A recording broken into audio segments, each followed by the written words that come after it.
Pollyanna by Eleanor H. Porter. Chapter 1. Miss Polly.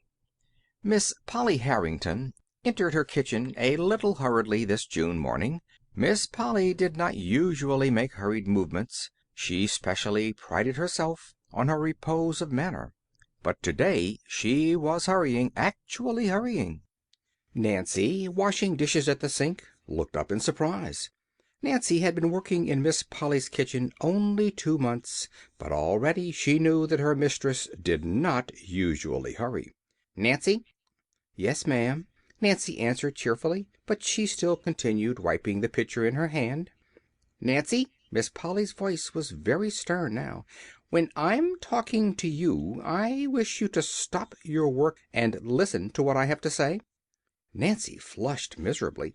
She set the pitcher down at once, with the cloth still about it, thereby nearly tipping it over, which did not add to her composure. "Yes, ma'am, I will, ma'am," she stammered, righting the pitcher and turning hastily. "I was only keeping on with my work 'cause you specially told me this morning to hurry with my dishes, you know." Her mistress frowned. "That will do, Nancy. I did not ask for explanations. I asked for your attention." "Yes, ma'am." Nancy stifled a sigh. She was wondering if ever in any way she could please this woman. Nancy had never worked out before, but a sick mother, suddenly widowed and left with 3 younger children besides Nancy herself, had forced the girl into doing something toward their support, and she had been so pleased when she found a place in the kitchen of the great house on the hill. Nancy had come from the Corners, 6 miles away, and she knew Miss Polly Harrington only as the mistress of the old Harrington homestead and one of the wealthiest residents of the town. That was 2 months before. She knew Miss Polly now as a stern, severe-faced woman who frowned if a knife clattered to the floor or if a door banged, but who never thought to smile even when knives and doors were still. "When you've finished your morning work, Nancy," Miss Polly was saying now, "you may clear the little room at the head of the stairs in the attic, and make up the cot bed. Sweep the room and clean it, of course, after you clear out the trunks and boxes." "Yes, ma'am. And where shall I put the things, please, that I take out?" "In the front attic." Miss Polly hesitated, then went on. "I suppose I may as well tell you now, Nancy. My niece, Miss Pollyanna Whittier, is coming to live with me. She is 11 years old and will sleep in that room." "A little girl coming here, Miss Harrington? Oh, won't that be nice?" cried Nancy, thinking of the sunshine her own little sisters made in the home at the Corners. "Nice? Well, that isn't exactly the word I should use," rejoined Miss Polly stiffly. "However, I intend to make the best of it, of course. I am a good woman, I hope, and I know my duty." Nancy colored hotly. "Of course, ma'am. It was only that I thought a little girl here might brighten things up for you," she faltered. "Thank you," rejoined the lady dryly. "I can't say, however, that I see any immediate need of that." "But of course you'd want her, your sister's child," ventured Nancy, vaguely feeling that somehow she must prepare a welcome for this lonely little stranger. Miss Polly lifted her chin haughtily. "Well, really, Nancy, just because I happened to have a sister who was silly enough to marry and bring unnecessary children into a world that was already quite full enough, I can't see how I should particularly want to have to care for them myself. However, as I said before, I hope I know my duty. See that you clean the corners, Nancy," she finished sharply as she left the room. "Yes, ma'am," sighed Nancy, picking up the half-dried pitcher, now so cold it must be rinsed again. In her own room Miss Polly took out once more the letter which she had received 2 days before from the far-away western town, and which had been so unpleasant a surprise to her. The letter was addressed to Miss Polly Harrington, Beldingsville, Vermont, and it read as follows: "Dear Madam, I regret to inform you that the Reverend John Whittier died 2 weeks ago, leaving one child, a girl 11 years old. He left practically nothing else save a few books, for as you doubtless know, he was the pastor of this small mission church and had a very meager salary. I believe he was your deceased sister's husband, but he gave me to understand the families were not on the best of terms. He thought, however, that for your sister's sake you might wish to take the child and bring her up among her own people in the East. Hence I am writing to you. The little girl will be all ready to start by the time you get this letter, and if you can take her, we would appreciate it very much if you would write that she might come at once, as there is a man and his wife here who are going East very soon, and they would take her with them to Boston and put her on the Beldingsville train. Of course you would be notified what day and train to expect Pollyanna on. Hoping to hear favorably from you soon, I remain, respectfully yours, Jeremiah O. White. With a frown, Miss Polly folded the letter and tucked it into its envelope. She had answered it the day before, and she had said she would take the child, of course. She hoped she knew her duty well enough for that, disagreeable as the task would be. As she sat now with the letter in her hands, her thoughts went back to her sister, Jeanie, who had been this child's mother, and to the time when Jeanie, as a girl of 20, had insisted upon marrying the young minister, in spite of her family's remonstrances. There had been a man of wealth who had wanted her, and the family had much preferred him to the minister, but Jeanie had not. The man of wealth had more years as well as more money to his credit, while the minister had only a young head full of youth's ideals and enthusiasms, and a heart full of love. Jeanie had preferred these. Quite naturally, perhaps, so she had married the minister and had gone south with him as a home missionary's wife. The break had come then. Miss Polly remembered it well, though she had been but a girl of 15, the youngest, at the time. The family had had little more to do with the missionary's wife. To be sure, Jeanie herself had written, for a time, and had named her last baby Pollyanna, for her two sisters, Polly and Anna. The other babies had all died. This had been the last time that Jeanie had written, and in a few years there had come the news of her death, told in a short but heartbroken little note from the minister himself, dated at a little town in the West. Meanwhile, time had not stood still for the occupants of the great house on the hill. Miss Polly, looking out at the far-reaching valley below, thought of the changes those 25 years had brought to her. She was 40 now, and quite alone in the world. Father, mother, sisters, all were dead. For years now she had been sole mistress of the house and of the thousands left by her father. There were people who had openly pitied her lonely life, and who had urged her to have some friend or companion to live with her, but she had not welcomed either their sympathy or their advice. She was not lonely, she said. She liked being by herself. She preferred quiet. But now... Miss Polly rose with a frowning face and closely shut lips. She was glad, of course, that she was a good woman, and that she not only knew her duty, but had sufficient strength of character to perform it. But Pollyanna, what a ridiculous name! End of Chapter 1.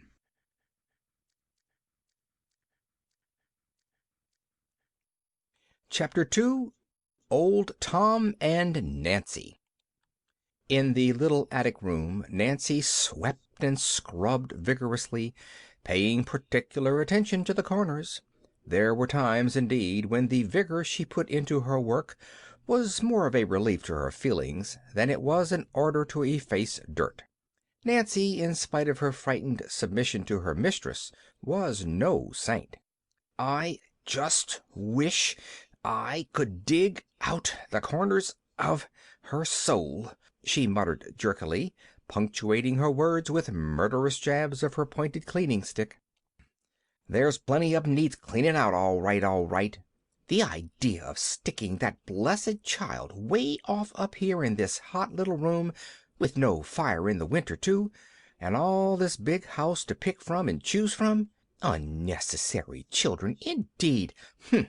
Snapped Nancy, wringing her rags so hard her fingers ached from the strain. I guess it ain't children what is most unnecessary just now, just now. For some time she worked in silence. Then, her task finished, she looked about the bare little room in plain disgust. "Well, it's done, my part, anyhow," she sighed. "There ain't no dirt here, and there's mighty little else. Poor little soul! Purty place this is, to put a homesick, lonesome child into," she finished, going out and closing the door with a bang. "Oh!" she ejaculated, biting her lip. Then, doggedly, "Well, I don't care. I hope she did hear the bang. I do, I do." In the garden that afternoon Nancy found a few minutes in which to interview old Tom, who had pulled the weeds and shoveled the paths about the place for uncounted years. "Mr. Tom," began Nancy, throwing a quick glance over her shoulder to make sure she was unobserved, "did you know a little girl was comin' here to live with Miss Polly?" "A what?" demanded the old man, straightening his bent back with difficulty. "A little girl to live with Miss Polly." "Go on with your joking," scoffed unbelieving Tom. "Why don't you tell me the sun is a-goin' to set in the east tomorrow?" "But it's true. She told me so herself," maintained Nancy. "It's her niece, and she's 11 years old." The man's jaw fell. "Sho! I wonder now," he muttered. Then a tender light came into his faded eyes. "It ain't, but it must be, Miss Jenny's little gal. There wasn't none of the rest of 'em married.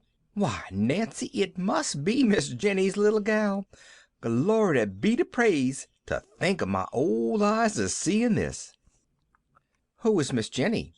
"She was an angel straight out of heaven," breathed the man fervently. "But the old master and missus knew her as their oldest daughter. She was 20 when she married and went away from here long years ago. Her babies all died, I hear, except the last one, and that must be the one what's a-comin'." "She's 11 years old." "Yes, she might be," nodded the old man. "And she's going to sleep in the attic. More shame to her," scolded Nancy, with another glance over her shoulder toward the house behind her. Old Tom frowned. The next moment a curious smile curved his lips.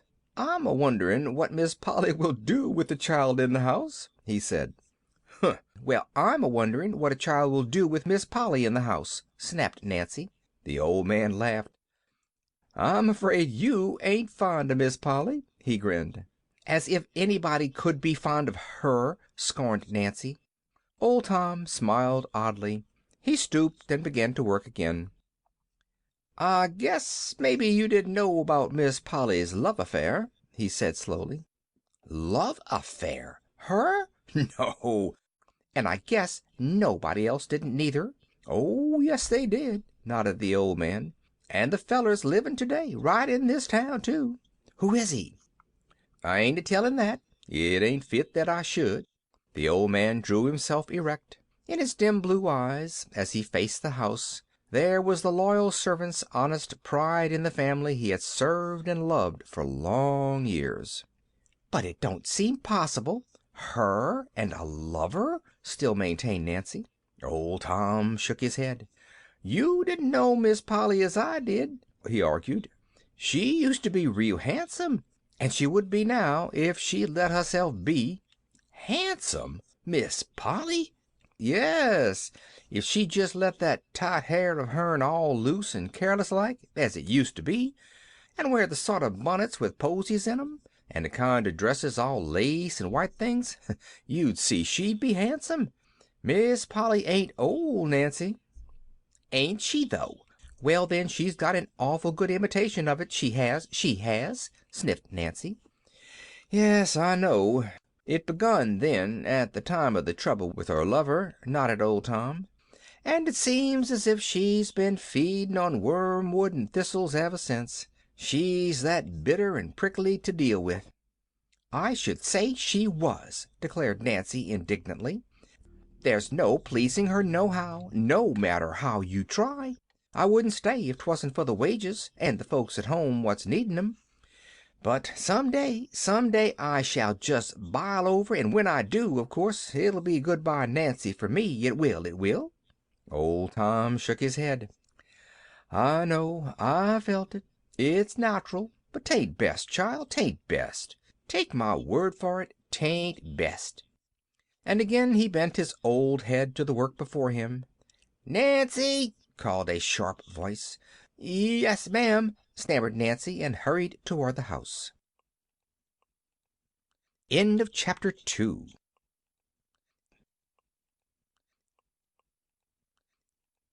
Chapter 3. The Coming of Pollyanna. In due time came the telegram announcing that Pollyanna would arrive in Beldingsville the next day, the 25th of June, at 4 o'clock. Miss Polly read the telegram, frowned, then climbed the stairs to the attic room. She still frowned as she looked about her. The room contained a small bed, neatly made, 2 straight-backed chairs, a washstand, a bureau without any mirror, and a small table. There were no drapery curtains at the dormer windows, no pictures on the wall. All day the sun had been pouring down upon the roof, and the little room was like an oven for heat. As there were no screens, the windows had not been raised. A big fly was buzzing angrily at one of them now, up and down, trying to get out. Miss Polly killed the fly, swept it through the window, raising the sash an inch for the purpose, straightened a chair, frowned again, and left the room. "Nancy," she said a few minutes later at the kitchen door, "I found a fly upstairs in Miss Pollyanna's room. The window must have been raised at some time. I have ordered screens, but until they come I shall expect you to see that the windows remain closed. My niece will arrive tomorrow at 4 o'clock. I desire you to meet her at the station. Timothy will take the open buggy and drive you over. The telegram says light hair, red checked gingham dress, and straw hat. That is all I know, but I think it is sufficient for your purpose." "Yes, ma'am, but you—" Miss Polly evidently read the pause aright, for she frowned and said crisply, "No, I shall not go. It is not necessary that I should, I think. That is all." And she turned away. Miss Polly's arrangements for the comfort of her niece Pollyanna were complete. In the kitchen, Nancy sent her flatiron with a vicious dig across the dish towel she was ironing. Light hair, red checked gingham dress, and straw hat. All she knows, indeed. Well, I'd be ashamed to own it up, that I would, I would. And her my onliest niece, what was a-comin' from way across the continent. Promptly at 20 minutes to 4 the next afternoon, Timothy and Nancy drove off in the open buggy to meet the expected guest. Timothy was old Tom's son. It was sometimes said in the town that if old Tom was Miss Polly's right-hand man, Timothy was her left. Timothy was a good-natured youth, and a good-looking one as well. Short as had been Nancy's stay at the house, the two were already good friends. Today, however, Nancy was too full of her mission to be her usual talkative self, and almost in silence she took the drive to the station and alighted to wait for the train. Over and over in her mind she was saying it: light hair, red checked dress, straw hat. Over and over again she was wondering just what sort of child this Pollyanna was, anyway. "I hope for her sake she's quiet and sensible, and don't drop knives or bang doors," she sighed to Timothy, who had sauntered up to her. "Well, if she ain't, nobody knows what'll become of the rest of us," grinned Timothy. "Imagine Miss Polly and a noisy kid! Gorry, there goes the whistle now." "Oh, Timothy, I think it was mean to send me," chattered the suddenly frightened Nancy, as she turned and hurried to a point where she could best watch the passengers alight at the little station. It was not long before Nancy saw her, the slender little girl in the red checked gingham with 2 fat braids of flaxen hair hanging down her back.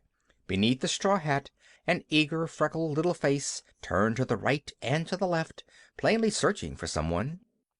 Nancy knew the child at once, but not for some time could she control her shaking knees sufficiently to go to her. The little girl was standing quite by herself when Nancy finally did approach her. "Are you Miss Pollyanna?" she faltered. The next moment she found herself half smothered in the clasp of two gingham-clad arms. "Oh, I'm so glad, glad, glad to see you!" cried an eager voice in her ear. "Of course I'm Pollyanna, and I'm so glad you came to meet me. I hoped you would." "You did?" stammered Nancy, vaguely wondering how Pollyanna could possibly have known her and wanted her. "You did?" she repeated, trying to straighten her hat. "Oh, yes, and I've been wondering all the way here what you look like," cried the little girl, dancing on her toes and sweeping the embarrassed Nancy from head to foot with her eyes. "And now I know, and I'm glad you look just like you do look." Nancy was relieved just then to have Timothy come up. Pollyanna's words had been most confusing. "This is Timothy. Maybe you have a trunk?" she stammered. "Yes, I have," nodded Pollyanna importantly. "I've got a brand new one. The Ladies' Aid bought it for me, and wasn't it lovely of them, when they wanted the carpet so? Of course, I don't know how much red carpet a trunk could buy, but it ought to buy some, anyhow. Much as half an aisle, don't you think? I've got a little thing here in my bag that Mr. Gray said was a check, and that I must give it to you before I could get my trunk. Mr. Gray is Mrs. Gray's husband. They're cousins to Deacon Carr's wife. I came East with them, and they're lovely. And there, here 'tis," she finished, producing the check after much fumbling in the bag she carried. Nancy drew a long breath. Instinctively she felt that someone had to draw one after that speech. Then she stole a glance at Timothy. Timothy's eyes were studiously turned away. The three were off at last, with Pollyanna's trunk in behind, and Pollyanna herself snugly ensconced between Nancy and Timothy. During the whole process of getting started, the little girl had kept up an uninterrupted stream of comments and questions, until the somewhat dazed Nancy found herself quite out of breath trying to keep up with her. "There! Isn't this lovely? Is it far? I hope 'tis. I love to ride," sighed Pollyanna, as the wheels began to turn. "Of course, if 'tisn't far I shan't mind, though, 'cause I'll be glad to get there all the sooner, you know. What a pretty street! I knew 'twas going to be pretty. Father told me—" She stopped with a little choking breath. Nancy looked at her apprehensively, saw that the little chin was quivering, and that her eyes were full of tears. In a moment, however, she hurried on, with a brave lifting of her head. "Father told me all about it. He remembered, and I ought to have explained before. Mrs. Gray told me to at once, about this red gingham dress, you know, and why I'm not in black. She said you'd think 'twas queer, but there weren't any black things in the last missionary barrel, only a lady's velvet basque, which Deacon Carr's wife said wasn't suitable for me at all. Besides, it had white spots, worn, you know, on both elbows and some other places. Part of the Ladies' Aid wanted to buy me a black dress and hat, but the other part thought the money ought to go toward the red carpet they're trying to get, for the church, you know.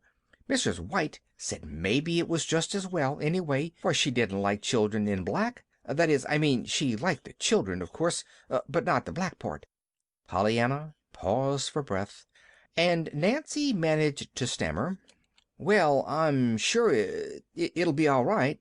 "I'm glad you feel that way. I do, too," nodded Pollyanna again, with that choking little breath. "Of course, 'twouldn't have been a good deal harder to be glad in black." "Glad?" gasped Nancy, surprised into an interruption. "Yes, that Father's going to heaven to be with Mother and the rest of us, you know. He said I must be glad.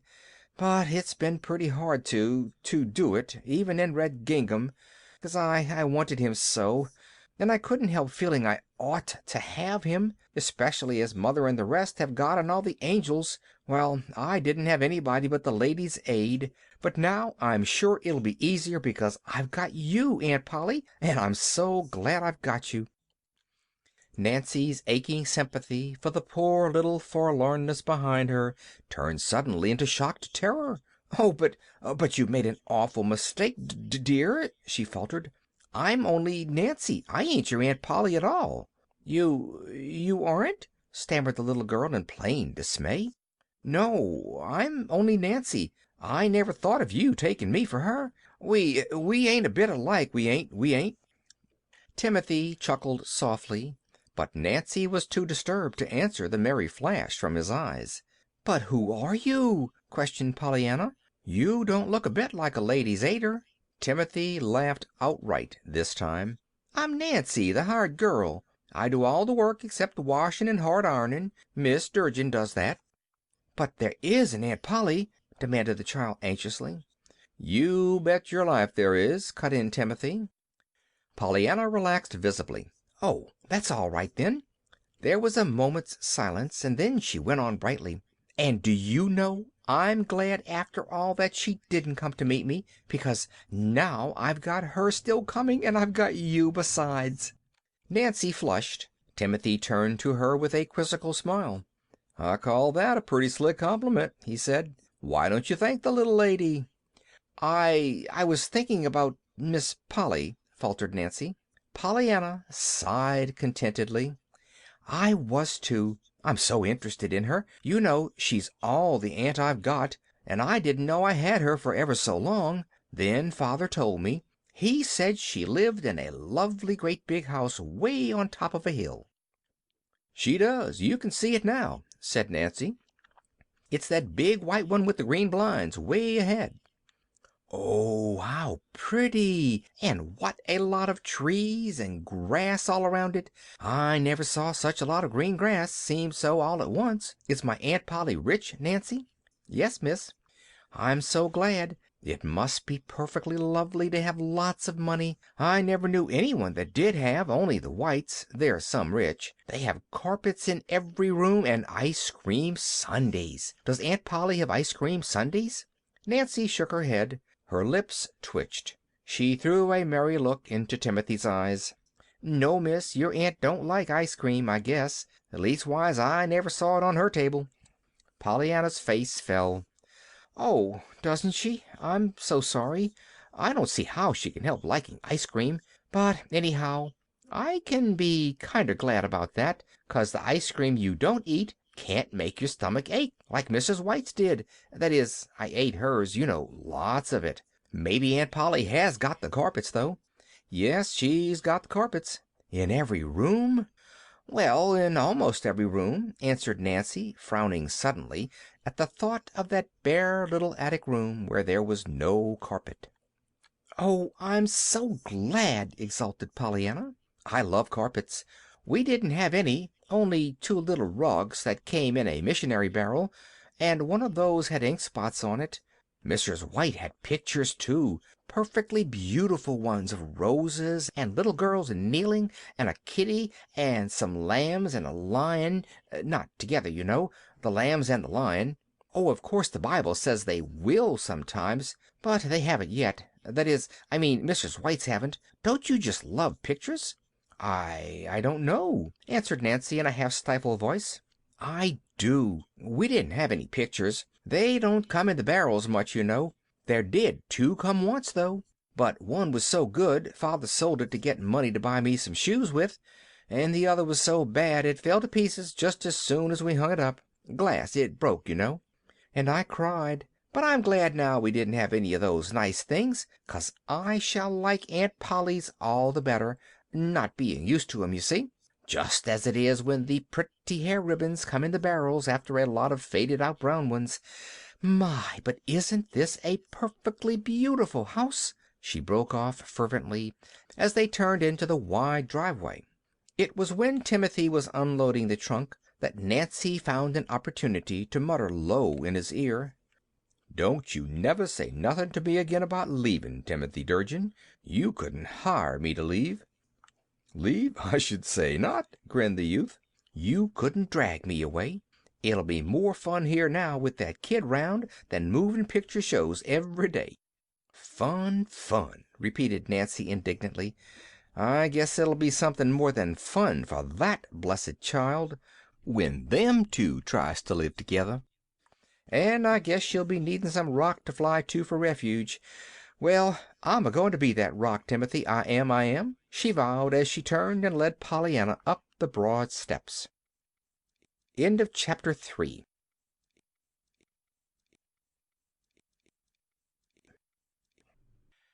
Chapter 4. The Little Attic Room. Miss Polly Harrington did not rise to meet her niece. She looked up from her book, it is true, as Nancy and the little girl appeared in the sitting-room doorway, and she held out a hand with duty written large on every coldly extended finger. "How do you do, Pollyanna? She had no chance to say more. Pollyanna had fairly flown across the room and flung herself into her aunt's scandalized, unyielding lap. "Oh, Aunt Polly, I don't know how to be glad enough that you let me come to live with you," she was sobbing. "You don't know how perfectly lovely it is to have you and Nancy and all this after you've just had the Ladies' Aid." "Very likely, though I've not had the pleasure of the Ladies' Aid acquaintance," rejoined Miss Polly stiffly, trying to unclasp the small clinging fingers and turning frowning eyes on Nancy in the doorway. "Nancy, that will do. You may go. Pollyanna, be good enough, please, to stand erect in a proper manner. I don't know yet what you look like." Pollyanna drew back at once, laughing a little hysterically. "No, I suppose you don't. But you see I'm not very much to look at, anyway, on account of the freckles. Oh, and I ought to explain about the red gingham and the black velvet basque and the white spots on the elbows. I told Nancy how father said—" "Yes, well, never mind now what your father said," interrupted Miss Polly crisply. "You had a trunk, I presume?" "Oh, yes, indeed, Aunt Polly. I've got a beautiful trunk that the Ladies' Aid gave me. I haven't got so very much in it, of my own, I mean. The barrels haven't had many clothes for little girls in them lately. But there are all father's books, and Mrs. White said she thought I ought to have those. You see, father—" "Pollyanna," interrupted her aunt again sharply, "there is one thing that might just as well be understood right away at once, and that is I do not care to have you keep talking of your father to me." The little girl drew in her breath tremulously. "Why, Aunt Polly, you mean—" She hesitated, and her aunt filled the pause. "We will go upstairs to your room. Your trunk is already there, I presume. I told Timothy to take it up, if you had one. You may follow me, Pollyanna." Without speaking, Pollyanna turned and followed her aunt from the room. Her eyes were brimming with tears, but her chin was bravely high. "After all, I reckon I'm glad she doesn't want me to talk about father," Pollyanna was thinking. "It'll be easier, maybe, if I don't talk about him. Probably. Anyhow, that is why she told me not to talk about him." And Pollyanna, convinced anew of her aunt's kindness, blinked off the tears and looked eagerly about her. She was on the stairway now. Just ahead, her aunt's black silk skirt rustled luxuriously.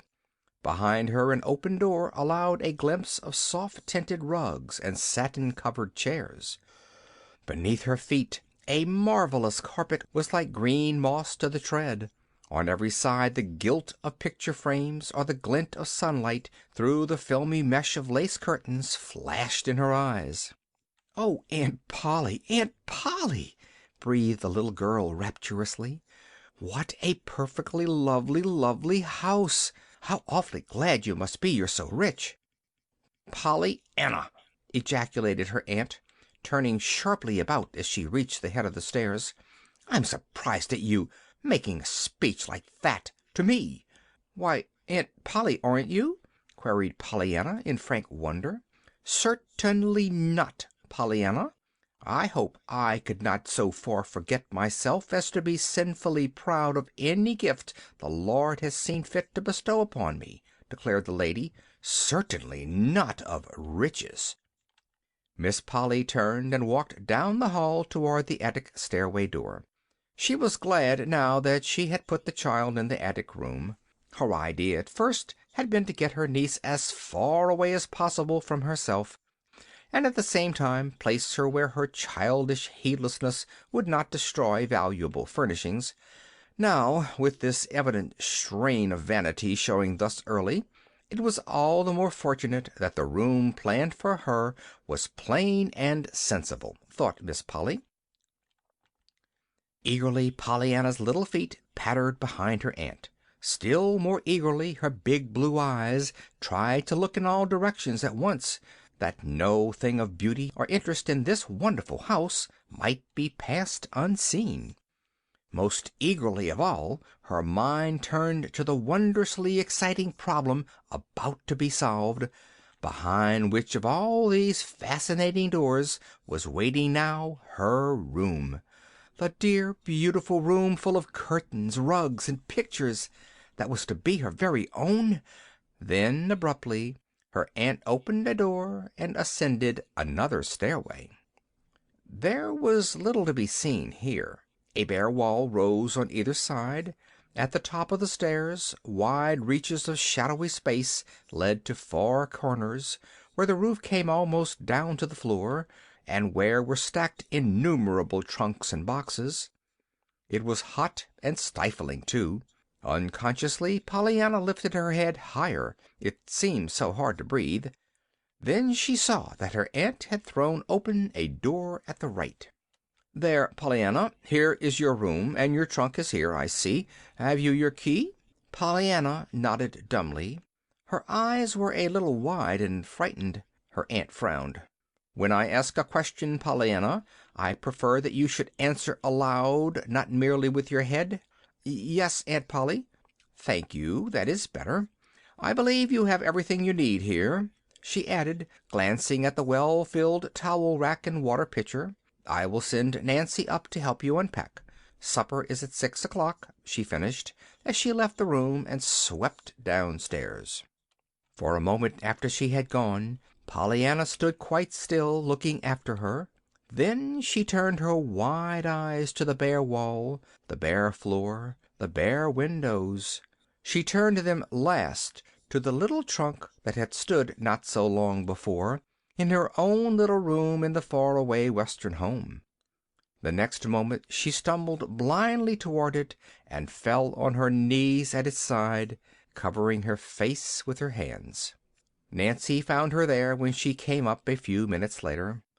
"There, there, you poor lamb," she crooned, dropping to the floor, drawing the little girl into her arms. "I was just a-fearin' I'd find you like this. Pollyanna shook her head. "But I'm bad and wicked, Nancy.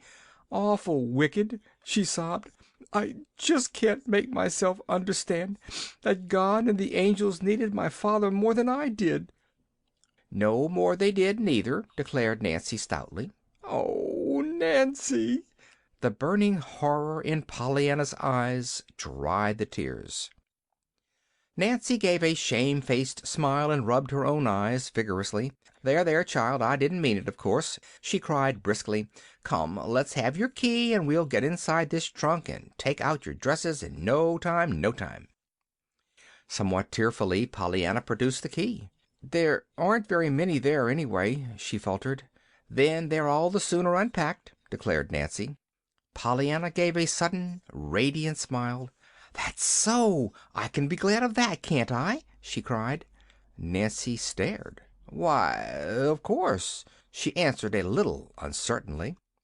Nancy's capable hands made short work of unpacking the books, the patched undergarments, and the few pitifully unattractive dresses. Pollyanna, smiling bravely now, flew about, hanging the dresses in the closet, stacking the books on the table, and putting away the undergarments in the bureau drawers. "I'm sure it's going to be a very nice room. Don't you think so?" she stammered after a while. There was no answer. Nancy was very busy, apparently, with her head in the trunk. Pollyanna, standing at the bureau, gazed a little wistfully at the bare wall above. "And I can be glad there isn't any looking glass here, too, 'cause where there isn't any glass I can't see my freckles." Nancy made a sudden queer little sound with her mouth, but when Pollyanna turned, her head was in the trunk again. At one of the windows a few minutes later, Pollyanna gave a glad cry and clapped her hands joyously. "Oh, Nancy, I hadn't seen this before," she breathed. "Look, way off there, with those trees and the houses and that lovely church spire, and the river shining just like silver. Why, Nancy, there doesn't anybody need any pictures with that to look at. Oh, I'm so glad now she let me have this room." To Pollyanna's surprise and dismay, Nancy burst into tears. Pollyanna hurriedly crossed to her side. "Why, Nancy, Nancy, what is it?" she cried, then fearfully, "this wasn't your room, was it?" "My room!" stormed Nancy hotly, choking back the tears. "If you ain't a little angel straight from heaven, and if some folks don't eat dirt before— Oh, land, there's her bell." After which amazing speech Nancy sprang to her feet, dashed out of the room, and went clattering down the stairs. Left alone, Pollyanna went back to her picture, as she mentally designated the beautiful view from the window. After a time she touched the sash tentatively. It seemed as if no longer could she endure the stifling heat. To her joy the sash moved under her fingers. The next moment the window was wide open, and Pollyanna was leaning far out, drinking in the fresh, sweet air. She ran then to the other window. That, too, soon flew up under her eager hands. A big fly swept past her nose and buzzed noisily about the room. Then another came, and another, but Pollyanna paid no heed. Pollyanna had made a wonderful discovery. Against this window a huge tree flung great branches. To Pollyanna they looked like arms outstretched, inviting her. Suddenly she laughed aloud. "I believe I can do it," she chuckled. The next moment she had climbed nimbly to the window ledge. From there it was an easy matter to step to the nearest tree branch. Then, clinging like a monkey, she swung herself from limb to limb until the lowest branch was reached. The drop to the ground was, even for Pollyanna, who was used to climbing trees, a little fearsome. She took it, however, with bated breath, swinging from her strong little arms and landing on all fours in the soft grass. Then she picked herself up and looked eagerly about her. She was at the back of the house. Before her lay a garden in which a bent old man was working. Beyond the garden a little path through an open field led up a steep hill, at the top of which a lone pine tree stood on guard beside the huge rock. To Pollyanna, at the moment, there seemed to be just one place in the world worth being in: the top of that big rock. With a run and a skillful turn, Pollyanna skipped by the bent old man, threaded her way between the orderly rows of green growing things, and, a little out of breath, reached the path that ran through the open field. Then, determinedly, she began to climb. Already, however, she was thinking what a long, long way off that rock must be, when back at the window it had looked so near. 15 minutes later the great clock in the hallway of the Harrington homestead struck 6. At precisely the last stroke Nancy sounded the bell for supper. 1, 2, 3 minutes passed. Miss Polly frowned and tapped the floor with her slipper. A little jerkily she rose to her feet, went into the hall, and looked upstairs, plainly impatient. For a minute she listened intently. Then she turned and swept into the dining room. "Nancy," she said with decision, as soon as the little serving maid appeared, "my niece is late. No, you need not call her," she added severely, as Nancy made a move toward the hall door. "I told her what time supper was, and now she will have to suffer the consequences. She may as well begin at once to learn to be punctual. When she comes down she may have bread and milk in the kitchen." "Yes, ma'am." It was well, perhaps, that Miss Polly did not happen to be looking at Nancy's face just then. At the earliest possible moment after supper Nancy crept up the back stairs and thence to the attic room.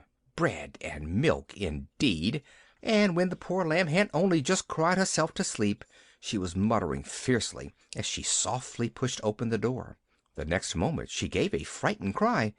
"Where are you? Where have you gone? Where have you gone?" she panted, looking in the closet, under the bed, and even in the trunk and down the water pitcher. Then she flew downstairs and out to old Tom in the garden. Mr. Tom, that blessed child's gone," she wailed. "She's vanished right up into heaven, whence she come from, poor lamb, and me told to give her bread and milk in the kitchen. Her what's eating angel food this minute, I'll warrant, I'll warrant." The old man straightened up. "Gone? Heaven?" he repeated stupidly, unconsciously sweeping the brilliant sunset sky with his gaze. He stopped, stared a moment intently, then turned with a slow grin. "Well, Nancy, it do look like as if she tried to get as nigh heaven as she could, and that's a fact," he agreed, pointing with a crooked finger to where, sharply outlined against the reddening sky, a slender wind-blown figure was poised on top of the huge rock. "Well, she ain't going to heaven that way tonight, not if I has my say," declared Nancy doggedly.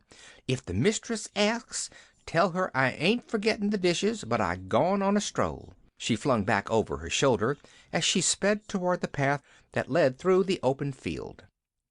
End of chapter 4.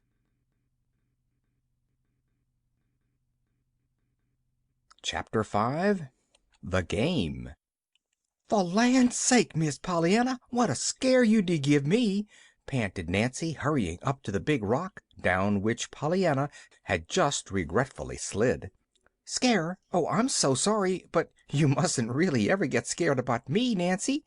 Father and the Ladies' Aid used to do it too, till they found out I always came back all right." "But I didn't even know you'd went out," cried Nancy, tucking the little girl's hand under her arm and hurrying her down the hill. "I didn't see you go, and nobody didn't. I guess you flew right up through the roof, I do." Pollyanna skipped gleefully. "I did, 'most. Only I flew down instead of up. I came down the tree." Nancy stopped short. "You did what?" "Came down the tree outside my window." "My stars and stockings!" gasped Nancy, hurrying on again. "I'd like to know what your aunt would say to that." "Would you? Well, I'll tell her, then, so you can find out," promised the little girl, cheerfully. "Mercy!" gasped Nancy. "No, no!" "Why, you don't mean she'd care?" cried Pollyanna, plainly disturbed.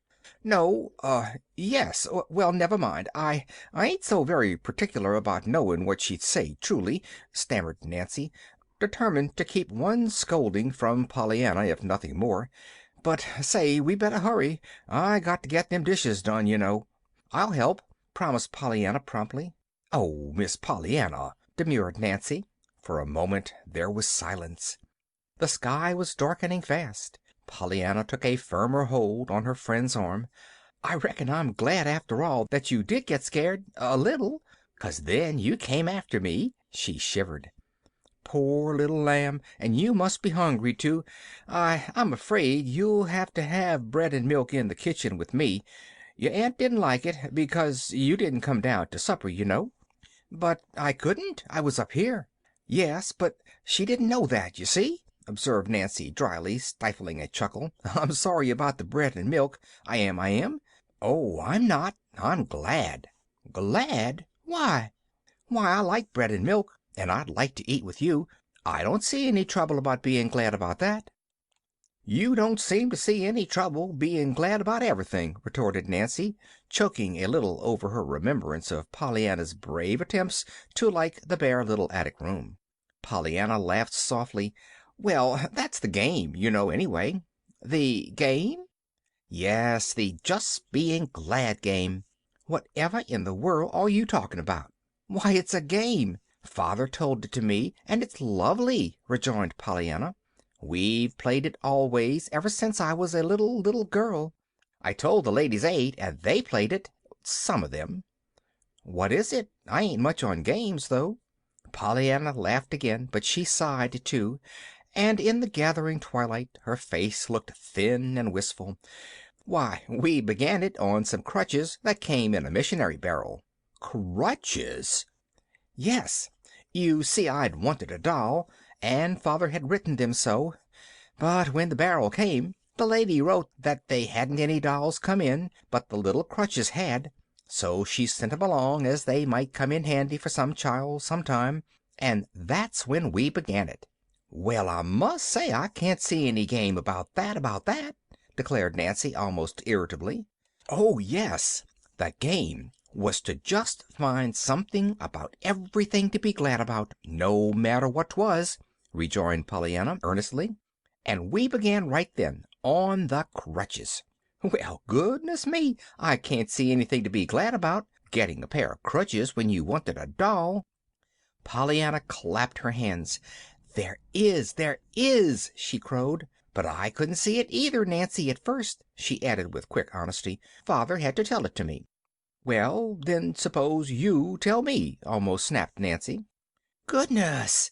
Why, just be glad because you don't need 'em, exulted Pollyanna triumphantly. You see, it's just as easy when you know how. Well, of all the queer doin's, breathed Nancy, regarding Pollyanna with almost fearful eyes. Oh, but it isn't queer, it's lovely, maintained Pollyanna enthusiastically. And we've played it ever since, and the harder 'tis, the more fun 'tis to get 'em out.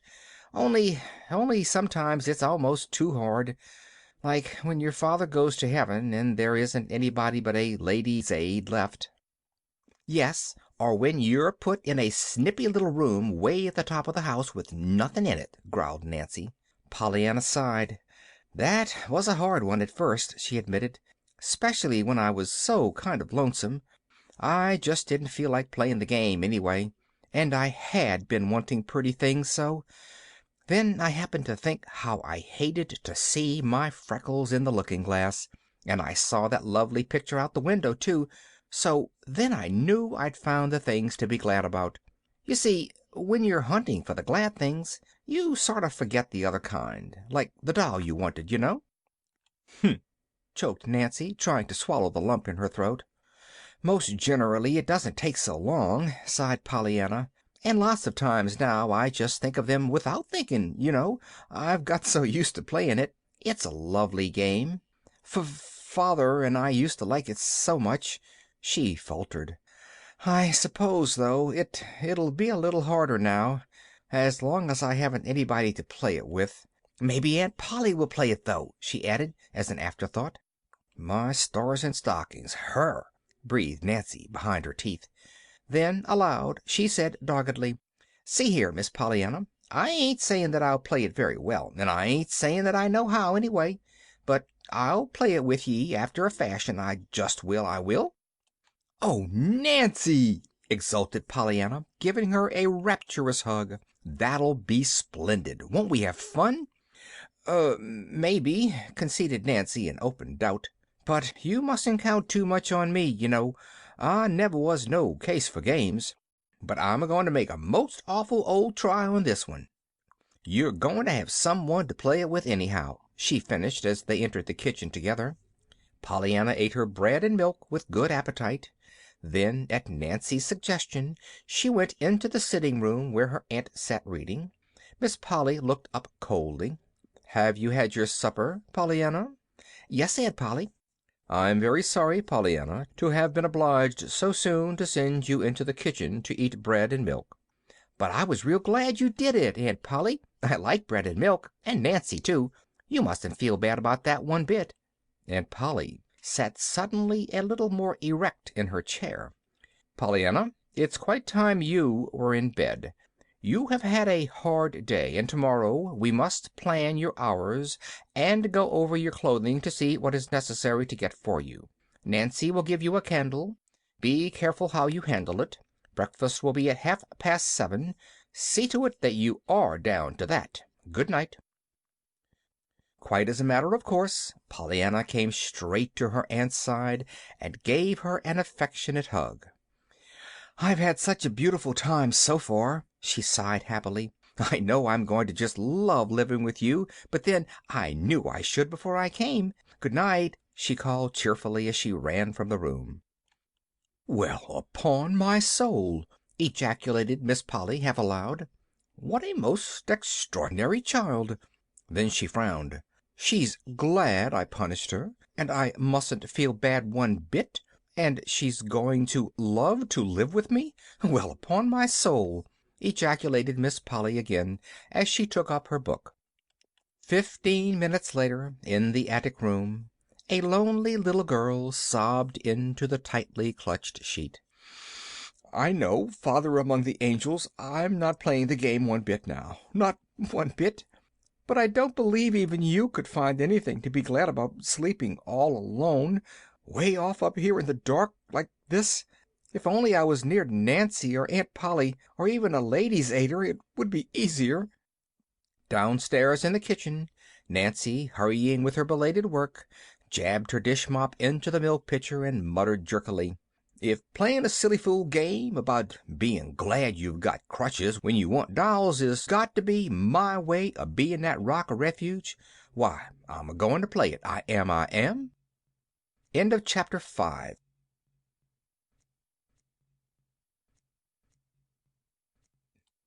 Chapter 6. A Question of Duty. It was nearly 7 o'clock when Pollyanna awoke that first day after her arrival. Her windows faced the south and the west, so she could not see the sun yet, but she could see the hazy blue of the morning sky, and she knew that the day promised to be a fair one. The little room was cooler now, and the air blew in fresh and sweet. Outside the birds were twittering joyously, and Pollyanna flew to the window to talk to them. She saw then that down in the garden her aunt was already out among the rose bushes. With rapid fingers, therefore, she made herself ready to join her. Down the attic stairs sped Pollyanna, leaving both doors wide open. Through the hall, down the next flight, then bang through the front screen door and around to the garden she ran. Aunt Polly, with the bent old man, was leaning over a rose bush when Pollyanna, gurgling with delight, flung herself upon her. "Oh, Aunt Polly, I reckon I'm glad this morning just to be alive." "Pollyanna," remonstrated the lady, sternly, pulling herself as erect as she could, with a dragging weight of 90 pounds hanging about her neck, "is this the usual way you say good morning?" The little girl dropped to her toes and danced lightly up and down. "No, only when I love folks so I just can't help it. I saw you from my window, Aunt Polly, and I got to thinking how you weren't a lady's aider, and you were just my really truly aunt, and you looked so good I just had to come down and hug you." The bent old man turned his back suddenly. Miss Polly attempted a frown, but not with her usual success. "Pollyanna, Thomas, that will do for this morning. I think you understand about those rose bushes," she said stiffly. Then she turned and walked rapidly away. "Do you always work in the garden, Mr. Man?" asked Pollyanna interestedly. The man turned. His lips were twitching, but his eyes looked blurred as if with tears. "Yes, miss, I'm old Tom the gardener," he answered, timidly, but as if impelled by an irresistible force. He reached out a shaking hand and let it rest for a moment on her bright hair. "You are so like your mother, little miss. I used to know her when she was even littler than you be. You see, I used to work in the garden then." Pollyanna caught her breath audibly. "You did? You knew my mother? Really? When she was just a little earth angel and not a heaven one? Oh, please tell me about her." And down plumped Pollyanna in the middle of the dirt path by the old man's side. A bell sounded from the house. The next moment Nancy was seen flying out the back door. "Miss Pollyanna, that bell means breakfast, mornings," she panted, pulling the little girl to her feet and hurrying her back to the house. "And other times it means other meals, but it always means that you're to run like time when you hear it, no matter where you be. If you don't, well, it'll take something smarter'n we be to find anything to be glad about in that." She finished, shooing Pollyanna into the house as she would shoo an unruly chicken into a coop. Breakfast, for the first 5 minutes, was a silent meal. Then Miss Polly, her disapproving eyes following the airy wings of 2 flies darting here and there over the table, said sternly, "Nancy, where did those flies come from?" "I don't know, ma'am. There wasn't one in the kitchen." Nancy had been too excited to notice Pollyanna's upflung windows the afternoon before. "I reckon maybe they're my flies, Aunt Polly," observed Pollyanna, amicably. "There were lots of them this morning, having a beautiful time upstairs." Nancy left the room precipitately, though to do so she had to carry out the hot muffins she had just brought in. "Yours?" gasped Miss Polly. "What do you mean? Where did they come from?" "Why, Aunt Polly, they come from out of doors, of course, through the windows. I saw some of them come in." "You saw them? You mean you raised those windows without any screens?" "Why, yes, there weren't any screens there, Aunt Polly." Nancy at this moment came in again with the muffins. Her face was grave, but very red. "Nancy," directed her mistress sharply, "you may set the muffins down and go at once to Miss Pollyanna's room and shut the windows. Shut the doors also. Later, when your morning work is done, go through every room with the spatter. See that you make a thorough search." To her niece she said, "Pollyanna, I have ordered screens for those windows. I knew, of course, that it was my duty to do that, but it seems to me that you have quite forgotten your duty." "My duty?" Pollyanna's eyes were wide with wonder. "Certainly. I know it is warm, but I consider it your duty to keep your windows closed till those screens come. Flies, Pollyanna, are not only unclean and annoying, but very dangerous to health. After breakfast I will give you a little pamphlet on this matter to read." "To read? Oh, thank you, Aunt Polly. I love to read." Miss Polly drew in her breath audibly. Then she shut her lips together hard. Pollyanna, seeing her stern face, frowned a little thoughtfully. "Of course I'm sorry about the duty. I forgot, Aunt Polly," she apologized timidly. "I won't raise the windows again." Her aunt made no reply. She did not speak, indeed, until the meal was over. Then she rose, went to the bookcase in the sitting room, took out a small paper booklet, and crossed the room to her niece's side. "This is the article I spoke of, Pollyanna. I desire you to go to your room at once and read it. I will be up in half an hour to look over your things." Pollyanna, her eyes on the illustration of a fly's head, many times magnified, cried joyously. "Oh, thank you, Aunt Polly!" The next moment she skipped merrily from the room, banging the door behind her.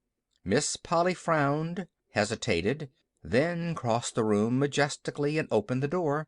But Pollyanna was already out of sight, clattering up the attic stairs.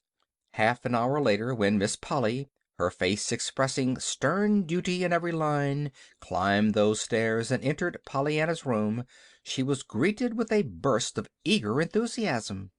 "Oh, Aunt Polly, I never saw anything so perfectly lovely and interesting in my life. I'm so glad you gave me that book to read. Why, I didn't suppose flies could carry such a lot of things on their feet, and—" "That will do," observed Aunt Polly with dignity. "Pollyanna, you may bring out your clothes now, and I will look them over. What are not suitable for you I shall give to the Sullivans, of course." With visible reluctance, Pollyanna laid down the pamphlet and turned toward the closet. "I'm afraid you'll think they're worse than the Ladies' Aid did, and they said they were shameful," she sighed. "But there were mostly things for boys and older folk in the last 2 or 3 barrels. And did you ever have a missionary barrel, Aunt Polly?" At her aunt's look of shocked anger, Pollyanna corrected herself at once. "Why, no, of course you didn't, Aunt Polly," she hurried on, with a hot blush. "I forgot. Rich folks never have to have them. But, you see, sometimes I kind of forget that you are rich, up here in this room, you know." Miss Polly's lips parted indignantly, but no words came. Pollyanna, plainly unaware that she had said anything in the least unpleasant, was hurrying on. "Well, as I was going to say, you can't tell a thing about missionary barrels except that you won't find in 'em what you think you're going to, even when you think you won't. It was the barrels every time, too, that were the hardest to play the game on for Father, and—" Just in time Pollyanna remembered that she was not to talk of her father to her aunt. She dived into her closet then, hurriedly, and brought out all the poor little dresses in both her arms. "They aren't nice at all," she choked, "and they'd have been black if it hadn't been for the red carpet for the church. But they're all I've got." With the tips of her fingers Miss Polly turned over the conglomerate garments, so obviously made for anybody but Pollyanna. Next she bestowed frowning attention on the patched undergarments in the bureau drawers. "I've got the best ones on," confessed Pollyanna anxiously. "The Ladies' Aid bought me one set straight through, all whole. Mrs. Jones, she's the president, told 'em I should have that if they had to clatter down bare aisles themselves the rest of their days. But they won't. Mr. White don't like the noise. He's got nerves, his wife says. But he's got money, too, and they expect he'll give a lot toward the carpet, on account of the nerves, you know. I should think he'd be glad that if he did have the nerves, he'd got money, too, shouldn't you?" Miss Polly did not seem to hear. Her scrutiny of the undergarments finished, she turned to Pollyanna somewhat abruptly. "You have been to school, of course, Pollyanna?" "Oh, yes, Aunt Polly. Besides, I was taught at home some, too." Miss Polly frowned. "Very good. In the fall you will enter school here, of course. Mr. Hall, the principal, will doubtless settle in which grade you belong. Meanwhile, I suppose I ought to hear you read aloud half an hour each day." "I love to read, but if you don't want to hear me, I'd be just glad to read to myself, truly, Aunt Polly. And I wouldn't have to half try to be glad, either, for I like the best to read to myself, on account of the big words, you know." "I don't doubt it," rejoined Miss Polly grimly. "Have you studied music?" "Not much. I don't like my music. I like other people's, though. I learned to play on the piano a little. Miss Gray, she plays for church. She taught me. But I'd just as soon let that go as not, Aunt Polly. I'd rather, truly." Very likely," observed Aunt Polly with slightly uplifted eyebrows. "Nevertheless, I think it is my duty to see that you are properly instructed in at least the rudiments of music. You sew, of course?" "Yes, ma'am." Pollyanna sighed. "The Ladies' Aid taught me that. But I had an awful time. Mrs. Jones didn't believe in holding your needle like the rest of 'em did on buttonholing, and Mrs. White thought backstitching ought to be taught you before hemming, or else the other way. And Mrs. Harriman didn't believe in putting you on patchwork ever at all." "Well, there will be no difficulty of that kind any longer, Pollyanna. I shall teach you sewing myself, of course. You do not know how to cook, I presume?" Pollyanna laughed suddenly. "They were just beginning to teach me that this summer, but I hadn't got far. They were more divided up on that than they were on the sewing. They were going to begin on bread, but there wasn't two of 'em that made it alike. So after arguing it all one sewing meeting, they decided to take turns at me one forenoon a week, in their own kitchens, you know. I'd only learned chocolate fudge and fig cake, though, when I had to stop." Her voice broke. "Chocolate fudge and fig cake, indeed!" scorned Miss Polly. "I think we can remedy that very soon." She paused in thought for a minute, then went on slowly. "At 9 o'clock every morning you will read aloud 1/2 hour to me. Before that you will use the time to put this room in order. Wednesday and Saturday forenoons, after 9:30, you will spend with Nancy in the kitchen, learning to cook. Other mornings you will sew with me. That will leave the afternoons for your music. I shall, of course, procure a teacher at once for you," she finished decisively as she arose from her chair. Pollyanna cried out in dismay. "Oh, but Aunt Polly, you haven't left me any time at all just to live." "To live, child? What do you mean? As if you weren't living all the time?" "Oh, of course I'd be breathing all the time I was doing those things, Aunt Polly, but I wouldn't be living. You breathe all the time you're asleep, but you aren't living. I mean living, doing the things you want to do. Playing outdoors, reading, to myself, of course, climbing hills, talking to Mr. Tom in the garden, and Nancy, and finding out all about the houses and the people and everything, everywhere, all through the perfectly lovely streets I came through yesterday. That's what I call living, Aunt Polly. Just breathing isn't living." Miss Polly lifted her head irritably. "Pollyanna, you are the most extraordinary child. You will be allowed a proper amount of playtime, of course. But surely, it seems to me, if I am willing to do my duty in seeing that you have proper care and instruction, you ought to be willing to do yours by seeing that care and instruction are not ungratefully wasted." Pollyanna looked shocked. "Oh, Aunt Polly, as if I could ever be ungrateful to you! Why, I love you! And you aren't even a lady's aider. You're an aunt." "Very well, then see that you don't act ungrateful," vouchsafed Miss Polly as she turned toward the door. She had gone halfway down the stairs when a small, unsteady voice called after her, "Please, Aunt Polly, you didn't tell me which of my things you wanted to give away." Aunt Polly emitted a tired sigh, a sigh that ascended straight to Pollyanna's ears. "Oh, I forgot to tell you, Pollyanna. Timothy will drive us into town at 1:30 this afternoon. Not one of your garments is fit for my niece to wear. Certainly I should be very far from doing my duty by you if I should let you appear out in any one of them." Pollyanna sighed now. She believed she was going to hate that word, duty. "Aunt Polly, please," she called wistfully. "Isn't there any way you can be glad about all that duty business?" "What?" Miss Polly looked up in dazed surprise. Then suddenly, with very red cheeks, she turned and swept angrily down the stairs. "Don't be impertinent, Pollyanna." In the hot little attic room, Pollyanna dropped herself onto one of the straight-backed chairs. To her, existence loomed ahead one endless round of duty. "I don't see really what there was impertinent about that," she sighed. "I was only asking her if she couldn't tell me something to be glad about in all that duty business." For several minutes Pollyanna sat in silence, her rueful eyes fixed on the forlorn heap of garments on the bed. Then slowly she rose and began to put away the dresses. "There just isn't anything to be glad about that I can see," she said aloud, "unless it's to be glad when the duty's done." Whereupon she laughed suddenly. End of chapter 6.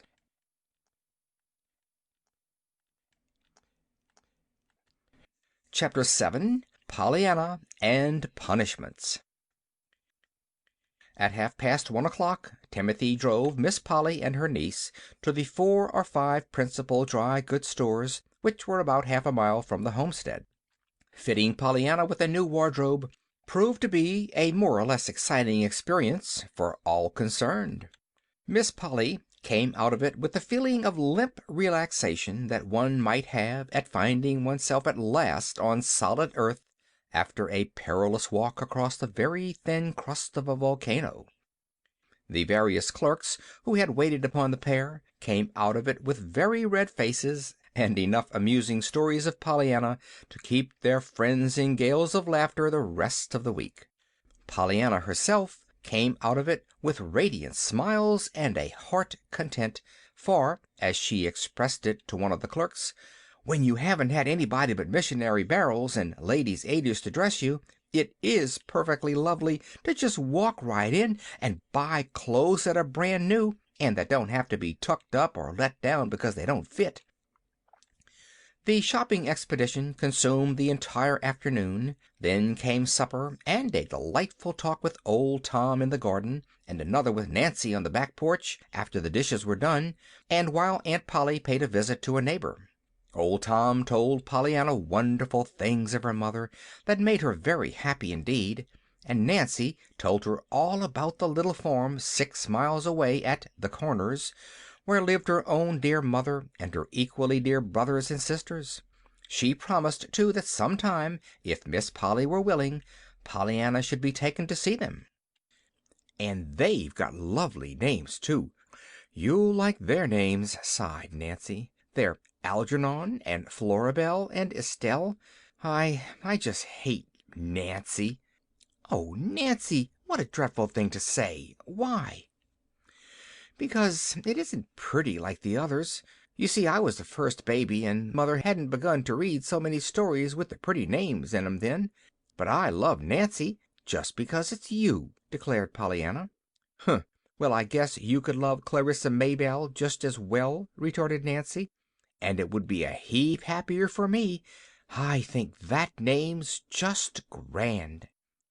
Pollyanna laughed. "Well, anyhow," she chuckled, "you can be glad it isn't Hepzibah." "Hepzibah?" "Yes, Mrs. White's name is that. Her husband calls her Hep, and she doesn't like it. She says when he calls out, "Hep, hep," she feels just as if the next minute he's going to yell, "Hurrah!" and she doesn't like to be hurrahed at. Nancy's gloomy face relaxed into a broad smile. "Well, if you don't beat the Dutch. Say, do you know, I shan't never hear Nancy now that I don't think of that hip, hip, and giggle. My, I guess I am glad." She stopped short and turned amazed eyes on the little girl. "Say, Miss Pollyanna, do you mean, was you playin' that 'ere game, then, about my being glad I wasn't named Hepzibah?" Pollyanna frowned. Then she laughed. "Why, Nancy, that's so. I was playing the game. But that's one of the times I just did it without thinking, I reckon. You see, you do, lots of times. You get so used to it, looking for something to be glad about, you know. And most generally there is something about everything that you can be glad about, if you keep hunting long enough to find it." "Well, maybe," granted Nancy with open doubt. At 8:30, Pollyanna went up to bed. The screens had not yet come, and the close little room was like an oven. With longing eyes Pollyanna looked at the two fast-closed windows, but she did not raise them. She undressed, folded her clothes neatly, said her prayers, blew out her candle, and climbed into bed. Just how long she lay in sleepless misery, tossing from side to side of the hot little cot, she did not know, but it seemed to her that it must have been hours before she finally slipped out of bed, felt her way across the room, and opened her door.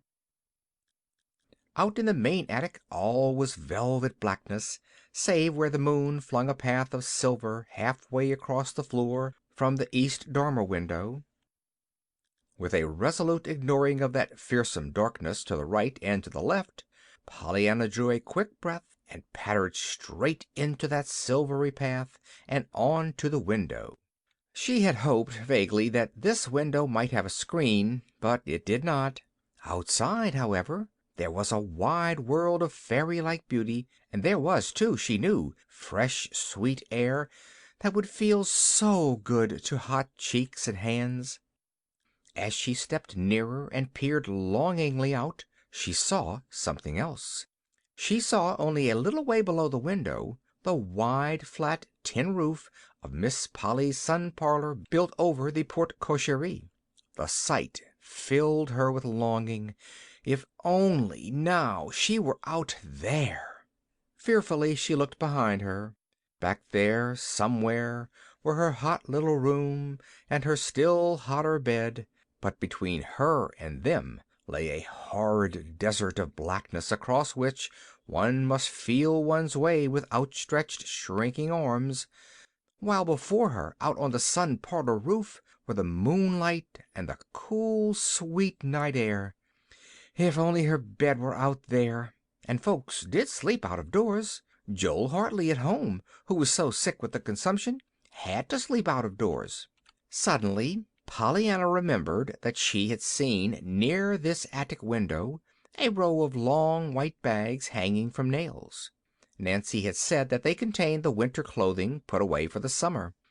A little fearfully now Pollyanna felt her way to these bags, selected a nice fat soft one.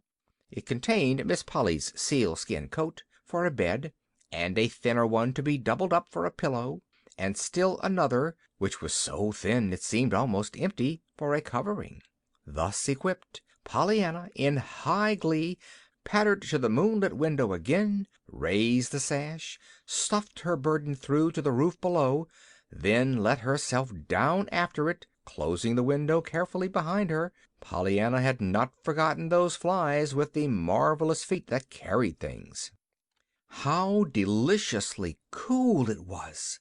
Pollyanna quite danced up and down with delight, drawing in long, full breaths of the refreshing air. The tin roof under her feet crackled with little resounding snaps that Pollyanna rather liked. She walked, indeed, 2 or 3 times back and forth from end to end. It gave her such a pleasant sensation of airy space after her hot little room, and the roof was so broad and flat that she had no fear of falling off. Finally, with a sigh of content, She curled herself up on the sealskin coat mattress, arranged one bag for a pillow and the other for a covering, and settled herself to sleep. "I'm so glad now that the screens didn't come," she murmured, blinking up at the stars. "Else I couldn't have had this." Downstairs, in Miss Polly's room next to the sun parlor, Miss Polly herself was hurrying into dressing gown and slippers, her face white and frightened. A minute before she had been telephoning in a shaky voice to Timothy. "Come up, quick! You and your father. Bring lanterns. Somebody is on the roof of the sun parlor. He must have climbed up the rose trellis or something, and of course he can get right into the house through the east window in the attic. I have locked the attic door down here, but hurry, please." Some time later, Pollyanna, just dropping off to sleep, was startled by a lantern flash and a trio of amazed ejaculations. She opened her eyes to find Timothy at the top of a ladder near her, old Tom just getting through the window, and her aunt peering out at her from behind him. "Pollyanna, what does this mean?" cried Aunt Polly then. Pollyanna blinked sleepy eyes and sat up. "Why, Mr. Tom, Aunt Polly," she stammered, "don't look so scared.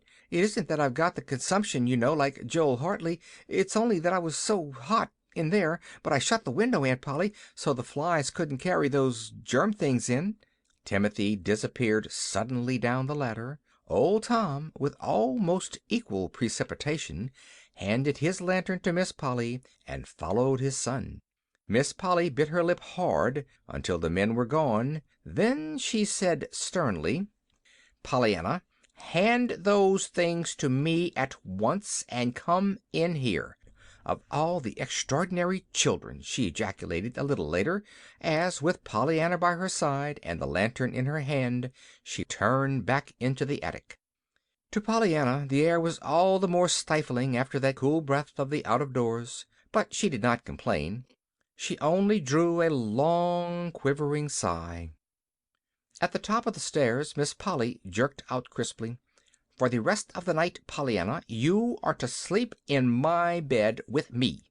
The screens will be here tomorrow, but until then I consider it my duty to keep you where I know where you are." Pollyanna drew in her breath. "With you? In your bed?" she cried rapturously. "Oh, Aunt Polly, Aunt Polly, how perfectly lovely of you! And when I've so wanted to sleep with someone sometime, someone that belonged to me, you know, not a ladies' aider. I've had them. My, I reckon I am glad now that those screens didn't come. Wouldn't you be?" There was no reply. Miss Polly was stalking on ahead. Miss Polly, to tell the truth, was feeling curiously helpless. For the third time since Pollyanna's arrival, Miss Polly was punishing Pollyanna. And for the third time she was being confronted with the amazing fact that her punishment was being taken as a special reward of merit. No wonder Miss Polly was feeling curiously helpless. End of chapter 7.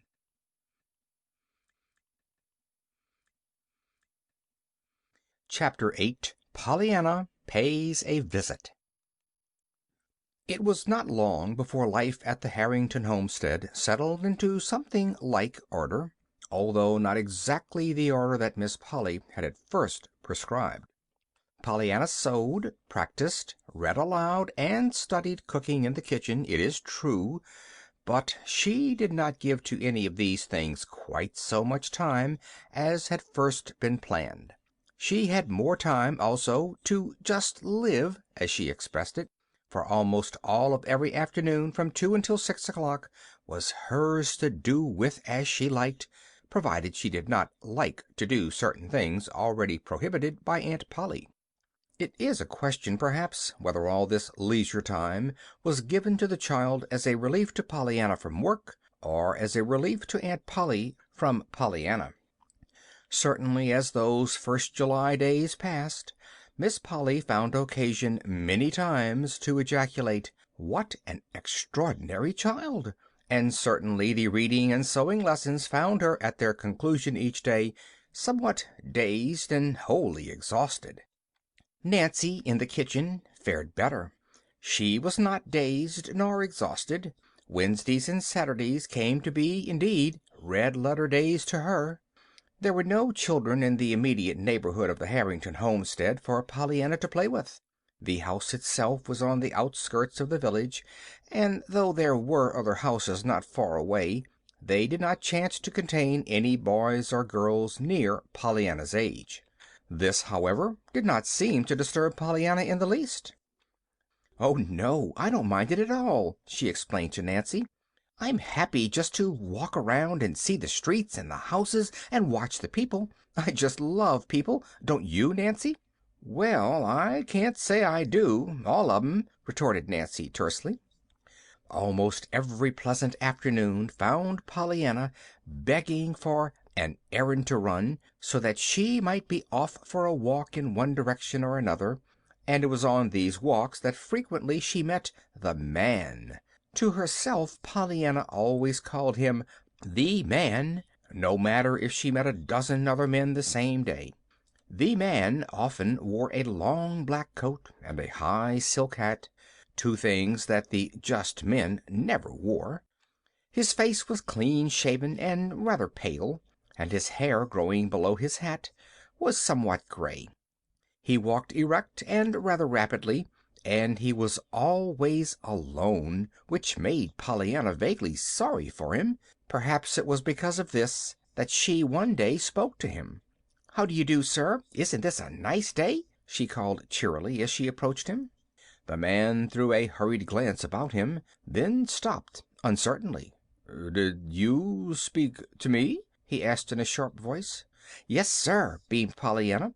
"I say, it's a nice day, isn't it?" "Eh? Oh," he grunted, and strode on again. Pollyanna laughed. He was such a funny man, she thought. The next day she saw him again. "'Tisn't quite so nice as yesterday, but it's pretty nice," she called out cheerfully. "Eh? Oh, grunted the man as before, and once again Pollyanna laughed happily. When for the third time Pollyanna accosted him in much the same manner, the man stopped abruptly. "See here, child, who are you, and why are you speaking to me every day?" "I'm Pollyanna Whittier, and I thought you looked lonesome. I'm so glad you stopped. Now we're introduced, only I don't know your name yet."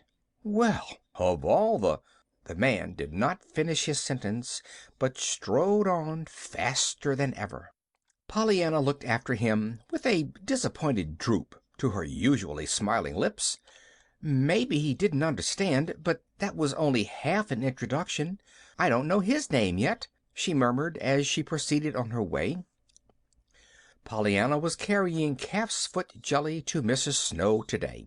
Miss Polly Harrington always sent something to Mrs. Snow once a week. She said she thought that it was her duty, inasmuch as Mrs. Snow was poor, sick, and a member of her church. It was the duty of all the church members to look out for her, of course. Miss Polly did her duty by Mrs. Snow, usually on Thursday afternoons, not personally, but through Nancy.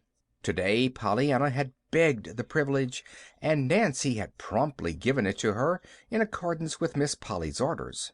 "And it's glad I am to get rid of it," Nancy had declared in private afterwards to Pollyanna. "Though it's a shame to be tucking the job off to you, poor lamb, so it is. But I'd love to do it, Nancy." "Well, you won't, after you done it once," predicted Nancy sourly. "Why not?" "Because nobody does. If folks wasn't sorry for her, there wouldn't be a soul go near her from morning till night. She's that cantankerous. All is, I pity her daughter what has to take care of her." "But why, Nancy?" Nancy shrugged her shoulders. "Well, in plain words, it's just that nothing whatever has happened right in Miss Snow's eyes. Even the days of the week ain't run to her mind. If it's Monday, she's bound to say she wished 'twas Sunday. And if you take her jelly, you're pretty sure to hear she wanted chicken. But if you did bring her chicken, she'd be just hankering for lamb broth." "Why, what a funny woman!" laughed Pollyanna. "I think I shall like to go see her. She must be so surprising and different. I love different folks." "Huh! Well, Miss Snow's different, all right. I hope for the sake of the rest of us," Nancy had finished grimly. Pollyanna was thinking of these remarks today as she turned in at the gate of the shabby little cottage. Her eyes were quite sparkling indeed at the prospect of meeting this different Mrs. Snow. A pale-faced, tired-looking young girl answered her knock at the door. "How do you do?" began Pollyanna politely. "I'm from Miss Polly Harrington, and I'd like to see Mrs. Snow, please." "Well, if you would, you're the first one that ever liked to see her," muttered the girl under her breath. But Pollyanna did not hear this. The girl had turned and was leading the way through the hall to a door at the end of it. In the sick room, after the girl had ushered her in and closed the door, Pollyanna blinked a little before she could accustom her eyes to the gloom. Then she saw, dimly outlined, a woman half sitting up in the bed across the room. Pollyanna advanced at once. "How do you do, Mrs. Snow? Aunt Polly says she hopes you are comfortable today, and she sent you some calf's foot jelly." "Dear me, jelly!" murmured a fretful voice. "Of course I'm very much obliged, but I was hoping 'twould be lamb broth today." Pollyanna frowned a little. "Why, I thought it was chicken you wanted when folks brought you jelly," she said. "What?" The sick woman turned sharply. "Why, nothing much," apologized Pollyanna hurriedly. "And of course it doesn't really make any difference. It's only that Nancy said it was chicken you wanted when we brought jelly, and lamb broth when we brought chicken. But maybe 'twas the other way, and Nancy forgot." The sick woman pulled herself up till she sat erect in the bed, a most unusual thing for her to do, though Pollyanna did not know this. "Well, Miss Impertinence, who are you?" she demanded. Pollyanna laughed gleefully. "Oh, that isn't my name, Mrs. Snow, and I'm so glad 'tisn't, too. That would be worse than Hepzibah, wouldn't it? I'm Pollyanna Whittier, Miss Polly Harrington's niece, and I've come to live with her. That's why I'm here with the jelly this morning." All through the first part of this sentence the sick woman had sat interestedly erect, but at the reference to the jelly she fell back on her pillow listlessly. "Well, thank you. Your aunt is very kind, of course, but my appetite isn't very good this morning, and I was wanting lamb—" She stopped suddenly, then went on with an abrupt change of subject. "I never slept a wink last night, not a wink." "Oh dear, I wish I didn't," sighed Pollyanna, placing the jelly on the little stand and seating herself comfortably in the nearest chair.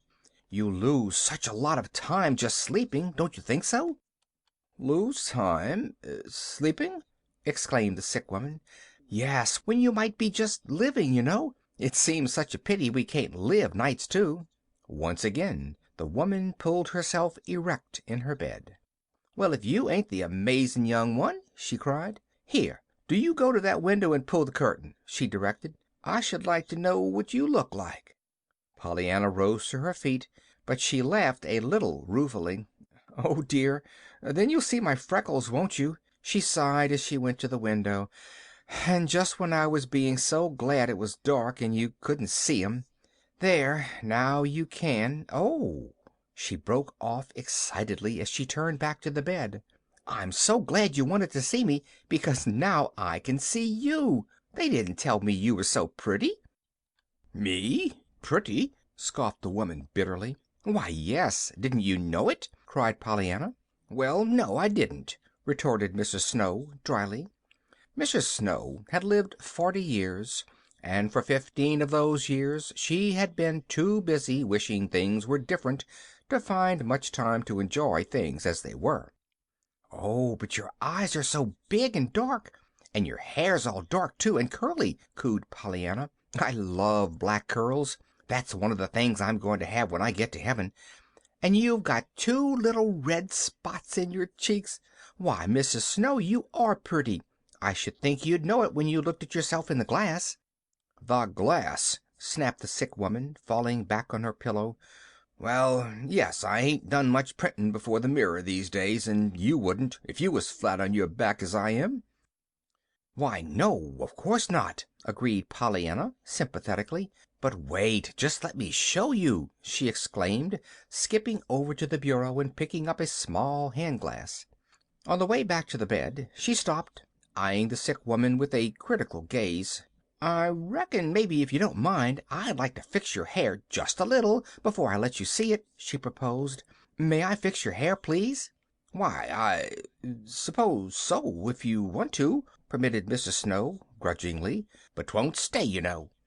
"Oh, thank you. I love to fix people's hair," exulted Pollyanna, carefully laying down the hand glass and reaching for a comb. "I shan't do much today, of course. I'm in such a hurry for you to see how pretty you are, but some day I'm going to take it all down and have a perfectly lovely time with it," she cried, touching with soft fingers the waving hair above the sick woman's forehead. For 5 minutes Pollyanna worked swiftly, deftly, combing a refractory curl into fluffiness, perking up a drooping ruffle at the neck, or shaking a pillow into plumpness so that the head might have a better pose. Meanwhile the sick woman, frowning prodigiously and openly scoffing at the whole procedure, was, in spite of herself, beginning to tingle with a feeling perilously near to excitement. "There!" panted Pollyanna, hastily plucking a pink from a vase near by and tucking it into the dark hair where it would give the best effect. "Now I reckon we're ready to be looked at," and she held out the mirror in triumph. "Hm!" grunted the sick woman, eyeing her reflection severely. "I like red pinks better than pink ones, but then it'll fade anyhow before night, so what's the difference?" "But I should think you'd be glad they did fade," laughed Pollyanna, "'cause then you can have the fun of getting some more. I just love your hair fluffed out like that," she finished with a satisfied gaze. "Don't you?" Maybe. Still, 'twon't last, with me tossing back and forth on the pillow as I do." "Of course not, and I'm glad, too," nodded Pollyanna, cheerfully, "because then I can fix it again. Anyhow, I should think you'd be glad it's black. Black shows up so much nicer on a pillow than yellow hair like mine does." "Maybe, but I never did set much store by black hair. Shows gray too soon," retorted Mrs. Snow. She spoke fretfully, but she still held the mirror before her face. "Oh, I love black hair. I should be so glad if only I had it," sighed Pollyanna. Mrs. Snow dropped the mirror and turned irritably. "Well, you wouldn't. Not if you were me. You wouldn't be glad for black hair nor anything else if you had to lie here all day as I do." Pollyanna bent her brows in a thoughtful frown. "Why, 'twould be kind of hard to do it then, wouldn't it?" she mused aloud. "Do what?" "Be glad about things." "Be glad about things when you're sick in bed all your days? Well, I should say it would," retorted Mrs. Snow. "If you don't think so, just tell me something to be glad about, that's all." To Mrs. Snow's unbounded amazement, Pollyanna sprang to her feet and clapped her hands. "Oh, goody! That'll be a hard one, won't it? I've got to go now, but I'll think and think all the way home, and maybe the next time I come I can tell it to you. Goodbye. I've had a lovely time. Goodbye," she called again as she tripped through the doorway. "Well, I never! Now what does she mean by that?" ejaculated Mrs. Snow, staring after her visitor. By and by she turned her head and picked up the mirror, eyeing her reflection critically. "That little thing has got a knack with hair, and no mistake," she muttered under her breath. "I declare, I didn't know it could look so pretty. But then, what's the use?" she sighed, dropping the little glass into the bedclothes and rolling her head on the pillow fretfully. A little later, when Millie, Mrs. Snow's daughter, came in, the mirror still lay among the bedclothes, but it had been carefully hidden from sight. "Why, Mother, the curtain is up!" cried Millie, dividing her amazed stare between the window and the pink in her mother's hair. "Well, what if it is?" snapped the sick woman. "I needn't stay in the dark all my life if I am sick, need I?" "Why, no, of course not," rejoined Millie in hasty conciliation as she reached for the medicine bottle. "It's only, well, you know very well that I've tried to get you to have a lighter room for ages, and you wouldn't." There was no reply to this. Mrs. Snow was picking at the lace on her nightgown. At last she spoke fretfully. "I should think somebody might give me a new nightdress instead of lamb broth for a change." "Why, Mother! No wonder Millie quite gasped aloud with bewilderment. In the drawer behind her at that moment lay 2 new night-dresses that Millie for months had been vainly urging her mother to wear. End of chapter 8.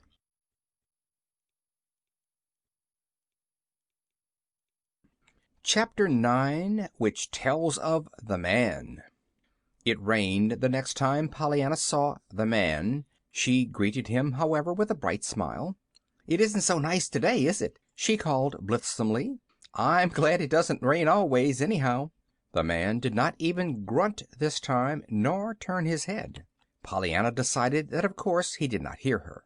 The next time, therefore, which happened to be the following day, she spoke up louder. She thought it particularly necessary to do this, anyway, for the man was striding along, his hands behind his back and his eyes on the ground, which seemed to Pollyanna preposterous in the face of the glorious sunshine and the freshly washed morning air. Pollyanna, as a special treat, was on a morning errand today. "How do you do?" she chirped. "I'm so glad it isn't yesterday, aren't you?" The man stopped abruptly. There was an angry scowl on his face.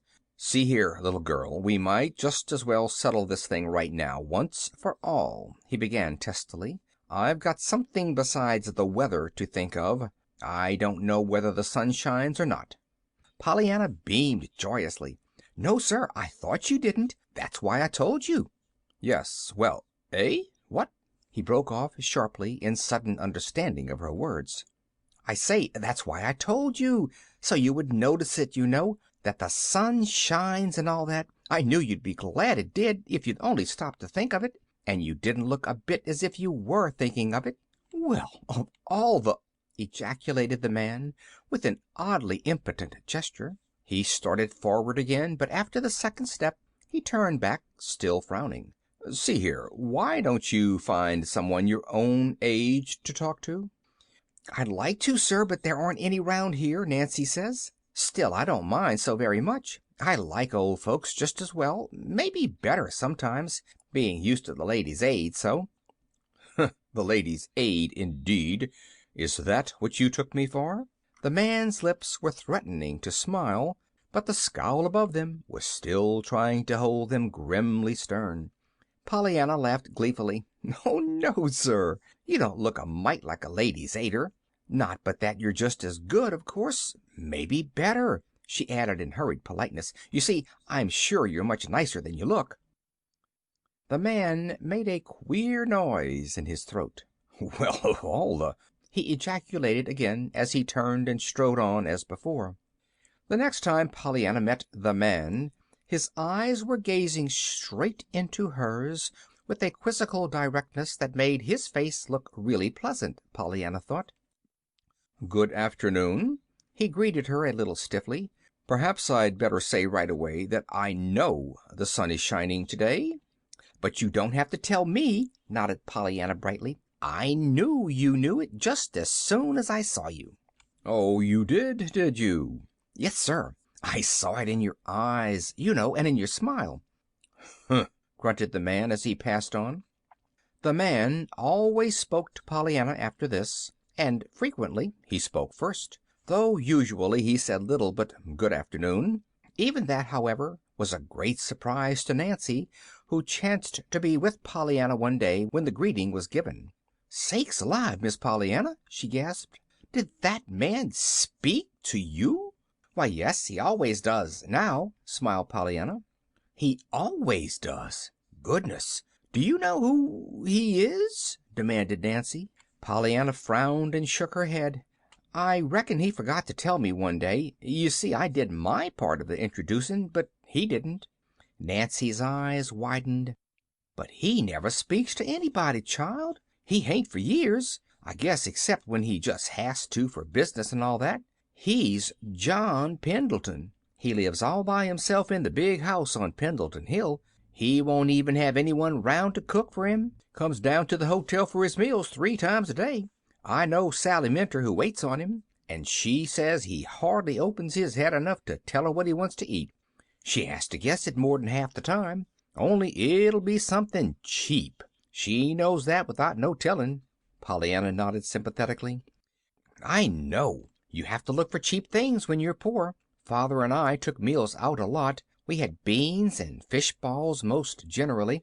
He used to say how glad we were we liked beans. That is, we said it specially when we were looking at the roast turkey place, you know, that was 60 cents. Does Mr. Pendleton like beans?" "Like 'em? What if he does or don't? Why, Miss Pollyanna, he ain't poor. He's got loads of money, John Pendleton has, from his father. There ain't nobody in town as rich as he is. He could eat dollar bills if he wanted to and not know it." Pollyanna giggled. "As if anybody could eat dollar bills and not know it, Nancy, when they come to try to chew 'em." "Oh, I mean he's rich enough to do it," shrugged Nancy. "He ain't spending his money, that's all. He's a saving it." "Oh, for the heathen," surmised Pollyanna. "How perfectly splendid. That's denying yourself and taking up your cross. I know. Father told me." Nancy's lips parted abruptly, as if there were angry words all ready to come, but her eyes, resting on Pollyanna's jubilantly trustful face, saw something that prevented the words being spoken. "Huh," she vouchsafed. Then, showing her old-time interest, she went on. "But say, it is queer his speaking to you honestly, Miss Pollyanna. He don't speak to no one, and he lives all alone in a great big lovely house, all full of just grand things, they say. Some says he's crazy, and some just cross, and some says he's got a skeleton in his closet." "Oh, Nancy!" shuddered Pollyanna. "How can he keep such a dreadful thing? I should think he'd throw it away." Nancy chuckled. That Pollyanna had taken the skeleton literally instead of figuratively she knew very well, but perversely she refrained from correcting the mistake. "And everybody says he's mysterious," she went on. "Some years he just travels, week in and week out, and it's always in heathen countries, Egypt and Asia and the Desert of Sahara, you know." "Oh, a missionary," nodded Pollyanna. Nancy laughed oddly. "Well, I didn't say that, Miss Pollyanna. When he comes back he writes books, queer, odd books, they say, about some gimcrack he's found in them heathen countries, but he don't never seem to want to spend no money here, leastways not for just living." "Of course not, if he's saving it for the heathen," declared Pollyanna. "But he is a funny man, and he's different, too, just like Mr. Snow, only he's different." "Well, I guess he is, rather," chuckled Nancy. "I'm gladder'n ever now, anyhow, that he speaks to me," sighed Pollyanna contentedly. End of chapter 9.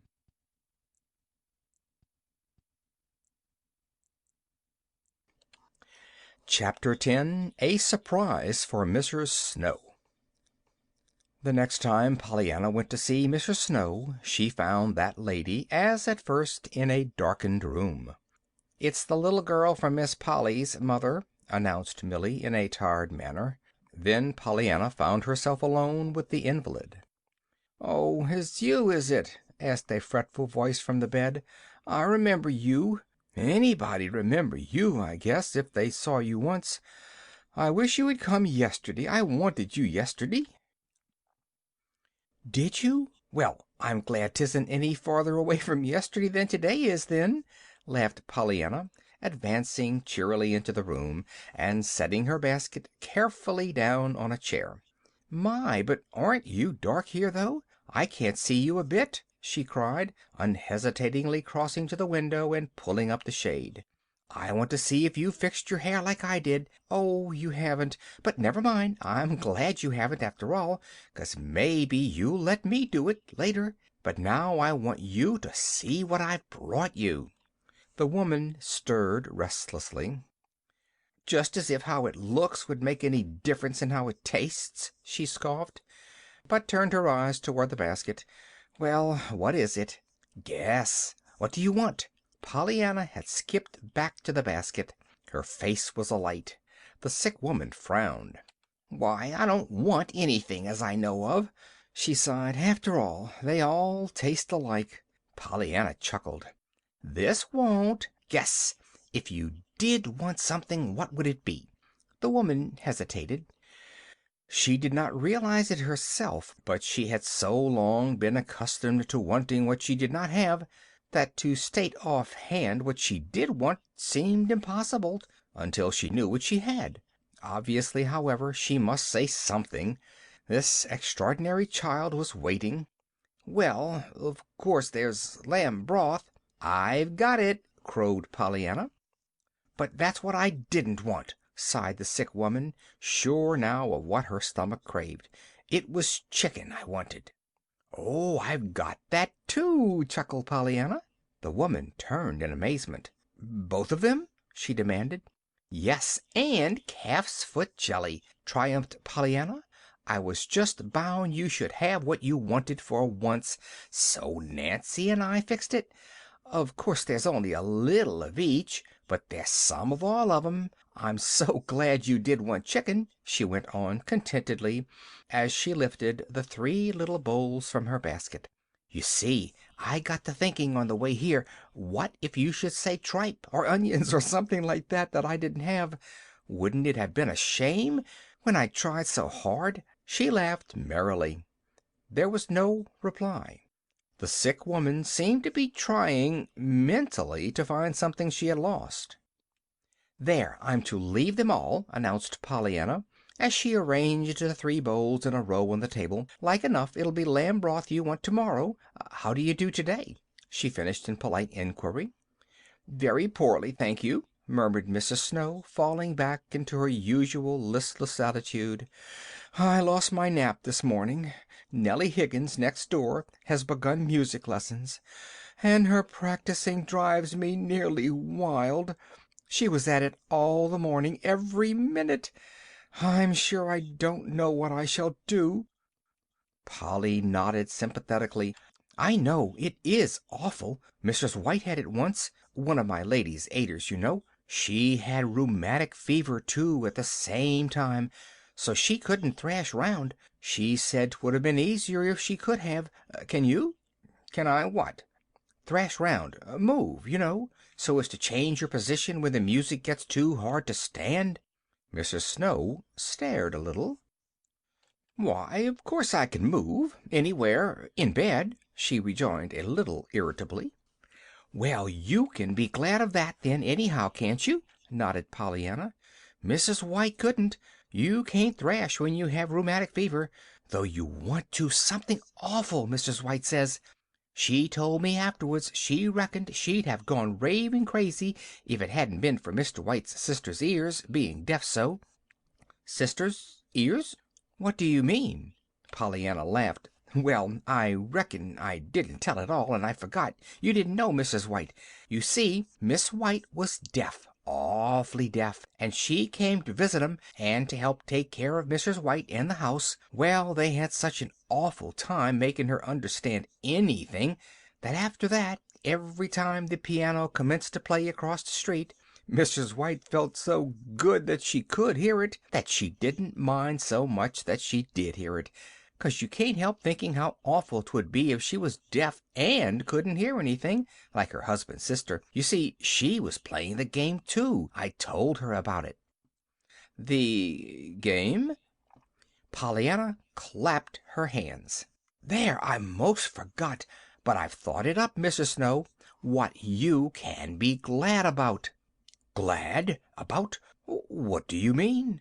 "Why, I told you I would. Don't you remember? You asked me to tell you something to be glad about. Glad, you know, even though you did have to lie here in bed all day." "Oh," scoffed the woman, "that? Yes, I remember that. But I didn't suppose you were in earnest any more than I was." "Oh, yes, I was," nodded Pollyanna triumphantly. "And I found it, too. But 'twas hard. It's all the more fun, though, always, when 'tis hard. And I will own up, honest to true, that I couldn't think of anything for a while. Then I got it." "Did you really? Well, what is it?" Mrs. Snow's voice was sarcastically polite. Pollyanna drew a long breath. "I thought how glad you could be that other folks weren't like you, all sick in bed like this, you know," she announced impressively. Mrs. Snow stared. Her eyes were angry. "Well, really!"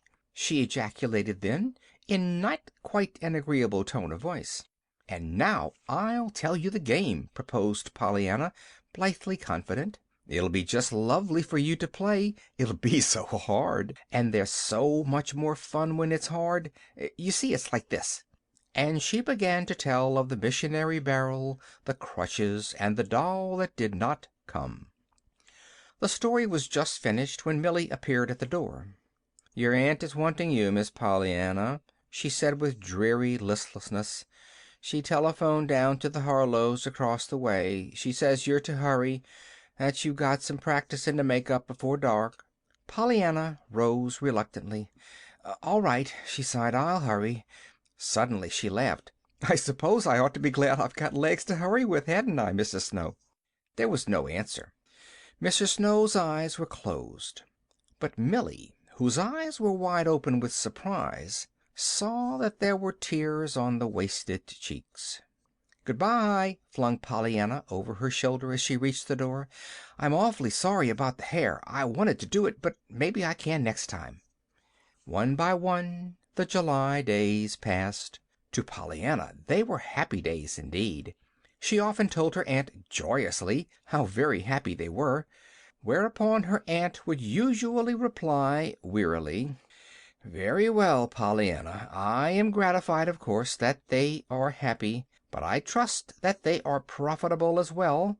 Otherwise I should have failed signally in my duty."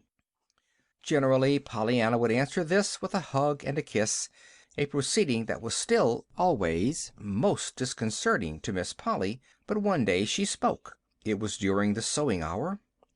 "Do you mean that it wouldn't be enough, then, Aunt Polly, that they should be just happy days?" she asked wistfully. "That is what I mean, Pollyanna. They must be profitable as well." "Certainly. What is being profitable?" "Why, it's just being profitable. Having profit. Something to show for it, Pollyanna." "What an extraordinary child you are!" "Then just being glad isn't profitable?" questioned Pollyanna, a little anxiously. "Certainly not." "Oh, dear. Then you wouldn't like it, of course. I'm afraid now you won't ever play the game, Aunt Polly." "Game? What game?"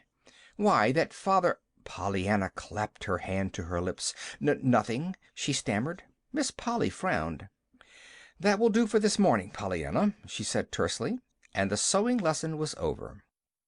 It was that afternoon that Pollyanna, coming down from her attic room, met her aunt on the stairway. "Why, Aunt Polly, how perfectly lovely!" she cried. "You were coming up to see me. Come right in. I love company," she finished, scampering up the stairs and throwing her door wide open. Now, Miss Polly had not been intending to call on her niece. She had been planning to look for a certain white wool shawl in the cedar chest near the east window. But to her unbounded surprise now, she found herself not in the main attic before the cedar chest, but in Pollyanna's little room, sitting in one of the straight-backed chairs.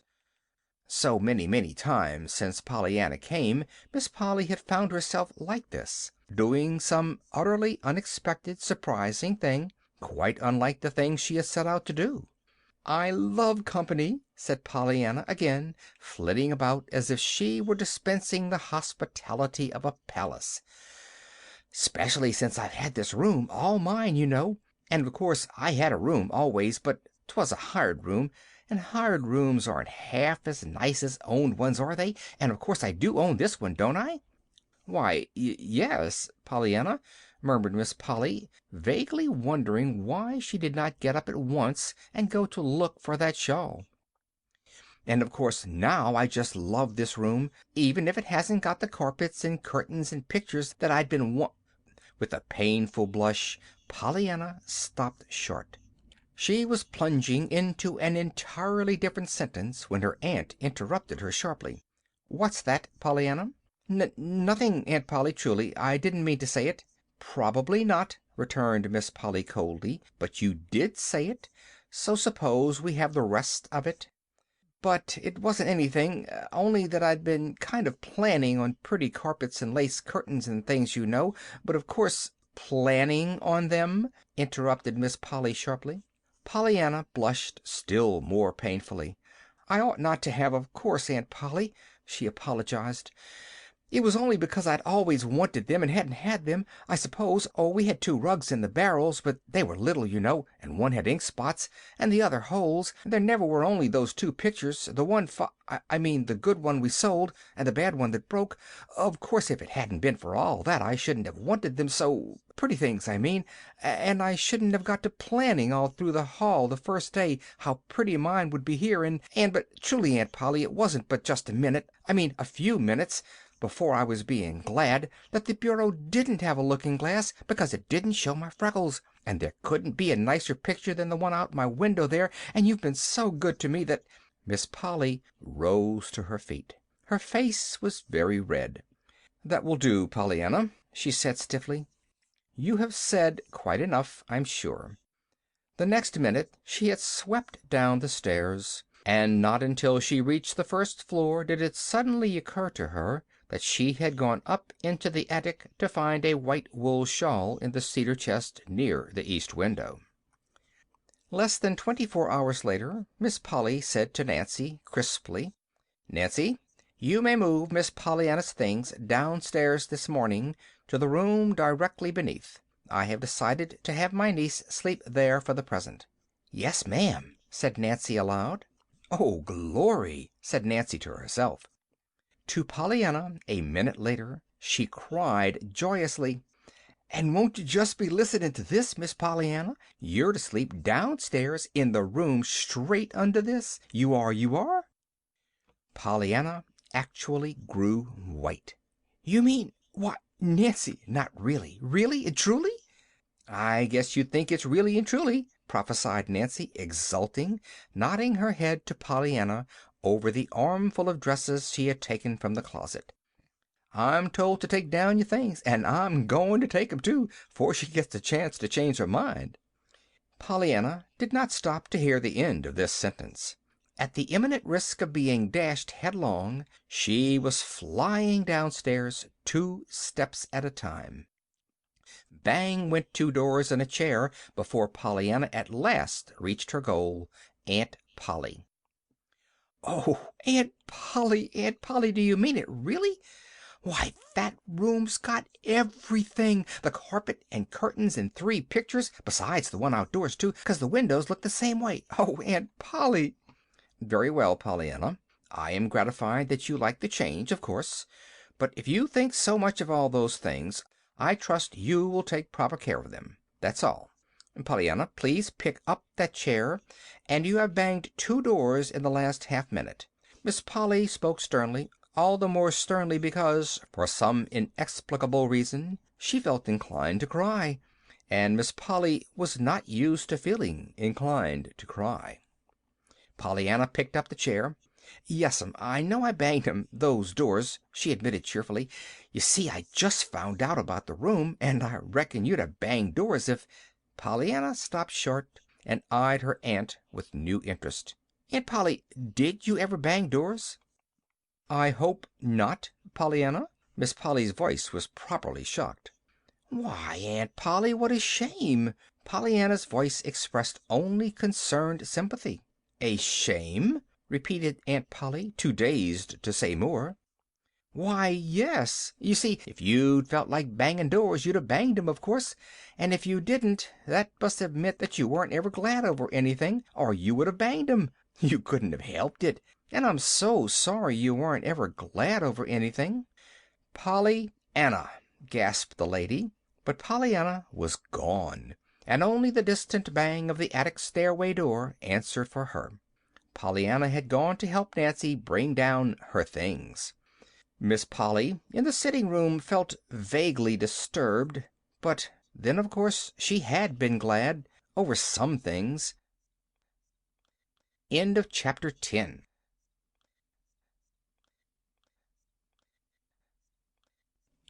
Chapter 11. Introducing Jimmy. August came.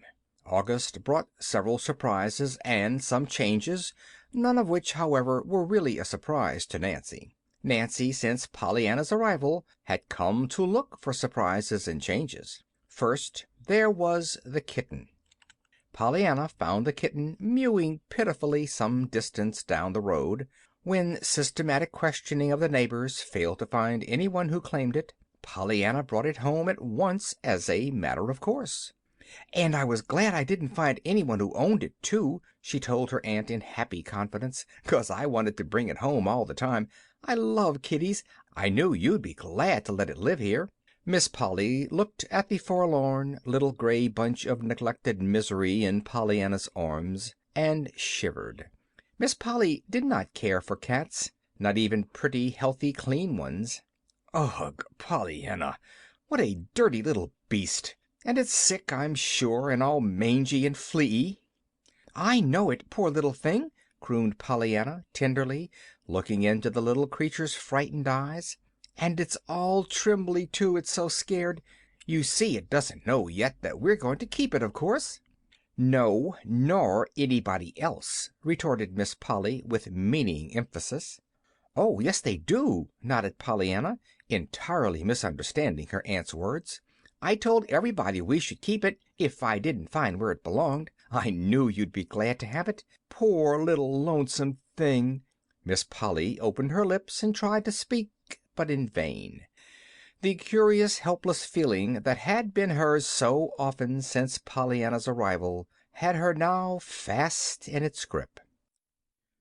"Of course I knew," hurried on Pollyanna gratefully, "that you wouldn't let a dear little lonesome kitty go hunting for a home when you'd just taken me in. And I said so to Mrs. Ford when she asked me if you'd let me keep it. Why, I had the Ladies' Aid, you know, and Kitty didn't have anybody. I knew you'd feel that way." She nodded happily as she ran from the room. "But, Pollyanna, Pollyanna," remonstrated Miss Polly, "I don't—" But Pollyanna was already halfway to the kitchen, calling, "Nancy, Nancy, just see this dear little kitty that Aunt Polly is going to bring up along with me."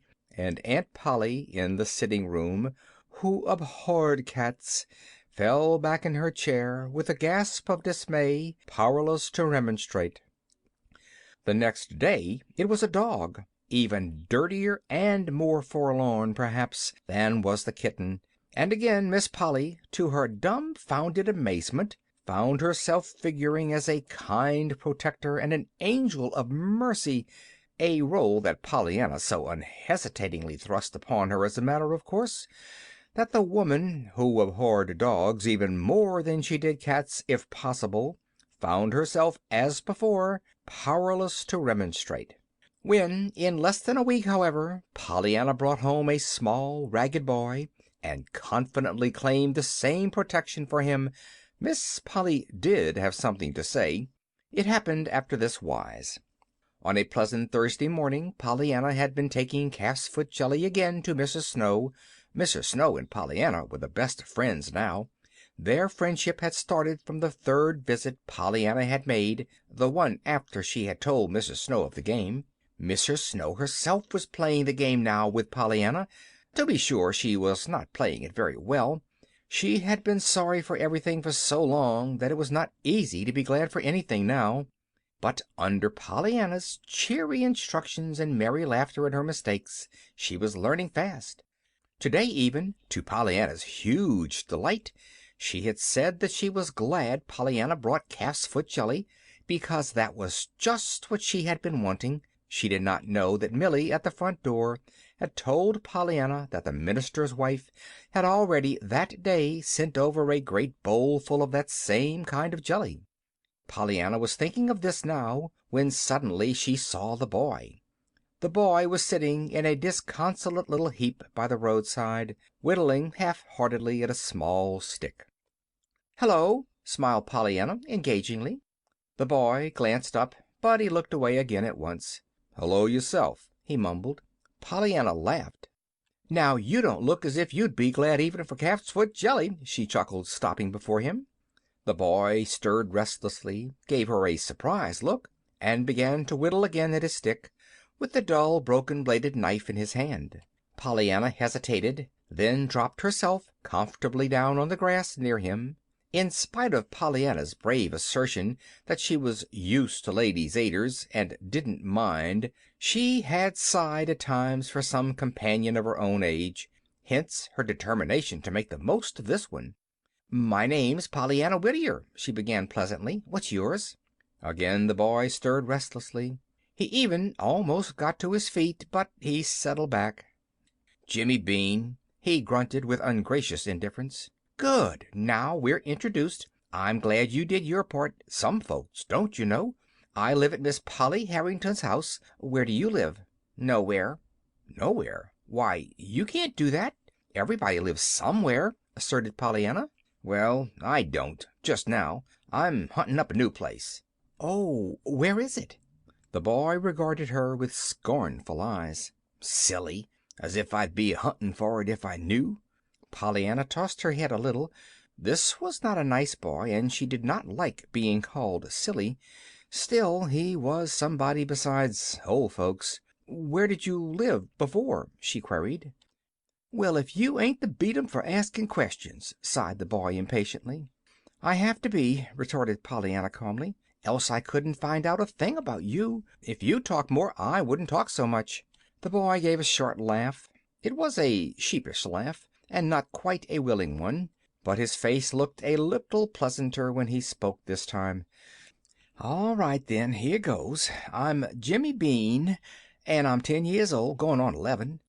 I come last year to live at the orphans' home, but they've got so many kids there ain't much room for me, and I warn't never wanted anyhow, I don't believe. So I've quit. I'm going to live somewheres else, but I ain't found a place yet. I'd like a home, just a common one, you know, with a mother in it instead of a matron. If you has a home, you has folks, and I hain't had folks since Dad died. So I'm hunting now. I've tried 4 houses, but they didn't want me, though I said I expected to work, of course. There, is that all you want to know?" The boy's voice had broken a little over the last 2 sentences. "Why, what a shame," sympathized Pollyanna. "And didn't there anybody want you? Oh, dear, I know just how you feel, because after my father died, too, there wasn't anybody but the Ladies' Aid for me, until Aunt Polly said she'd take—" Pollyanna stopped abruptly. The dawning of a wonderful idea began to show in her face. "Oh, I know just the place for you," she cried. "Aunt Polly'll take you. I know she will. Didn't she take me? And didn't she take Fluffy and Buffy when they didn't have anyone to love 'em, or any place to go, and they're only cats and dogs? Oh, come, I know Aunt Polly'll take you. You don't know how good and kind she is." Jimmy Bean's thin little face brightened. "Honest Injun? Would she now? I'd work, you know, and I'm real strong." He bared a small, bony arm. "Of course she would. Why, my Aunt Polly is the nicest lady in the world, now that my mama has gone to be a heaven angel.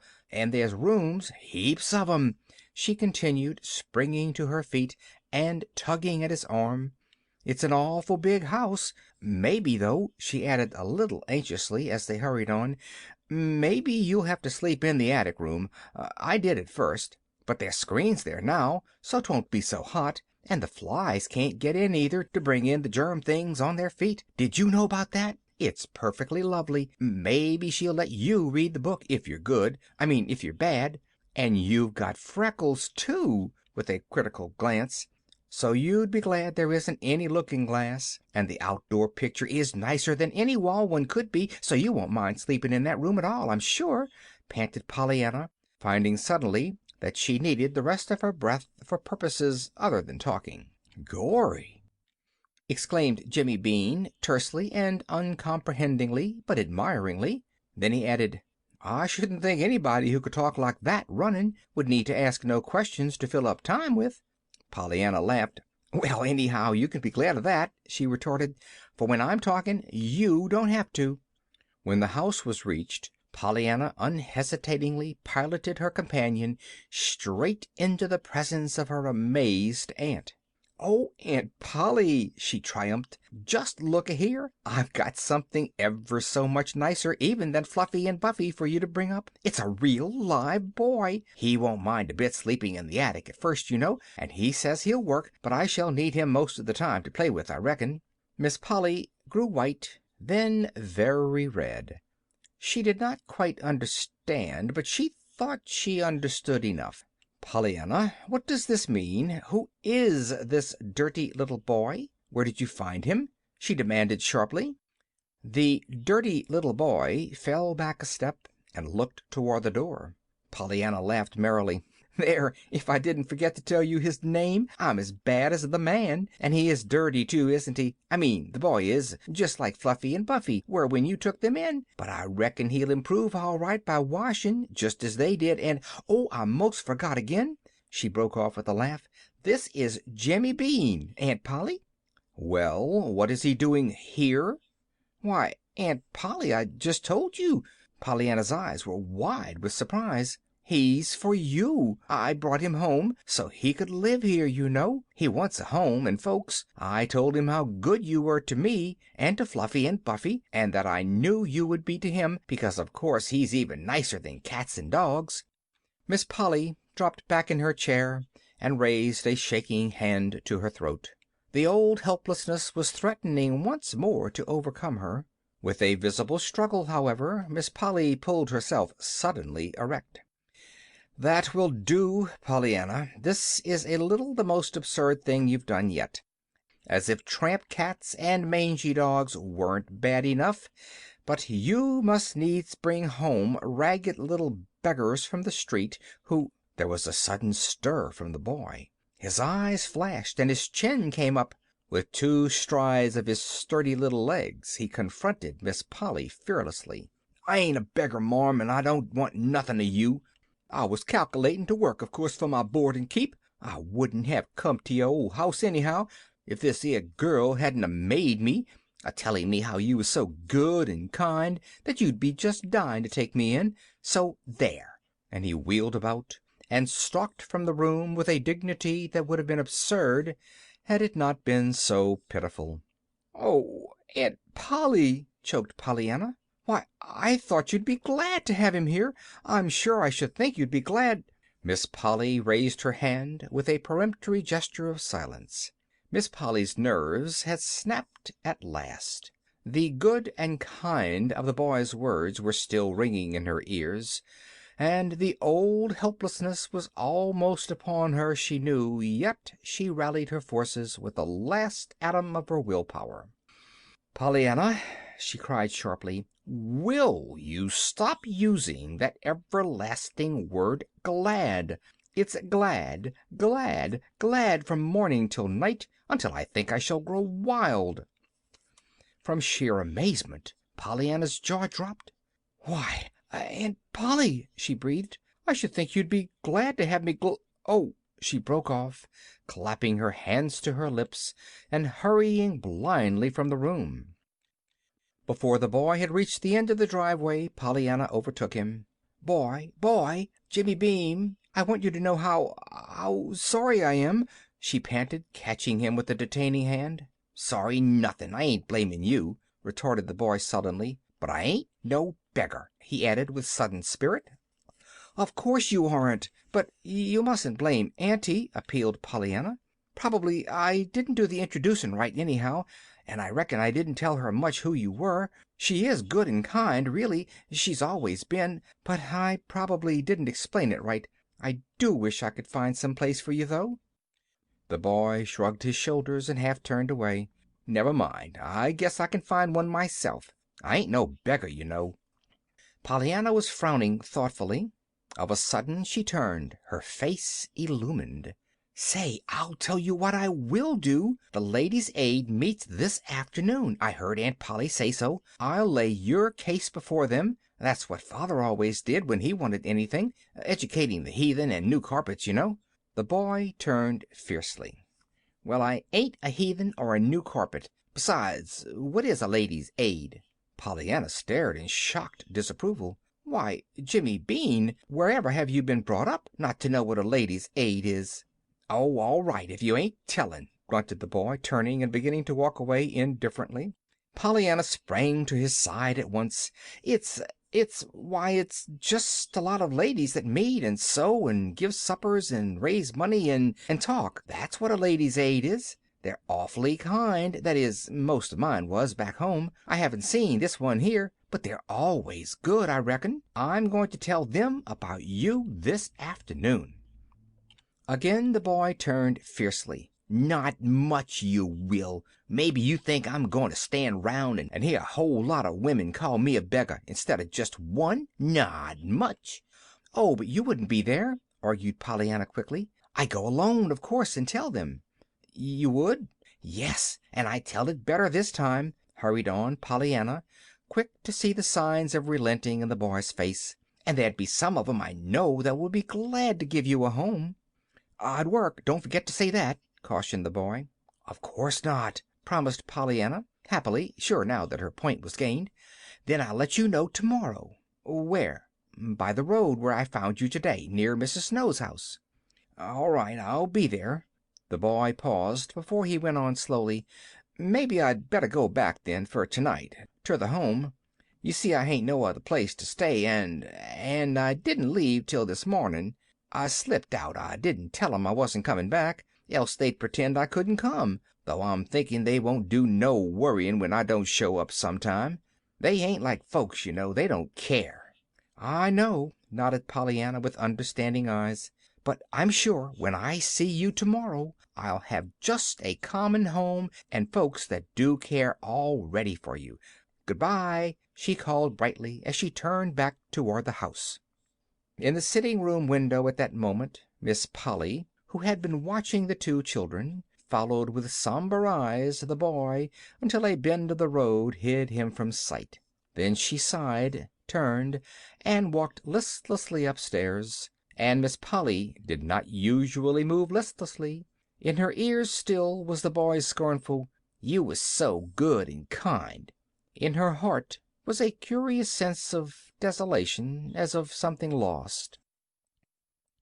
End of chapter 11.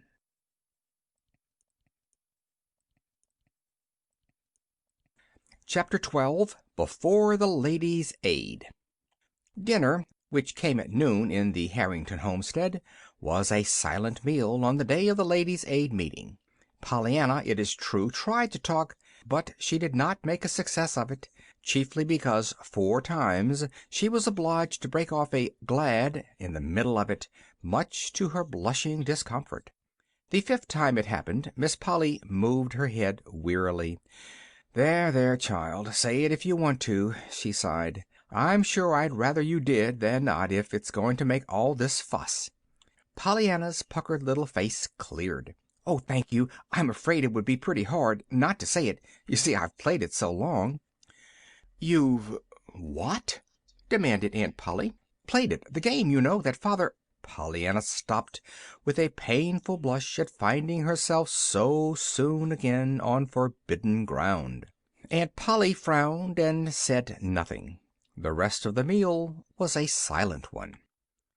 Pollyanna was not sorry to hear Aunt Polly tell the minister's wife over the telephone a little later that she would not be at the Ladies' Aid meeting that afternoon, owing to a headache. When Aunt Polly went upstairs to her room and closed the door, Pollyanna tried to be sorry for the headache, but she could not help feeling glad that her aunt was not to be present that afternoon when she laid the case of Jimmy Bean before the Ladies' Aid. She could not forget that Aunt Polly had called Jimmy Bean a little beggar, and she did not want Aunt Polly to call him that before the Ladies' Aid. Pollyanna knew that the Ladies' Aid met at 2 o'clock in the chapel next the church, not quite half a mile from home. She planned her going, therefore, so that she could get there a little before 3. "I want them all to be there," she said to herself, "else the very one that wasn't there might be the one who would be wanting to give Jimmy Bean a home, and, of course, 2 o'clock always means 3, really, to Ladies' Aiders." Quietly, but with confident courage, Pollyanna ascended the chapel steps, pushed open the door, and entered the vestibule. A soft babble of feminine chatter and laughter came from the main room. Hesitating only a brief moment, Pollyanna pushed open one of the inner doors. The chatter dropped to a surprised hush. Pollyanna advanced a little timidly. Now that the time had come, she felt unwontedly shy. After all, these half-strange, half-familiar faces about her were not her own dear Ladies' Aid. "How do you do, Ladies' Aiders?" she faltered politely. "I'm Pollyanna Whittier. I reckon some of you know me, maybe. Anyway, I do you, only I don't know you altogether this way." The silence could almost be felt now. Some of the ladies did know this rather extraordinary niece of their fellow member, and nearly all had heard of her, but not one of them could think of anything to say just then. "I've come to lay the case before you," stammered Pollyanna, after a moment, unconsciously falling into her father's familiar phraseology. There was a slight rustle. Did your aunt send you, my dear?" asked Mrs. Ford, the minister's wife. Pollyanna colored a little. "Oh, no, I came all by myself. You see, I'm used to ladies' aiders. It was ladies' aiders that brought me up, with father." Somebody tittered hysterically, and the minister's wife frowned. "Yes, dear, what is it?" "Well, it's Jimmy Bean," sighed Pollyanna. "He hasn't any home except the orphan one, and they're full and don't want him anyhow, he thinks. So he wants another. He wants one of the common kind that has a mother instead of a matron in it. Folks, you know, that'll care. He's 10 years old, going on 11. I thought some of you might like him to live with you, you know." "Well, did you ever?" murmured a voice, breaking the dazed pause that followed Pollyanna's words. With anxious eyes, Pollyanna swept the circle of faces about her. "Oh, I forgot to say, he will work," she supplemented eagerly. Still there was silence. Then, coldly, one or two women began to question her. After a time they had all the story and began to talk among themselves, animatedly, not quite pleasantly. Pollyanna listened with growing anxiety. Some of what was said she could not understand. She did gather, after a time, however, that there was no woman there who had a home to give him, though every woman seemed to think that some of the other might take him, as there were several who had no little boys of their own already in their homes. But there was no one who agreed herself to take him. Then she heard the minister's wife suggest, timidly, that they, as a society, might perhaps assume his support and education, instead of sending quite so much money this year to the little boys in far-away India. A great many ladies talked then, and several of them talked all at once, and even more loudly and more unpleasantly than before. It seemed that their society was famous for its offering to Hindu missions, and several said they should die of mortification if it should be less this year. Some of what was said at this time Pollyanna again thought she could not have understood, too, for it sounded almost as if they did not care at all what the money did, so long as the sum opposite the name of their society in a certain report headed the list. And of course that could not be what they meant at all. But it was all very confusing, and not quite pleasant, so that Pollyanna was glad indeed when at last she found herself outside in the hushed, sweet air.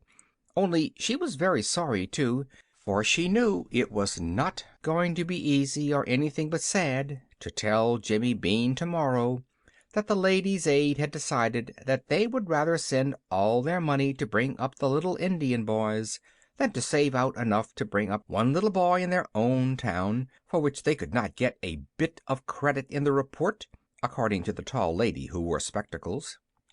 "Not but that it's good, of course, to send money to the heathen, and I shouldn't want 'em not to send some there," sighed Pollyanna to herself, as she trudged sorrowfully along. "But they acted as if little boys here weren't any account, only little boys way off. I should think, though, they'd rather see Jimmy Bean grow than just a report." End of chapter 12.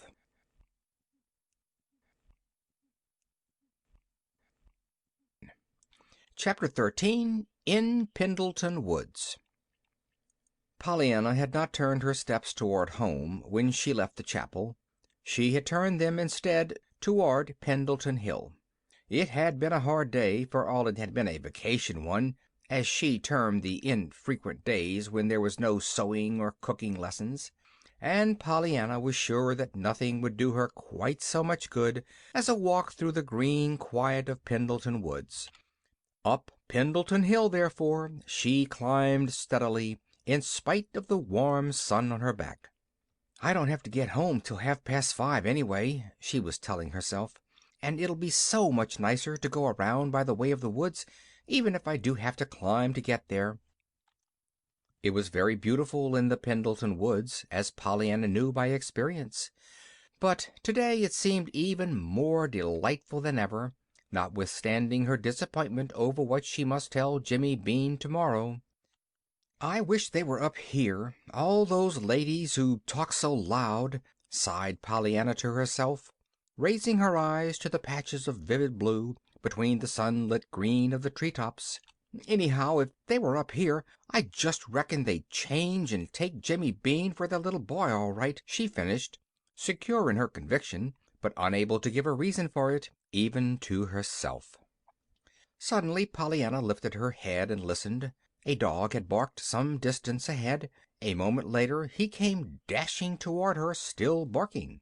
"Hello, doggy, hello!" Pollyanna snapped her fingers at the dog and looked expectantly down the path. She had seen the dog once before, she was sure. He had been then with the man, Mr. John Pendleton. She was looking now, hoping to see him. For some minutes she watched eagerly, but he did not appear. Then she turned her attention toward the dog. The dog, as even Pollyanna could see, was acting strangely. He was still barking, giving little short, sharp yelps, as if of alarm. He was running back and forth, too, in the path ahead. Soon they reached a side path, and down this the little dog fairly flew, only to come back at once, whining and barking. "Oh, that isn't the way home," laughed Pollyanna, still keeping to the main path. The little dog seemed frantic now. Back and forth, between Pollyanna and the side path he vibrated, barking and whining pitifully. Every quiver of his little brown body and every glance from his beseeching brown eyes were eloquent with appeal, so eloquent that at last Pollyanna understood, turned, and followed him. Straight ahead now the little dog dashed madly, and it was not long before Pollyanna came upon the reason for it all. A man lying motionless at the foot of a steep, overhanging mass of rock a few yards from the side path. A twig cracked sharply under Pollyanna's foot, and the man turned his head. With a cry of dismay Pollyanna ran to his side. "Mr. Pendleton! Oh, are you hurt?" "Hurt? Oh, no. I'm just taking a siesta in the sunshine," snapped the man irritably. "See here, how much do you know? What can you do? Have you got any sense?" Pollyanna caught her breath with a little gasp, but as was her habit, she answered the questions literally one by one. "Why, Mr. Pendleton, I don't know so very much, and I can't do a great many things, but most of the ladies aiders, except Mrs. Ralston, said I had good sense. I heard 'em say so one day. They didn't know I heard, though." The man smiled grimly. There, child, I beg your pardon, I'm sure. It's only this confounded leg of mine. Now listen." He paused, and with some difficulty reached his hand into his trousers pocket and brought out a bunch of keys, signaling out one between his thumb and forefinger. "Straight through the path there, about 5 minutes' walk, is my house. This key will admit you to the side door under the porte-cocherie. Do you know what a porte-cocherie is?" "Oh, yes, sir. Auntie has one with a sun parlor over it. That's the roof I slept on, only I didn't sleep, you know. They found me." "Eh? Oh? Well, when you get into the house, go straight through the vestibule and hall to the door at the end. On the big flat-topped desk in the middle of the room you'll find a telephone. Do you know how to use a telephone?" "Oh, yes, sir. Why, once when Aunt Polly—" "Never mind Aunt Polly now," cut in the man, scowling, as he tried to move himself a little. "Hunt up Dr. Thomas Chilton's number on the card you'll find somewhere around there. It ought to be on the hook down at the side, but probably won't be. You know a telephone card, I suppose, when you see one?" "Oh, yes, sir. I just love Aunt Polly's. There's such a lot of queer names, and—" "Tell Dr. Chilton that John Pendleton is at the foot of the Little Eagle Ledge in Pendleton Woods with a broken leg, and to come at once with a stretcher and 2 men. He'll know what to do besides that. Tell him to come by the path from the house." A broken leg? Oh, Mr. Pendleton, how perfectly awful!" shuddered Pollyanna. "But I'm so glad I came. Can't I do—" "Yes, you can, but evidently you won't. Will you go and do what I ask and stop talking?" moaned the man faintly, and with a little sobbing cry Pollyanna went. It was not long before she came in sight of the house. She had seen it before, though never so near as this. She was almost frightened now at the massiveness of the great pile of gray stone with its pillared verandas and its imposing entrance. Pausing only a moment, however, she sped across the big neglected lawn and around the house to the side door under the porte cochère. Her fingers, stiff from their tight clutch upon the keys, were anything but skillful in their efforts to turn the bolt in the lock, but at last the heavy carved door swung slowly back on its hinges. Pollyanna caught her breath. In spite of her feeling of haste, she paused a moment and looked fearfully through the vestibule to the wide, somber hall beyond, her thoughts in a whirl. This was John Pendleton's house, the house of mystery, the house into which no one but its master entered, the house which sheltered somewhere a skeleton. Yet she, Pollyanna, was expected to enter alone these fearsome rooms and telephone the doctor that the master of the house lay now. With a little cry, Pollyanna, looking neither to the right nor the left, fairly ran through the hall to the door at the end and opened it. The room was large and somber, with dark woods and hangings like the hall, but through the west window the sun threw a long shaft of gold across the floor, gleamed dully on the tarnished brass andirons in the fireplace, and touched the nickel of the telephone on the great desk in the middle of the room. It was toward this desk that Pollyanna hurried tiptoed. The telephone cord was not on its hook. It was on the floor. But Pollyanna found it and ran her shaking forefinger down through the C's to Chilton. In due time she had Dr. Chilton himself on the other end of the wires, and was tremblingly delivering her message and answering the doctor's terse, pertinent questions. This done, she hung up the receiver and drew a long breath of relief. Only a brief glance did Pollyanna give about her. Then, with a confused vision in her eyes of crimson draperies, book-lined walls, a littered floor, an untidy desk, innumerable closed doors, any one of which might conceal a skeleton, and everywhere dust, dust, dust, she flew back through the hall to the great carved door, still half open as she had left it. In what seemed, even to the injured man, an incredibly short time, Pollyanna was back in the woods at the man's side.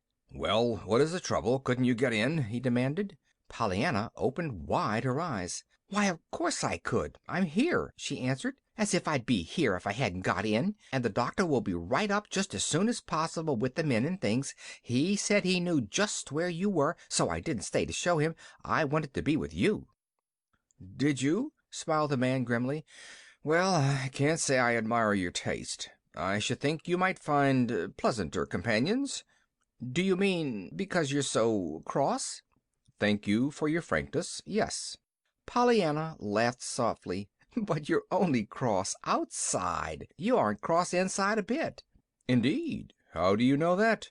asked the man, trying to change the position of his head without moving the rest of his body.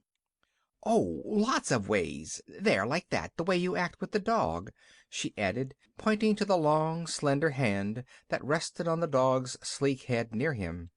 "It's funny how dogs and cats know the insides of folks better than other folks do, isn't it? Say, I'm going to hold your head," she finished abruptly. The man winced several times and groaned once, softly, while the change was being made, but in the end he found Pollyanna's lap a very welcome substitute for the rocky hollow in which his head had lain before. "Well, that is better," he murmured faintly. He did not speak again for some time. Pollyanna watched his face, wondering if he were asleep. She did not think he was. He looked as if his lips were tight shut to keep back moans of pain. Pollyanna herself almost cried aloud as she looked at his great strong body lying there so helpless. One hand, with fingers tightly clenched, lay outflung, motionless. The other, limply open, lay on the dog's head. The dog, his wistful, eager eyes on his master's face, was motionless too. Minute by minute the time passed. The sun dropped lower in the west, and the shadows grew deeper under the trees. Pollyanna sat so still she hardly seemed to breathe. A bird alighted fearlessly within reach of her hand, and a squirrel whisked his bushy tail on a tree branch almost under her nose, yet with his bright little eyes all the while on the motionless dog. At last the dog pricked up his ears and whined softly. Then he gave a short, sharp bark. The next moment Pollyanna heard voices, and very soon their owners appeared, 3 men carrying a stretcher and various other articles. The tallest of the party, a smooth-shaven, kind-eyed man whom Pollyanna knew on sight as Dr. Chilton, advanced cheerily. "Well, my little lady, playing nurse?" "Oh, no, sir," smiled Pollyanna. "I've only held his head. I haven't given him a mite of medicine, but I'm glad I was here." "So am I," nodded the doctor, as he turned his absorbed attention to the injured man. End of chapter 13.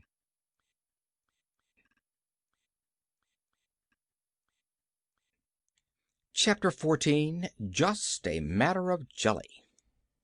Pollyanna was a little late for supper on the night of the accident to John Pendleton, but as it happened she escaped without reproof. Nancy met her at the door. "Well, if I ain't glad to be setting my 2 eyes on you," she sighed in obvious relief. "It's 6:30. "I know it," admitted Pollyanna anxiously, "but I'm not to blame, truly I'm not, and I don't think even Aunt Polly will say I am either." "She won't have the chance," retorted Nancy with huge satisfaction. "She's gone." "Gone?" gasped Pollyanna. "You don't mean that I've driven her away?" Through Pollyanna's mind at the moment trooped remorseful memories of the morning with its unwanted boy, cat, and dog, and its unwelcome, glad, and forbidden father that would spring to her forgetful little tongue. "Oh, I didn't drive her away." "Not much you did," scoffed Nancy. "Her cousin died suddenly down in Boston, and she had to go. She had one of them yeller telegram letters after you went away this afternoon, and she won't be back for 3 days. Now I guess we're glad, all right. We'll be keeping house together, just you and me all the time, we will, we will." Pollyanna looked shocked. "Glad? Oh, Nancy, when it's a funeral?" "Oh, but 'twarn't the funeral I was glad for, Miss Pollyanna. It was—" Nancy stopped abruptly. A shrewd twinkle came into her eyes. "Why, Miss Pollyanna, as if it weren't yourself that was teaching me to play the game," she reproached her gravely. Pollyanna puckered her forehead in a troubled frown. "I can't help it, Nancy," she argued with a shake of her head. "It must be that there are some things that 'tisn't right to play the game on, and I'm sure funerals is one of them. There's nothing in a funeral to be glad about." Nancy chuckled. "We can be glad 'tain't ourn," she observed demurely. But Pollyanna did not hear. She had begun to tell of the accident, and in a moment Nancy, open-mouthed, was listening. At the appointed place the next afternoon Pollyanna met Jimmy Bean according to agreement. As was to be expected, of course, Jimmy showed keen disappointment that the Ladies' Aid preferred a little Indian boy to himself. "Well, maybe 'tis natural," he sighed. "Of course, things you don't know about are always nicer'n things you do. Same as the pertater on t'other side of the plate is always the biggest. But I wish I looked that way to somebody way off. Wouldn't it be just great now if only somebody over in India wanted me?"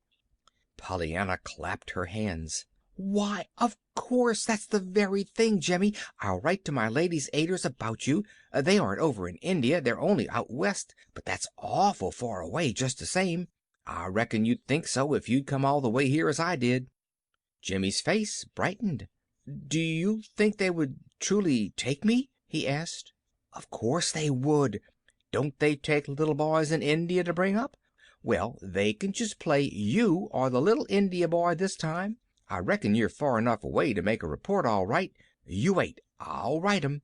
I'll write Mrs. White. No, I'll write Mrs. Jones. Mrs. White has got the most money, but Mrs. Jones gives the most, which is kind of funny, isn't it, when you think of it? But I reckon some of the Aiders will take you." "All right, but don't forget to say I'll work for my board and keep," put in Jimmy. "I ain't no beggar, and business is business, even with ladies' Aiders, I'm thinking." He hesitated, then added, "And I s'pose I better stay where I be for a spell yet, till you hear." "Of course," nodded Pollyanna emphatically. "Then I'll know just where to find you. I'm sure you're far enough away for that. Didn't Aunt Polly take Say," she broke off suddenly, "do you suppose I was Aunt Polly's little girl from India?" "Well, if you ain't the queerest kid," grinned Jimmy, as he turned away.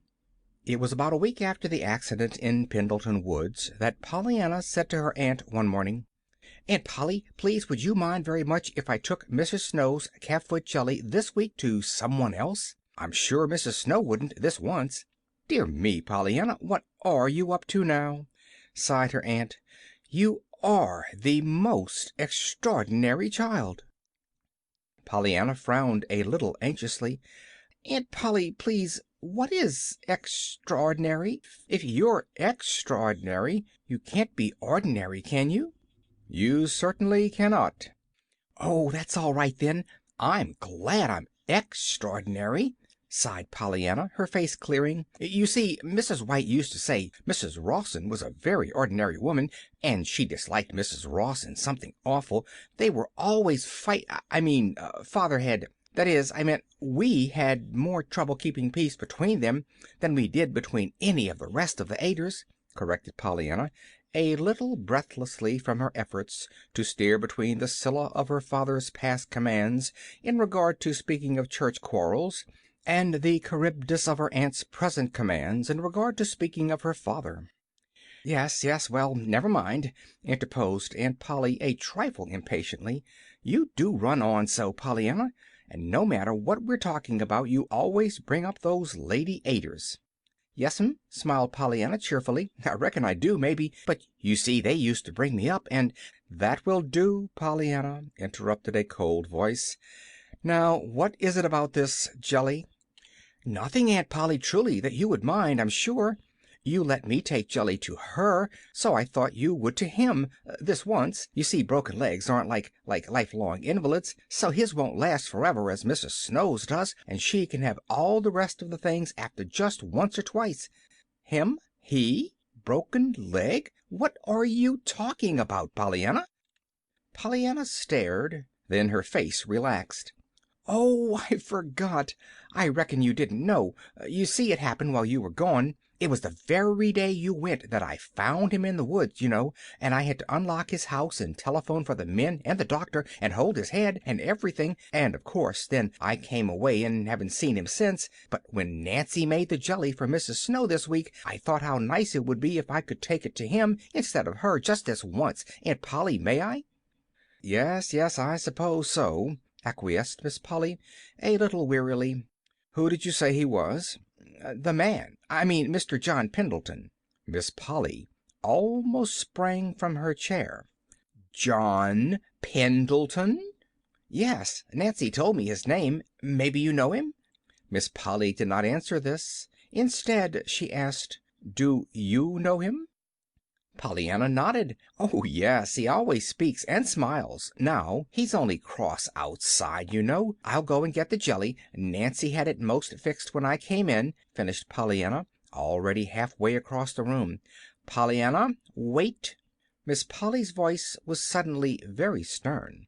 "I've changed my mind. I would prefer that Mrs. Snow had that jelly today, as usual. That is all. You may go now."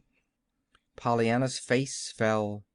"Oh, but Aunt Polly, hers will last. She can always be sick and have things, you know. But his is just a broken leg, and legs don't last. I mean broken ones. He's had it a whole week now." "Yes, I remember. I heard Mr. John Pendleton had met with an accident," said Miss Polly a little stiffly. "But I do not care to be sending jelly to John Pendleton, Pollyanna." "I know he is cross outside," admitted Pollyanna sadly. "So I suppose you don't like him. But I wouldn't say 'twas you sent it. I'd say 'twas me. I like him, and I'd be glad to send him jelly." Miss Polly began to shake her head again. Then suddenly she stopped and asked in a curiously quiet voice, "Does he know who you are, Pollyanna?" The little girl sighed. "I reckon not. I told him my name once, but he never calls me it, never." "Does he know where you live?" "Oh, no, I never told him that." "Then he doesn't know you're my niece?" "I don't think so." For a moment there was silence. Miss Polly was looking at Pollyanna with eyes that did not seem to see her at all. The little girl, shifting impatiently from one small foot to the other, sighed audibly. Then Miss Polly roused herself with a start. "Very well, Pollyanna," she said at last, still in that queer voice, so unlike her own. "You may take the jelly to Mr. Pendleton as your own gift. But understand, I do not send it. Be very sure that he does not think I do." "Yes'm, no'm. Thank you, Aunt Polly," exulted Pollyanna as she flew through the door. End of chapter 14.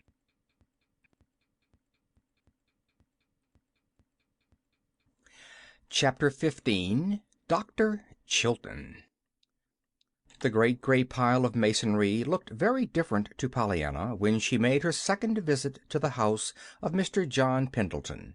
Windows were open, an elderly woman was hanging out clothes in the backyard, and the doctor's gig stood under the porte-cochere. As before, Pollyanna went to the side door. This time she rang the bell. Her fingers were not stiff today from a tight clutch on a bunch of keys. A familiar-looking small dog bounded up the steps to greet her, but there was a slight delay before the woman who had been hanging out the clothes opened the door. "If you please, I've brought some calf's foot jelly for Mr. Pendleton," smiled Pollyanna. "Thank you," said the woman, reaching for the bowl in the little girl's hand. "Who shall I say sent it, and it's calf's foot jelly?" The doctor, coming into the hall at that moment, heard the woman's words and saw the disappointed look on Pollyanna's face. He stepped quickly forward. "Ah, some calf's foot jelly?" he asked genially. "That will be fine. Maybe you'd like to see our patient, eh?" "Oh, yes, sir," beamed Pollyanna, and the woman, in obedience to a nod from the doctor, led the way down the hall at once, though plainly with vast surprise on her face. Behind the doctor, a young man, a trained nurse from the nearest city, gave a disturbed exclamation. "But, doctor, didn't Mr. Pendleton give orders not to admit anyone?" "Oh, yes," nodded the doctor imperturbably. "But I'm giving orders now. I'll take the risk." Then he added whimsically, "You don't know, of course, but that this little girl is better than a 6-quart bottle of tonic any day. If anything or anybody can take the grouch out of Pendleton this afternoon, she can. That's why I sent her in." "Who is she?" For a brief moment the doctor hesitated. "She's the niece of one of our best-known residents. Her name is Pollyanna Whittier. I don't happen to enjoy a very extensive personal acquaintance with the little lady as yet, but lots of my patients do, I'm thankful to say." The nurse smiled. "Indeed, and what are the special ingredients of this wonder-working tonic of hers?" The doctor shook his head. "I don't know. As near as I can find out, it is an overwhelming, unquenchable gladness for everything that has happened or is going to happen. At any rate, her quaint speeches are constantly being repeated to me, and as near as I can make out, just being glad is the tenor of most of them. All is," he added with another whimsical smile as he stepped out onto the porch, "I wish I could prescribe her and buy her as I would a box of pills, though if there gets to be too many of her in the world, you and I might as well go ribbon selling and ditch digging for all the money we get out of nursing and doctoring," he laughed, picking up the reins and stepping into the gig. Pollyanna, meanwhile, in accordance with the doctor's orders, was being escorted to John Pendleton's rooms. Her way led through the great library at the end of the hall, and, rapid as was her progress through it, Pollyanna saw at once that great changes had taken place. The book-lined walls and the crimson curtains were the same, but there was no litter on the floor, no untidiness on the desk, and not so much as a grain of dust in sight. The telephone cord hung in its proper place, and the brass andirons had been polished. One of the mysterious doors was open, and it was toward this that the maid led the way. A moment later Pollyanna found herself in a sumptuously furnished bedroom, while the maid was saying in a frightened voice, "If you please, sir, here's a little girl with some jelly. The doctor said I was to bring her in." The next moment Pollyanna found herself alone, with a very cross-looking man lying flat on his back in bed. "See here, didn't I say—" began an angry voice. "Oh, it's you," it broke off, not very graciously, as Pollyanna advanced toward the bed. "Yes, sir," smiled Pollyanna. "Oh, I'm so glad they let me in. You see, at first the lady most took my jelly, and I was so afraid I wasn't going to see you at all. Then the doctor came, and he said I might. Wasn't he lovely to let me see you?" In spite of himself, the man's lips twitched into a smile, but all he said was, "Huh." "And I've brought you some jelly," resumed Pollyanna. "Calf's foot. I hope you like it." There was a rising inflection in her voice. "Never ate it." The fleeting smile had gone, and the scowl had come back to the man's face. For a brief instant Pollyanna's countenance showed disappointment, but it cleared as she set the bowl of jelly down. "Didn't you? Well, if you didn't, then you can't know you don't like it anyhow, can you? So I reckon I'm glad you haven't, after all. Now, if you knew—" Yes, well, there's one thing I know, all right, and that is that I'm flat on my back right here this minute, and that I'm liable to stay here till doomsday, I guess." Pollyanna looked shocked. "Oh, no! It couldn't be till doomsday, you know, when the angel Gabriel blows his trumpet, unless it should come quicker than we think it will. Oh, of course I know the Bible says it may come quicker than we think, but I don't think it will. That is, of course I believe the Bible, but I mean I don't think it will come as much quicker as it would if it should come now, and—" John Pendleton laughed suddenly and aloud. The nurse, coming in at that moment, heard the laugh and beat a hurried but a very silent retreat. He had the air of a frightened cook who, seeing the danger of a breath of cold air striking a half-done cake, hastily shuts the oven door. "Aren't you getting a little mixed?" asked John Pendleton of Pollyanna. The little girl laughed. "Maybe, but what I mean is that legs don't last. Broken ones, you know, like lifelong invalids, same as Mrs. Snow has got. So yours won't last till doomsday at all. I should think you could be glad of that." "Oh, I am," retorted the man grimly. "And you didn't break but one. You can be glad 'twasn't two." Pollyanna was warming to her task.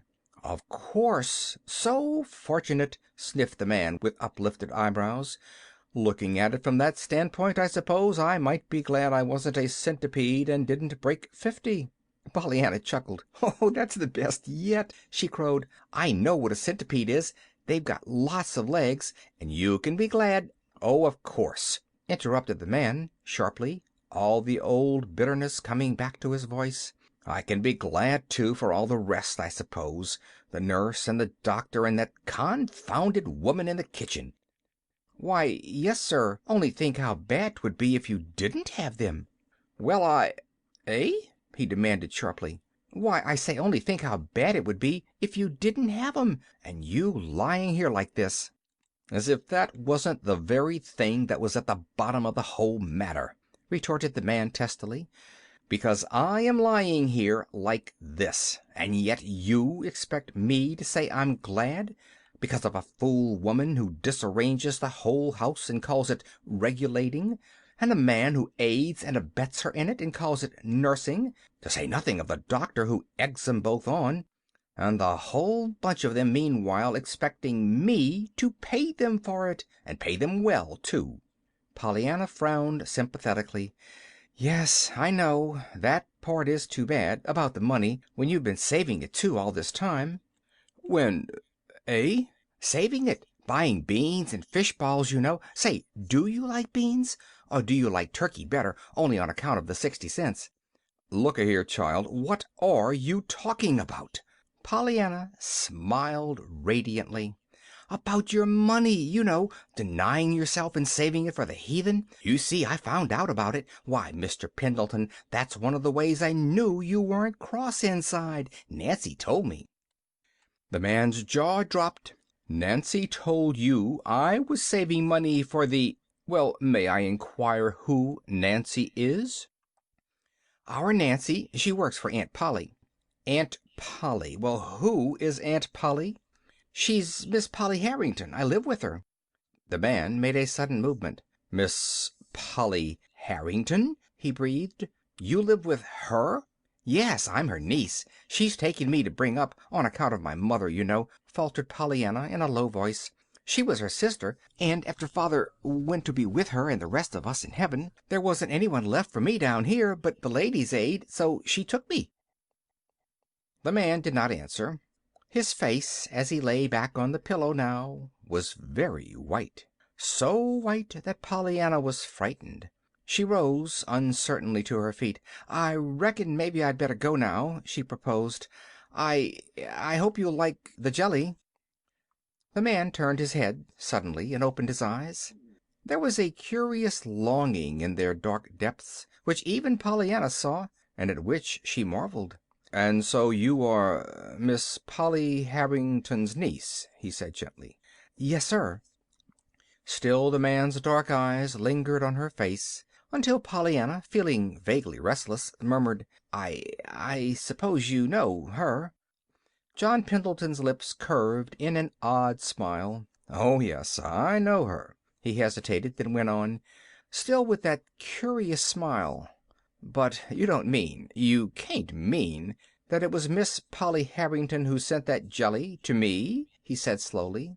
Pollyanna looked distressed. No, sir, she didn't. She said I must be very sure not to let you think she did send it. But I thought as much," vouchsafed the man shortly, turning away his head, and Pollyanna, still more distressed, tiptoed from the room. Under the porte-cochère she found the doctor waiting in his gig. The nurse stood on the steps. "Well, Miss Pollyanna, may I have the pleasure of seeing you home?" asked the doctor smilingly. "I started to drive on a few minutes ago. Then it occurred to me that I'd wait for you." "Thank you, sir. I'm glad you did. I just love to ride," beamed Pollyanna, as he reached out his hand to help her in. "Do you?" smiled the doctor, nodding his head in farewell to the young man on the steps. "Well, as near as I can judge, there are a good many things you love to do, eh?" he added, as they drove briskly away. Pollyanna laughed. "Why, I don't know. I reckon perhaps there are," she admitted. "I like to do most everything that's living. Of course, I don't like the other things very well, sewing and reading out loud and all that, but they aren't living." "No? What are they, then?" "Aunt Polly says they're learning to live," sighed Pollyanna with a rueful smile. The doctor smiled now, a little queerly. "Does she? Well, I should think she might say just that." "Yes," responded Pollyanna, "but I don't see it that way at all. I don't think you have to learn how to live. I didn't, anyhow." The doctor drew a long sigh. "After all, I'm afraid some of us do have to, little girl," he said. Then for a time he was silent. Pollyanna, stealing a glance at his face, felt vaguely sorry for him. He looked so sad. She wished uneasily that she could do something. It was this, perhaps, that caused her to say in a timid voice, "Dr. Chilton, I should think being a doctor would be the very gladdest kind of business there was." The doctor turned in surprise. "Gladdest? When I see so much suffering always, everywhere I go?" he cried.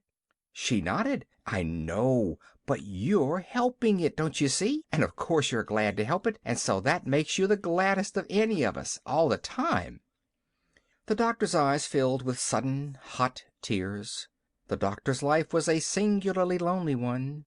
He had no wife and no home save his 2-room office in a boarding house. His profession was very dear to him. Looking now into Pollyanna's shining eyes, he felt as if a loving hand had been suddenly laid on his head in blessing.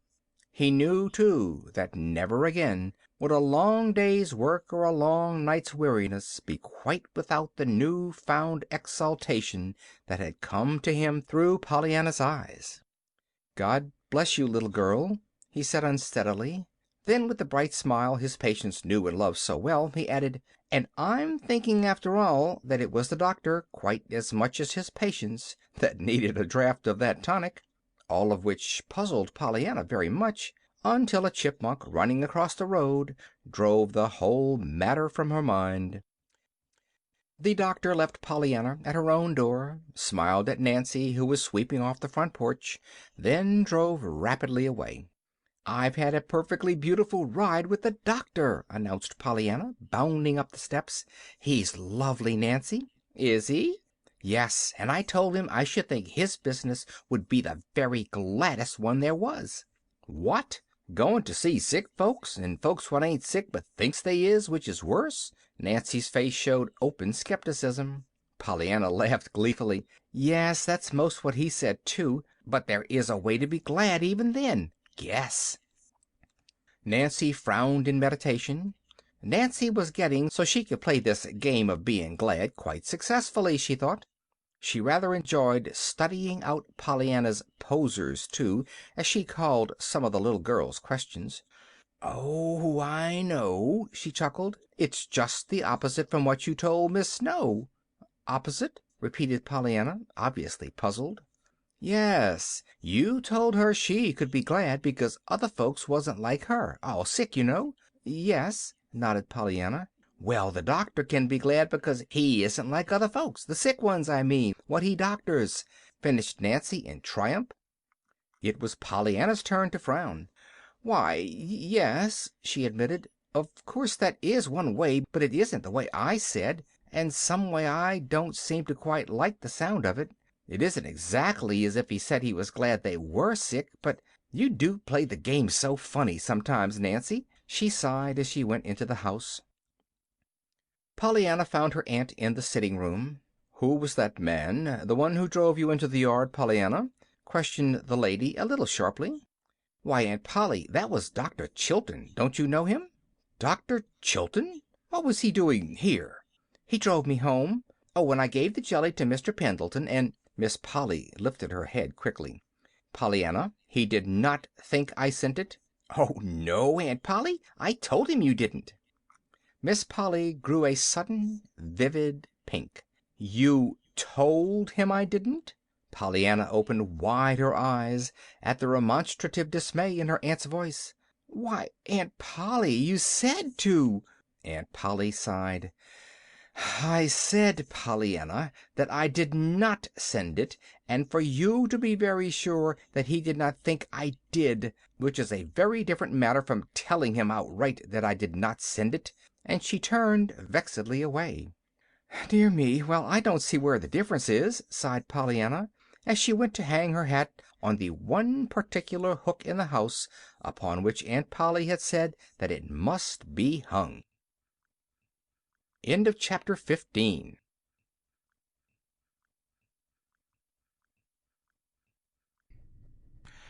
Chapter 16. A Red Rose and a Lace Shawl. It was on a rainy day, about a week after Pollyanna's visit to Mr. John Pendleton, that Miss Polly was driven by Timothy to an early afternoon committee meeting of the Ladies' Aid Society.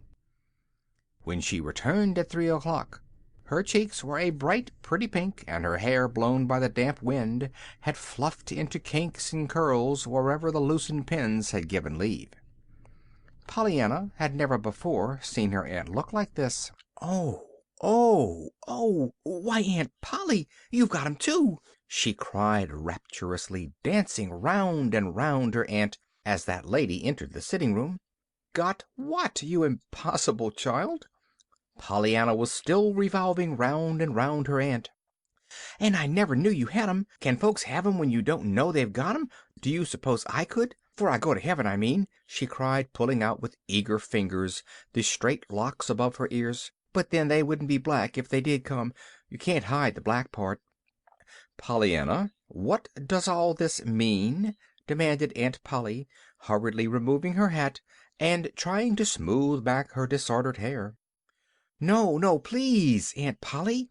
Pollyanna's jubilant voice turned to one of distressed appeal. "Don't smooth 'em out. It's those that I'm talking about. Those darling little black curls. Oh, Aunt Polly, they're so pretty." "Nonsense. What do you mean, Pollyanna, by going to the Ladies' Aid the other day in that absurd fashion about that beggar boy?" "But it isn't nonsense," urged Pollyanna, answering only the first part of her aunt's remarks. "You don't know how pretty you look with your hair like that. Oh, Aunt Polly, please, mayn't I do your hair like I did Mrs. Snow's, and put in a flower? I'd so love to see you that way. Why, you'd be ever so much prettier than she was." "Pollyanna!" Miss Polly spoke very sharply, all the more sharply because Pollyanna's words had given her an odd throb of joy. When before had anybody cared how she or her hair looked? When before had anybody loved to see her pretty? "Pollyanna, you did not answer my question. Why did you go to the Ladies' Aid in that absurd fashion?"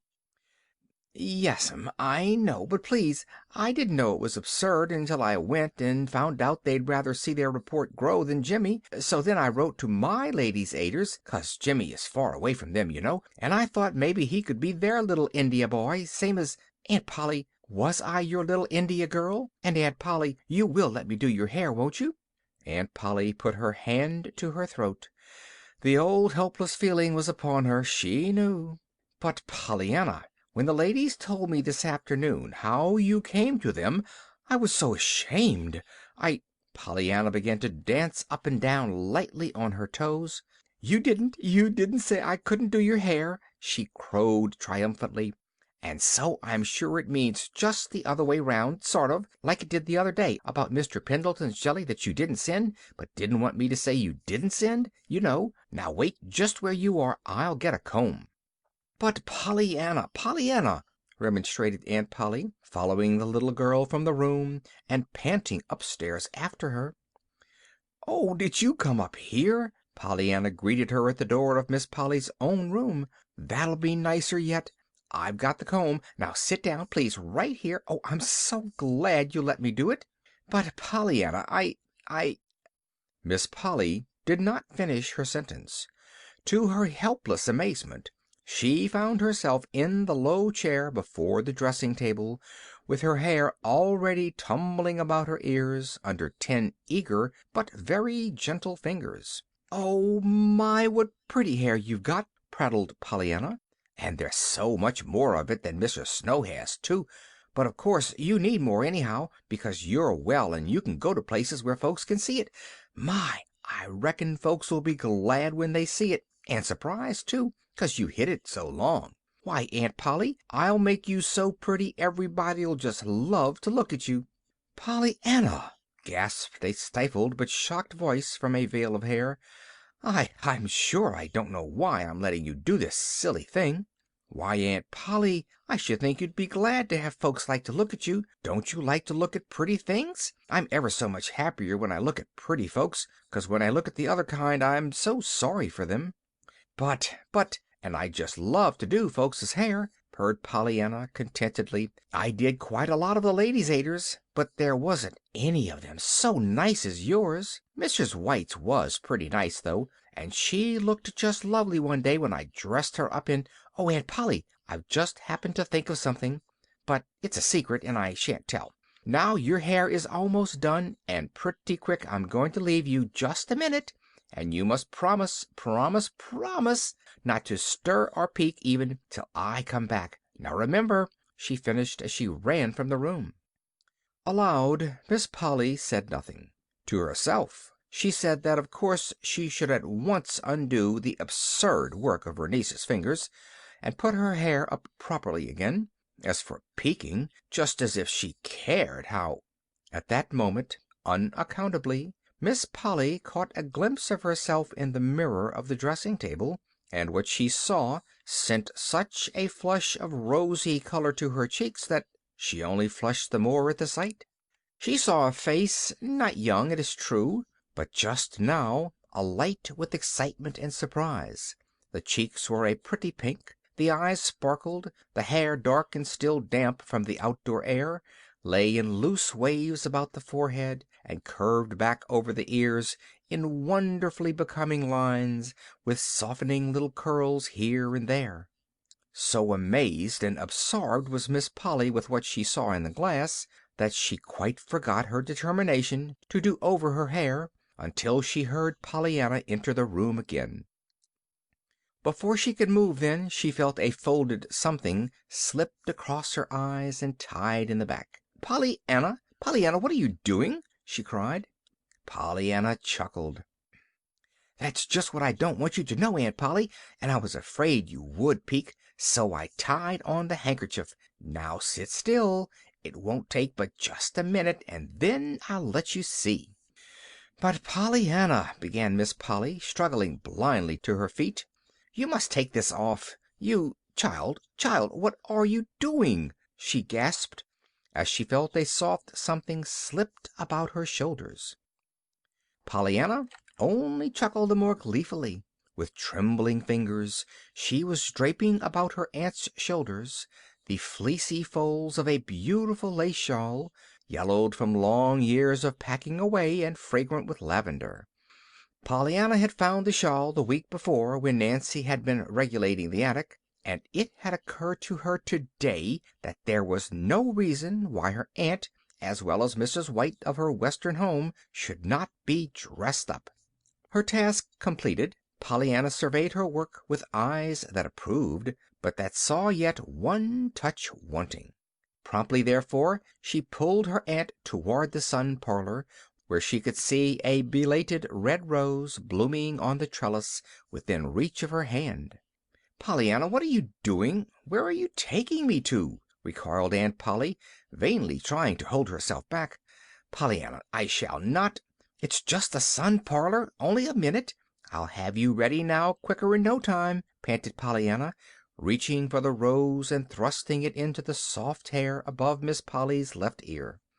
"There!" she exulted, untying the knot of the handkerchief and flinging the bit of linen far from her. "Oh, Aunt Polly, now I reckon you'll be glad I dressed you up." For one dazed moment Miss Polly looked at her bedecked self, and at her surroundings. Then she gave a low cry and fled to her room. Pollyanna, following the direction of her aunt's last dismayed gaze, saw through the open windows of the sun parlor the horse and gig turning into the driveway.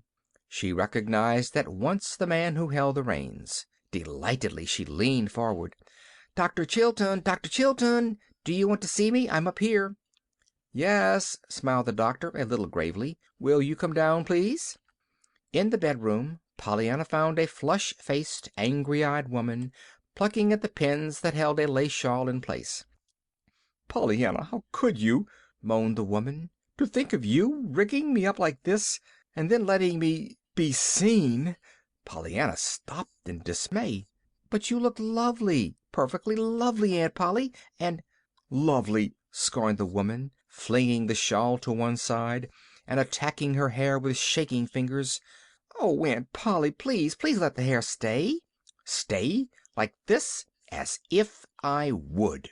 And Miss Polly pulled the locks so tightly back that the last curl lay stretched dead at the ends of her fingers. "Oh, dear, and you did look so pretty," almost sobbed Pollyanna as she stumbled through the door. Downstairs Pollyanna found the doctor waiting in his gig.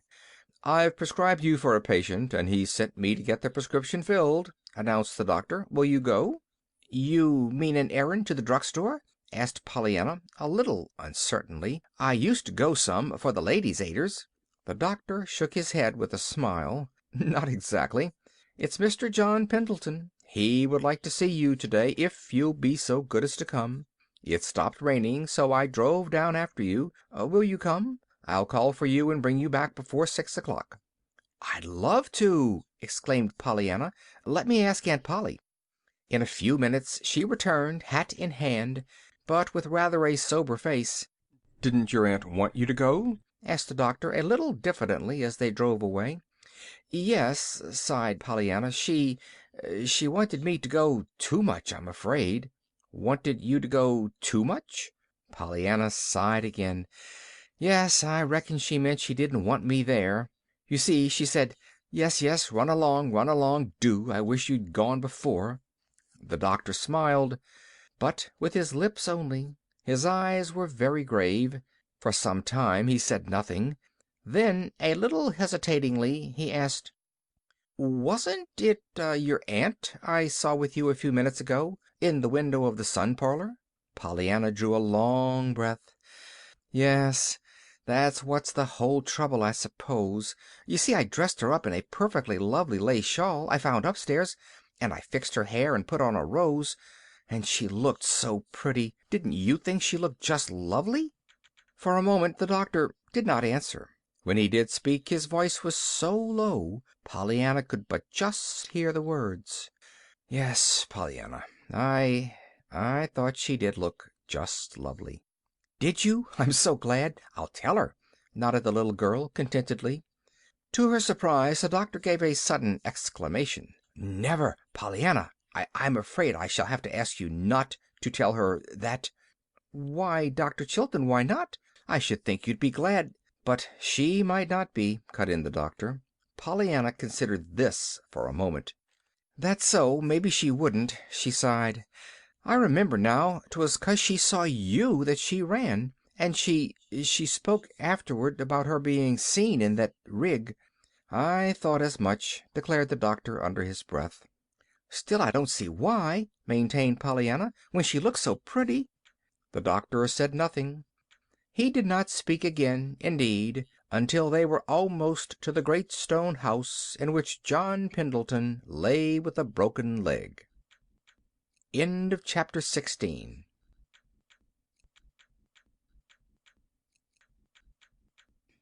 Chapter 17. Just Like a Book. John Pendleton greeted Pollyanna today with a smile. "Well, Miss Pollyanna, I'm thinking you must be a very forgiving little person, else you wouldn't have come to see me again today." "Why, Mr. Pendleton, I was real glad to come, and I'm sure I don't see why I shouldn't be, either." "Oh, well, you know I was pretty cross with you, I'm afraid, both the other day when you so kindly brought me the jelly, and that time when you found me with a broken leg at first. By the way, too, I don't think I've ever thanked you for that. Now I'm sure that even you would admit that you were very forgiving to come and see me after such ungrateful treatment as that." Pollyanna stirred uneasily. "But I was glad to find you. That is, I don't mean I was glad your leg was broken, of course," she corrected hurriedly. John Pendleton smiled. "I understand. Your tongue does get away with you once in a while, doesn't it, Miss Pollyanna? I do thank you, however, and I consider you a very brave little girl to do what you did that day. I thank you for the jelly, too," he added in a lighter voice. "Did you like it?" asked Pollyanna with interest. "Very much. I suppose there isn't any more today that Aunt Polly didn't send, is there?" he added with an odd smile. His visitor looked distressed. "No, no, sir," she hesitated, then went on with heightened color. "Please, Mr. Pendleton, I didn't mean to be rude the other day when I said Aunt Polly did not send the jelly." There was no answer. John Pendleton was not smiling now. He looked straight ahead of him with eyes that seemed to be gazing through and beyond the object before them. After a time he drew a long sigh and turned to Pollyanna. When he spoke, his voice carried the old nervous fretfulness. "Well, well, this will never do at all. I didn't send for you to see me moping this time. Listen.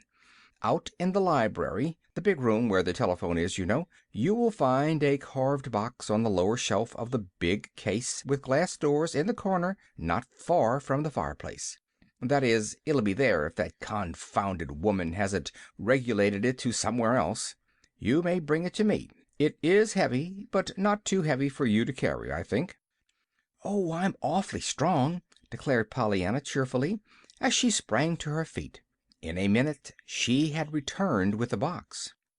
It was a wonderful half hour that Pollyanna spent then. The box was full of treasures, curios that John Pendleton had picked up in years of travel, and concerning each there was some entertaining story, whether it were a set of exquisitely carved chessmen from China or a little jade idol from India. It was after she had heard the story about the idol that Pollyanna murmured wistfully, "Well, I suppose it would be better to take a little boy in India to bring up, one that didn't know any more than to think that God was in that doll thing, than it would be to take Jimmy Bean, a little boy who knows God is up in the sky.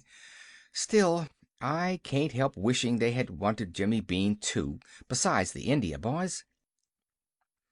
John Pendleton did not seem to hear. Again his eyes were staring straight before him, looking at nothing. But soon he had roused himself and had picked up another curio to talk about. The visit certainly was a delightful one, but before it was over, Pollyanna was realizing that they were talking about something besides the wonderful things in the beautiful carved box. They were talking of herself, of Nancy, of Aunt Polly, and of her daily life. They were talking, too, even of the life and home long ago in the far western town. Not until it was nearly time for her to go did the man say, in a voice Pollyanna had never before heard from stern John Pendleton, "Little girl, I want you to come see me often. Will you? I'm lonesome, and I need you. There's another reason, and I'm going to tell you that, too. I thought at first, after I found out who you were the other day, that I didn't want you to come any more. You reminded me of something I have tried for long years to forget. So I said to myself that I never wanted to see you again, and every day when the doctor asked if I wouldn't let him bring you to me, I said no. But after a time I found I was wanting to see you so much that the fact that I wasn't seeing you was making me remember all the more vividly the thing I was so wanting to forget. So now I want you to come. Will you, little girl?" "Why, yes, Mr. Pendleton," breathed Pollyanna, her eyes luminous with sympathy for the sad-faced man lying back on the pillow before her. "I'd love to come." "Thank you," said John Pendleton gently. After supper that evening, Pollyanna, sitting on the back porch, told Nancy all about Mr. John Pendleton's wonderful carved box, and the still more wonderful things it contained. "And to think," sighed Nancy, "that he showed you all them things and told you about 'em like that. Him that's so cross he never talks to no one, no one." "Oh, but he isn't cross, Nancy, only outside," demurred Pollyanna with quick loyalty. "I don't see why everybody thinks he's so bad, either. They wouldn't if they knew him. And even Aunt Polly doesn't like him very well. She wouldn't send the jelly to him, you know, and she was so afraid he'd think she did send it." "Probably she didn't call him no duty," shrugged Nancy. "But what beats me is how he happened to take to you so, Miss Pollyanna. Meaning no offense to you, of course, but he ain't the sort of man what generally takes to kids, he ain't." Pollyanna smiled happily. "But he did, Nancy." She nodded. "Only I reckon even he didn't want to all the time. Why, only today he owned up that one time he just felt he never wanted to see me again, 'cause I reminded him of something he wanted to forget. But afterwards—" "What's that?" interrupted Nancy excitedly. "He said you reminded him of something he wanted to forget?" "Yes, but afterwards—" "What was it?" Nancy was eagerly insistent. "He didn't tell me. He just said it was something." "The mystery!" breathed Nancy in an awestruck voice. "That's why he took to you in the first place. Oh, Miss Pollyanna! Why, that's just like a book. I've read lots of 'em. Lady Maud's Secret and The Lost Heir and Hidden for Years. All of 'em had mysteries and things like this. My stars and stockings! Just think of having a book lived right under your nose like this, and me not knowing it all the time. Now, tell me everything, everything he said, Miss Pollyanna, there's a dear. No wonder he took to you. No wonder, no wonder." "But he didn't," cried Pollyanna. "Not till I talked to him first. And he didn't even know who I was till I took the calf's foot jelly and had to make him understand that Aunt Polly didn't send it, and—" Nancy sprang to her feet and clasped her hands together suddenly. "Oh, Miss Pollyanna, I know, I know, I know, I know!" she exulted rapturously. The next minute she was down at Pollyanna's side again. "Tell me, now think, and answer straight and true," she urged excitedly. It was after he found out you was Miss Polly's niece that he said he didn't ever want to see you again, wasn't it?" "Oh, yes. I told him that the last time I saw him, and he told me this today." "I thought as much," triumphed Nancy. "And Miss Polly wouldn't send the jelly herself, would she?" "No." "And you told him she didn't send it?" "Why, yes, I—" "And he began to act queer, and cry out sudden after he found out you was her niece? He did that, didn't he?" "Why, yes, he did act a little queer over that jelly," admitted Pollyanna, with a thoughtful frown. Nancy drew a long sigh. "There, I've got it sure. Now listen. Mr. John Pendleton was Miss Polly Harrington's lover," she announced impressively, with a furtive glance over her shoulder. "Why, Nancy, he couldn't be. She doesn't like him," objected Pollyanna. Nancy gave her a scornful glance. "Of course she don't. That's the quarrel." Pollyanna looked incredulous, and with another long breath Nancy happily settled herself to tell the story. "It's like this. Just before you come, Mr. Tom told me Miss Polly had had a lover once. I didn't believe it, I couldn't. Her and a lover. But Mr. Tom said she had, and that he was living now right in this town. And now I know, of course, it's John Pendleton. Hadn't he got a mystery in his life? Don't he shut himself up in that grand house alone, and never speak to no one? Didn't he act queer when he found out you was Miss Polly's niece? And now hain't he owned up and said that you remind him of something he wants to forget? Just as if anybody couldn't see 'twas Miss Polly.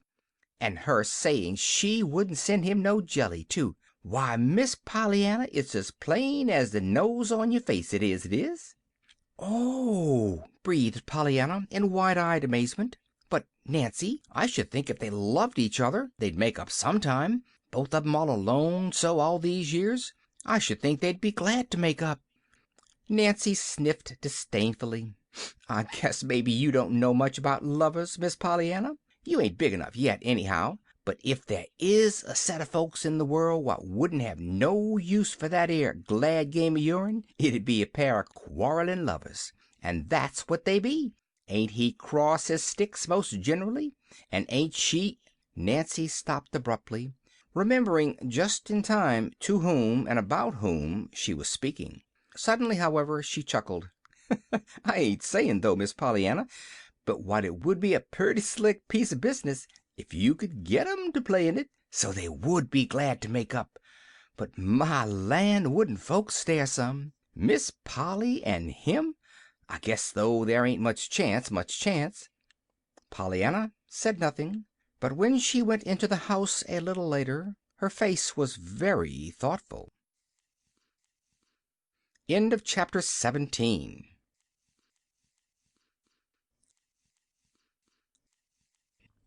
Chapter 18. Prisms. As the warm August days passed, Pollyanna went very frequently to the great house on Pendleton Hill. She did not feel, however, that her visits were really a success. Not but that the man seemed to want her there. He sent for her, indeed, frequently, but that when she was there he seemed scarcely any happier for her presence, at least so Pollyanna thought.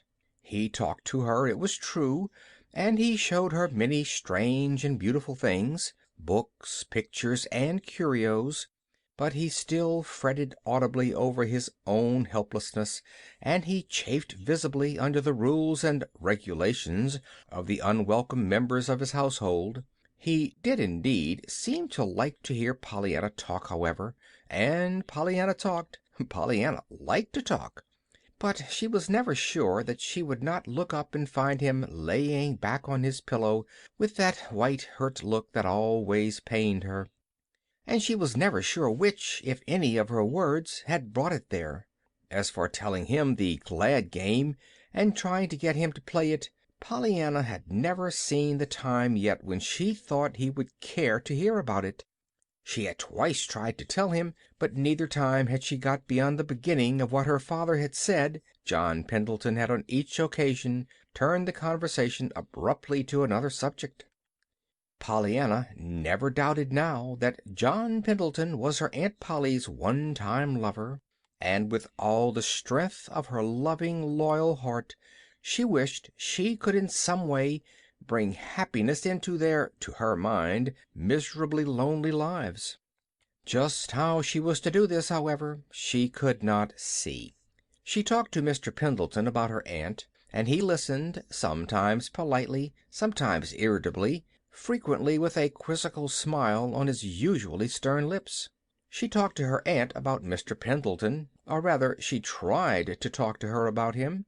As a general thing, however, Miss Polly would not listen long. She always found something else to talk about. She frequently did that, however, when Pollyanna was talking of others, of Dr. Chilton, for instance. Pollyanna laid this, though, to the fact that it had been Dr. Chilton who had seen her in the sun parlor with the rose in her hair and the lace shawl draped about her shoulders. Aunt Polly, indeed, seemed particularly bitter against Dr. Chilton, as Pollyanna found out one day when a hard cold shut her up in the house. "If you are not better by night, I shall send for the doctor," Aunt Polly said. "Shall you? Then I'm going to be worse," gurgled Pollyanna. "I'd love to have Dr. Chilton come to see me." She wondered then at the look that came to her aunt's face. "It will not be Dr. Chilton, Pollyanna," Miss Polly said sternly. "Dr. Chilton is not our family physician. I shall send for Dr. Warren, if you are worse." Pollyanna did not grow worse, however, and Dr. Warren was not summoned. "Oh, I'm so glad, too," Pollyanna said to her aunt that evening. "Of course I like Dr. Warren and all that, but I like Dr. Chilton better, and I'm afraid he'd feel hurt if I didn't have him. You see, he wasn't really to blame, after all, that he happened to see you when I dressed you up so pretty that day, Aunt Polly," she finished wistfully. "That will do, Pollyanna. I really do not wish to discuss Dr. Chilton or his feelings," reproved Miss Polly decisively. Pollyanna looked at her for a moment with mournfully interested eyes. Then she sighed. "I just love to see you when your cheeks are pink like that, Aunt Polly. But I would so like to fix your hair. Why, Aunt Polly!" But her aunt was already out of sight down the hall. It was toward the end of August that Pollyanna, making an early morning call on John Pendleton, found the flaming band of blue and gold and green edged with red and violet laying across his pillow. She stopped short in awed delight. "Why, Mr. Pendleton, it's a baby rainbow, a real rainbow, come in to pay you a visit!" she exclaimed, clapping her hands together softly. "Oh, oh, oh, how pretty it is! But how did it get in?" she cried. The man laughed a little grimly. John Pendleton was particularly out of sorts with the world this morning.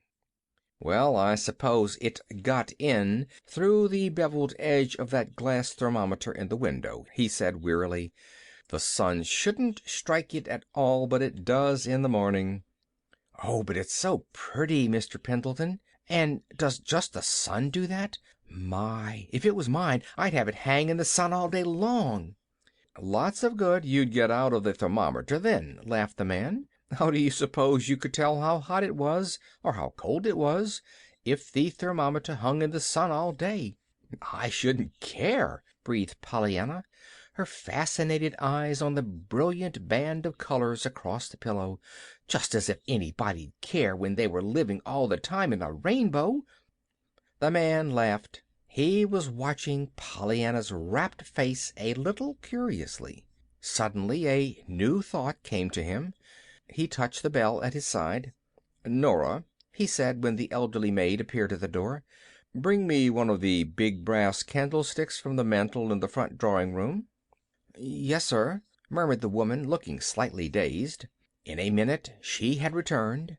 A musical tinkling entered the room with her as she advanced wonderingly toward the bed. It came from the prism pendants encircling the old-fashioned candelabrum in her hand. "Thank you. You may set it here on the stand," directed the man. "Now get a string and fasten it to the sash curtain fixtures of that window there. Take down the sash curtain and let the string reach straight across the window from side to side. That will be all." "Thank you," he said when she had carried out his directions. As she left the room, he turned smiling eyes toward the wondering Pollyanna. "Bring me the candlestick now, please, Pollyanna." With both hands she brought it, and in a moment he was slipping off the pendants one by one until they lay, a round dozen of them, side by side on the bed. "Now, my dear, suppose you take them and hook them to that little string Nora fixed across the window. If you really want to live in a rainbow, I don't see but we'll have to have a rainbow for you to live in." Pollyanna had not hung up 3 of the pendants in the sunlit window before she saw a little of what was going to happen. She was so excited that she could scarcely control her shaking fingers enough to hang up the rest, but at last her task was finished, and she stepped back with a low cry of delight. It had become a fairyland, that sumptuous but dreary bedroom. Everywhere were bits of dancing red and green, violet and orange, gold and blue. The wall, the floor, and the furniture, even to the bed itself, were aflame with shimmering bits of color. "Oh, oh, how lovely!" breathed Pollyanna. Then she laughed suddenly. "I just reckon the sun himself is trying to play the game now, don't you?" she cried, forgetting for a moment that Mr. Pendleton could not know what she was talking about. "Oh, how I wish I had a lot of those things! How I would like to give them to Aunt Polly and Mr. Snow and lots of folks. I reckon then they'd be glad, all right. Why, I think even Aunt Polly'd get so glad she couldn't help banging doors if she lived in a rainbow like that. Don't you?" Mr. Pendleton laughed. "Well, from my remembrance of your aunt, Miss Pollyanna, I must say I think it would take something more than a few prisms in the sunlight to make her bang many doors for gladness. But come now, really, what do you mean?" Pollyanna started slightly. Then she drew a long breath. "Oh, I forgot. You don't know about the game. I remember now." "Suppose you tell me, then." And this time Pollyanna told him. She told him the whole thing from the very first, from the crutches that should have been a doll. As she talked, she did not look at his face. Her rapt eyes were still on the dancing flecks of color from the prism pendants swaying in the sunlit window. "And that's all," she sighed when she had finished. "And now you know why I said the sun was trying to play that game." For a moment there was silence. Then a low voice from the bed said unsteadily, "Perhaps. But I'm thinking that the very finest prism of them all is yourself, Pollyanna." "Oh, but I don't show beautiful red and green and purple when the sun shines through me, Mr. Pendleton." "Don't you?" smiled the man. And Pollyanna, looking into his face, wondered why there were tears in his eyes. "No," she said. Then, after a minute, she added mournfully, "I'm afraid, Mr. Pendleton, the sun doesn't make anything but freckles out of me. Aunt Polly says it does make them." The man laughed a little, and again Pollyanna looked at him. The laugh had sounded almost like a sob. End of chapter 18.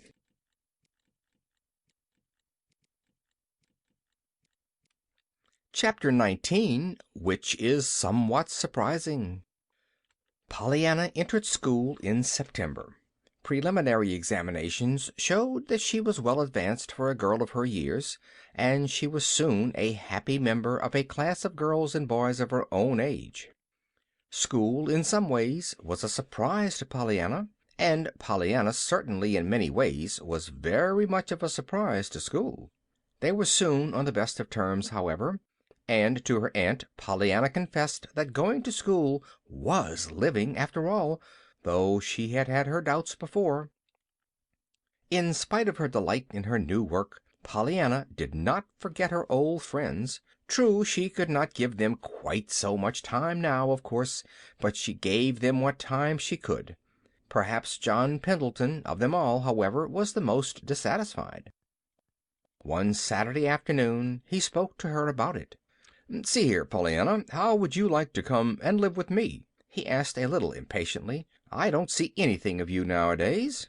Pollyanna laughed. Mr. Pendleton was such a funny man. "I thought you didn't like to have folks round," she said. He made a wry face. "Oh, but that was before you taught me to play that wonderful game of yours. Now I'm glad to be waited on hand and foot. Never mind, I'll be on my own 2 feet yet one of these days. Then I'll see who steps around," he finished, picking up one of the crutches at his side and shaking it playfully at the little girl. They were sitting in the great library today. "Oh, but you aren't really glad at all for things. You just say you are," pouted Pollyanna, her eyes on the dog dozing before the fire. "You know you don't play the game right ever, Mr. Pendleton. You know you don't." The man's face grew suddenly very grave. "That's why I want you, little girl, to help me play it. Will you come?" Pollyanna turned in surprise. "Mr. Pendleton, you don't really mean that." "But I do. I want you. Will you come?" Pollyanna looked distressed. "Why, Mr. Pendleton, I can't. You know I can't. Why, I'm Aunt Polly's." A quick something crossed the man's face that Pollyanna could not quite understand. His head came up almost fiercely. "You're no more hers than—" "Perhaps she would let you come to me," he finished more gently. "Would you come if she did?" Pollyanna frowned in deep thought. "But Aunt Polly has been so good to me," she began slowly. "And she took me when I didn't have anybody left but the Ladies' Aid, and—" Again that spasm of something crossed the man's face, but this time, when he spoke, his voice was low and very sad. "Pollyanna, long years ago I loved somebody very much. I hoped to bring her some day to this house. I pictured how happy we'd be together in our home all the long years to come." "Yes," pitied Pollyanna, her eyes shining with sympathy. "But, well, I didn't bring her here. Never mind why. I just didn't, that's all. And ever since then this great gray pile of stone has been a house, never a home. It takes a woman's hand and heart or a child's presence to make a home, Pollyanna, and I have not had either. Now, will you come, my dear?" Pollyanna sprang to her feet. Her face was fairly illumined. "Mr. Pendleton, you mean that you wish you had that woman's hand and heart all this time?" "Why, yes, Pollyanna." "Oh, I'm so glad. Then it's all right," sighed the little girl. "Now you can take us both, and everything will be lovely." "Take you both?" repeated the man dazedly. A faint doubt crossed Pollyanna's countenance. "Well, of course Aunt Polly isn't won over yet, but I'm sure she will be if you tell it to her just as you did to me, and then we'd both come, of course." A look of actual terror leaped to the man's eyes. "Aunt Polly come here?" Pollyanna's eyes widened a little. "Would you rather go there?" she asked. "Of course the house isn't quite so pretty, but it's nearer—" "Pollyanna, what are you talking about?" asked the man very gently now. "Why, about where we're going to live, of course," rejoined Pollyanna in obvious surprise. "I thought you meant here at first. You said it was here that you had wanted Aunt Polly's hand and heart all these years to make a home, and—" An inarticulate cry came from the man's throat. He raised his hand and began to speak, but the next moment he dropped his hand nervelessly at his side. "The doctor, sir," said the maid in the doorway. Pollyanna rose at once. John Pendleton turned to her feverishly. "Pollyanna, for heaven's sake, say nothing of what I've asked you yet," he begged in a low voice. Pollyanna dimpled into a sunny smile. "Of course not. Just as if I didn't know you'd rather tell her yourself," she called back merrily over her shoulder.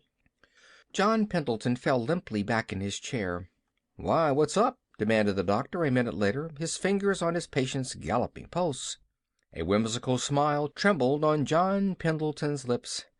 "Overdose of your tonic, I guess," he laughed, as he noted the doctor's eyes following Pollyanna's little figure down the driveway. End of chapter 19.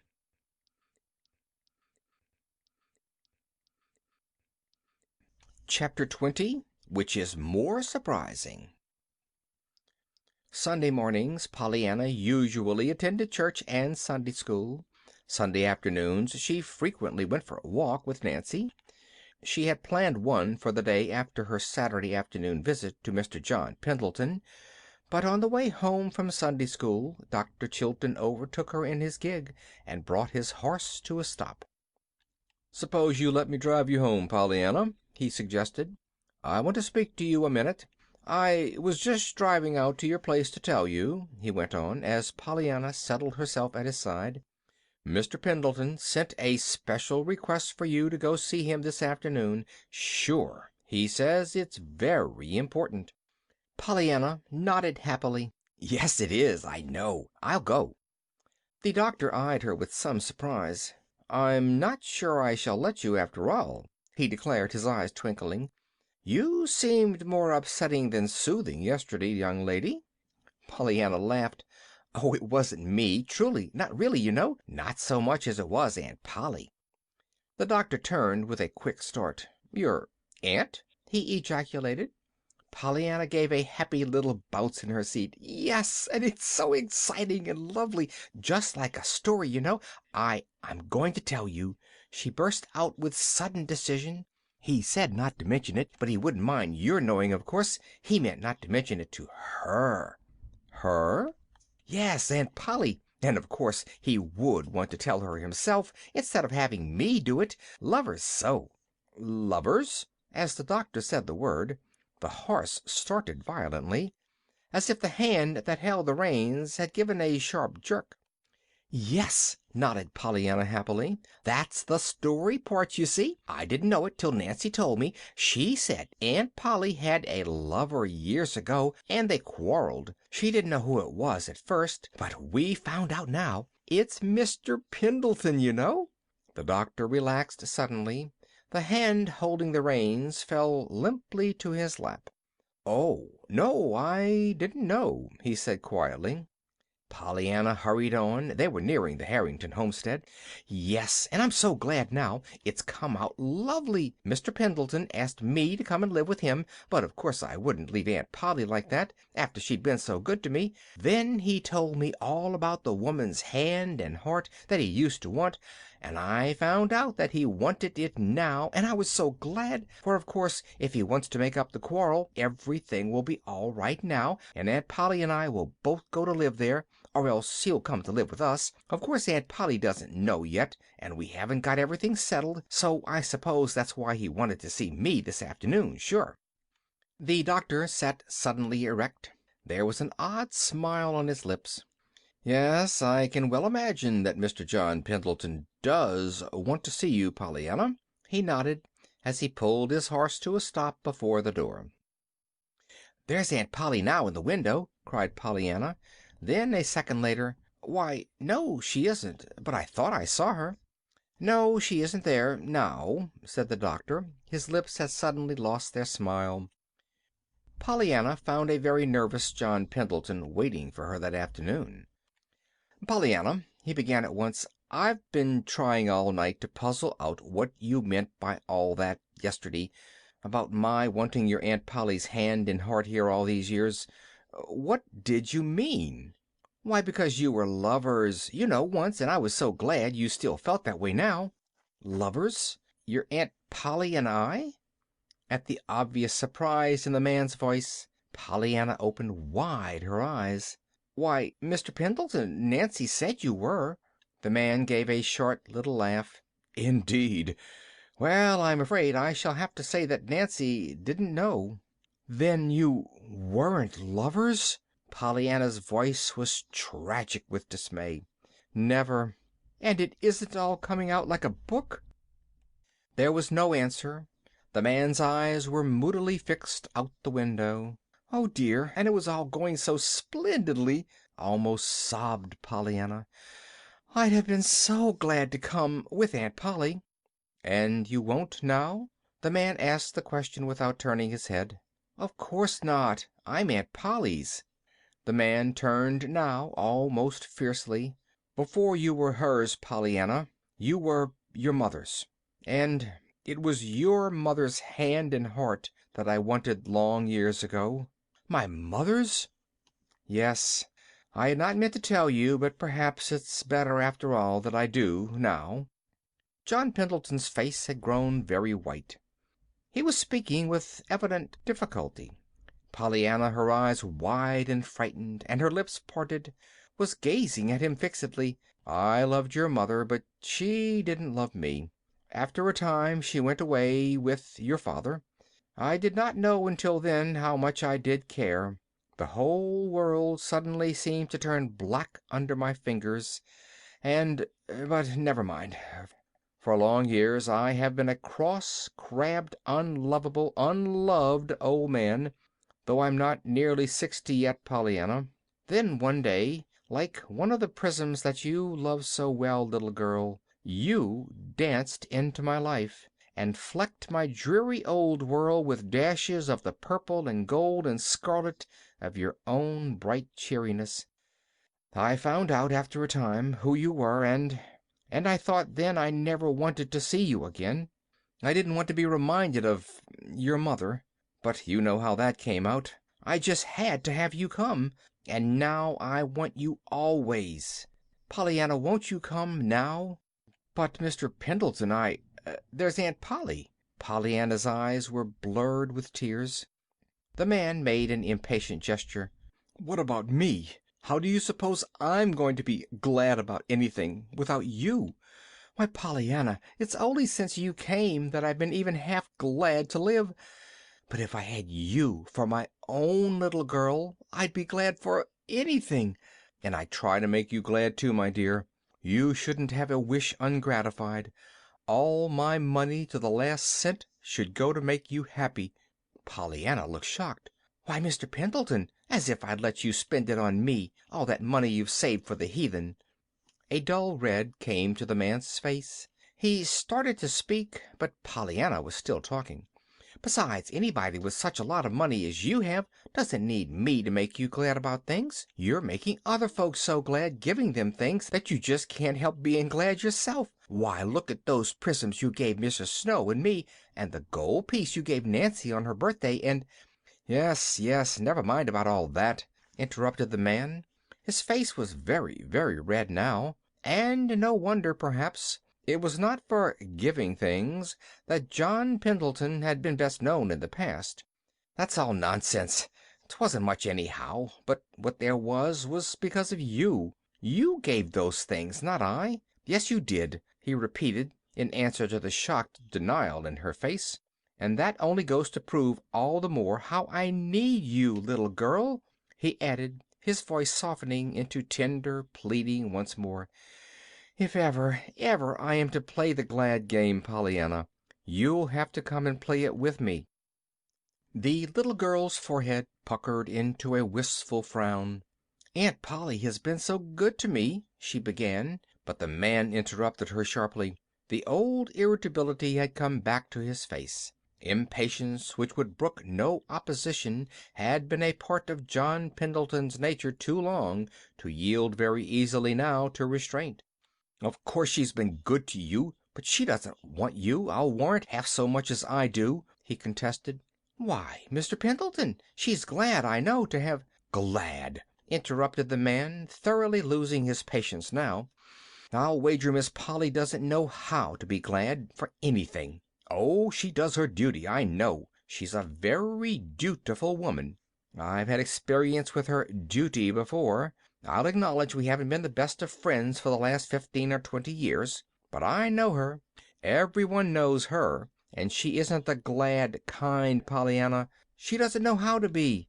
As for your coming to me, you just ask her and see if she won't let you come. And oh, little girl, I want you so," he finished brokenly. Pollyanna rose to her feet with a long sigh. "All right, I'll ask her," she said wistfully. "Of course I don't mean that I wouldn't like to live here with you, Mr. Pendleton, but—" She did not complete her sentence. There was a moment's silence, then she added, "Well, anyhow, I'm glad I didn't tell her yesterday, 'cause then I supposed she was wanted too." John Pendleton smiled grimly. "Why, yes, Pollyanna, I guess it is just as well you didn't mention it yesterday." "I didn't. Only to the doctor, and of course he doesn't count." "The "Doctor?" cried John Pendleton, turning quickly. "Not Dr. Chilton?" "Yes. When he came to tell me you wanted to see me today, you know." "Well, of all the—" muttered the man, falling back in his chair. Then he sat up with sudden interest. "And what did Dr. Chilton say?" he asked. Pollyanna frowned thoughtfully. "Why, I don't remember. Not much, I reckon. Oh, he did say he could well imagine you did want to see me." "Oh, did he, indeed?" answered John Pendleton, and Pollyanna wondered why he gave that sudden, queer little laugh. End of chapter 20.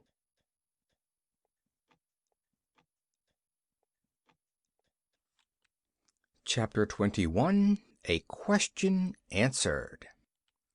The sky was darkening fast with what appeared to be an approaching thunder shower when Pollyanna hurried down the hill from John Pendleton's house. Halfway home she met Nancy with an umbrella. By that time, however, the clouds had shifted their position and the shower was not so imminent. "Guess it's going round to the north," announced Nancy, eyeing the sky critically. "I thought 'twas all the time, but Miss Polly wanted me to come with this. She was worried about ye." "Was she?" murmured Pollyanna, abstractedly, eyeing the clouds in her turn. Nancy sniffed a little. "You didn't seem to notice what I said," she observed aggrievedly. "I said your aunt was worried about you." "Oh," sighed Pollyanna, remembering suddenly the question she was so soon to ask her aunt. "I'm sorry. I didn't mean to scare her." "Well, I'm glad," retorted Nancy unexpectedly. "I am." Pollyanna stared. "Glad? That Aunt Polly was scared about me? Why, Nancy, that isn't the way to play the game, to be glad for things like that," she objected. "There wa'n't no game in it," retorted Nancy. "Never thought of it. You don't seem to sense what it means to have Miss Polly worried about you, child." "Why, it means worried, and worried is horrid to feel," maintained Pollyanna. "What else can it mean?" Nancy tossed her head. "Well, I'll tell you what it means. It means she's at last getting down somewheres near human, like folks, and that she ain't just doing her duty by you all the time." "Why, Nancy," demurred the scandalized Pollyanna, "Aunt Polly always does her duty. She's a very dutiful woman." Unconsciously, Pollyanna repeated John Pendleton's words of half an hour before. Nancy chuckled. "You're right, she is, and she always was, I guess. But she's something more now, since you came." Pollyanna's face changed. Her brows drew into a troubled frown.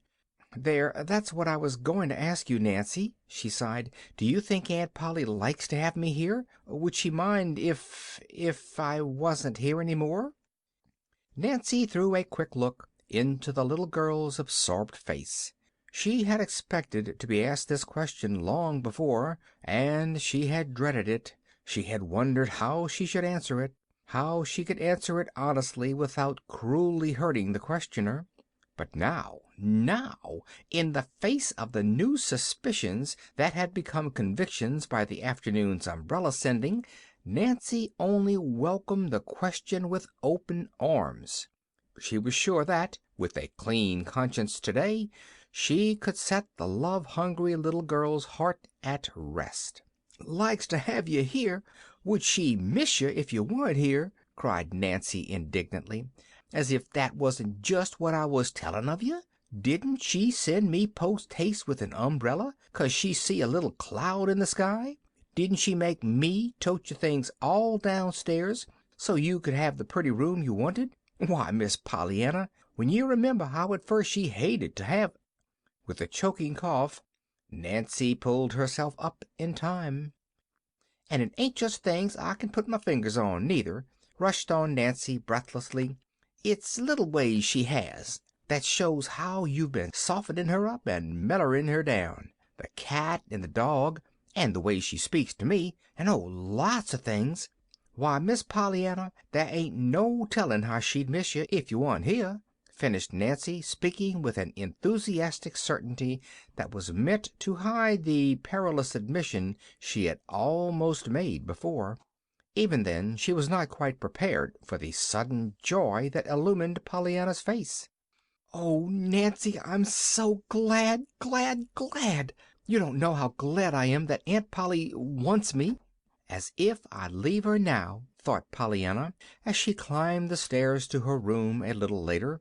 "I always knew I wanted to live with Aunt Polly, but I reckon maybe I didn't know quite how much I wanted Aunt Polly to want to live with me." The task of telling John Pendleton of her decision would not be an easy one, Pollyanna knew, and she dreaded it. She was very fond of John Pendleton, and she was very sorry for him, because he seemed to be so sorry for himself. She was sorry, too, for the long, lonely life that had made him so unhappy, and she was grieved that it had been because of her mother that he had spent those dreary years.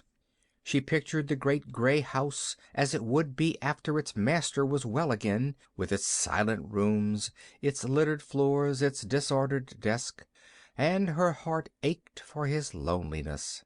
She wished that somewhere someone might be found who... And it was at this point that she sprang to her feet with a little cry of joy at the thought that had come to her. As soon as she could after that, she hurried up the hill to John Pendleton's house, and in due time she found herself in the great dim library, with John Pendleton himself sitting near her, his long thin hands lying idle on the arms of his chair, and his faithful little dog at his feet. "Well, Pollyanna, is it to be the glad game with me all the rest of my life?" asked the man gently. "Oh, yes!" cried Pollyanna. "I've thought of the very gladdest kind of thing for you to do, and—" "With you?" asked John Pendleton, his mouth growing a little stern at the corners. "No, but—" "Pollyanna, you aren't going to say no," interrupted a voice deep with emotion. I've got to, Mr. Pendleton. Truly I have. Aunt Polly—" "Did she refuse to let you come?" I didn't ask her," stammered the little girl miserably. "Pollyanna!" Pollyanna turned away her eyes. She could not meet the hurt, grieved gaze of her friend.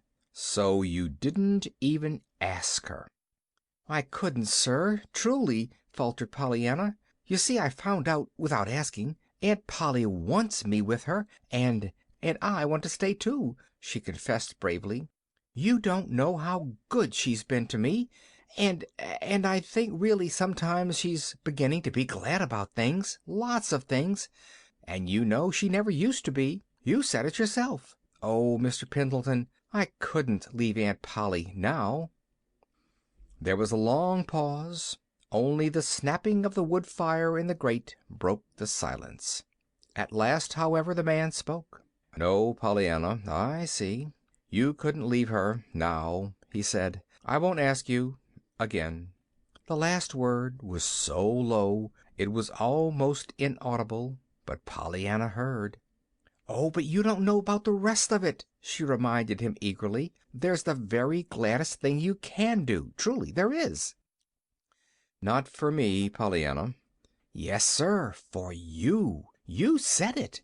You said only a woman's hand and heart or a child's presence could make a home, and I can get it for you. A child's presence. Not me, you know, but another one."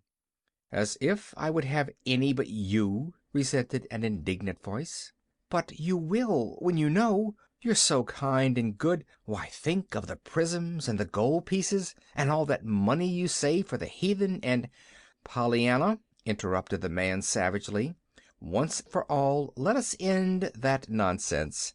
I've tried to tell you half a dozen times before there is no money for the heathen. I never sent a penny to them in my life. There." He lifted his chin and braced himself to meet what he expected, the grieved disappointment of Pollyanna's eyes. To his amazement, however, there was neither grief nor disappointment in Pollyanna's eyes. There was only surprised joy. "Oh, "Oh," she cried, clapping her hands, "I'm so glad. That is," she corrected, coloring distressfully, "I don't mean that I'm not sorry for the heathen, only just now I can't help being glad that you didn't want the little India boys, because all the rest have wanted them. And I'm so glad you'd rather have Jimmy Bean. Now I know you'll take him." "Take who?" "Jimmy Bean. He's the child's presents, you know, and he'll be so glad to be it. I had to tell him last week that even my Ladies' Aid out West wouldn't take him, and he was so disappointed. But now, when he hears of this, he'll be so glad."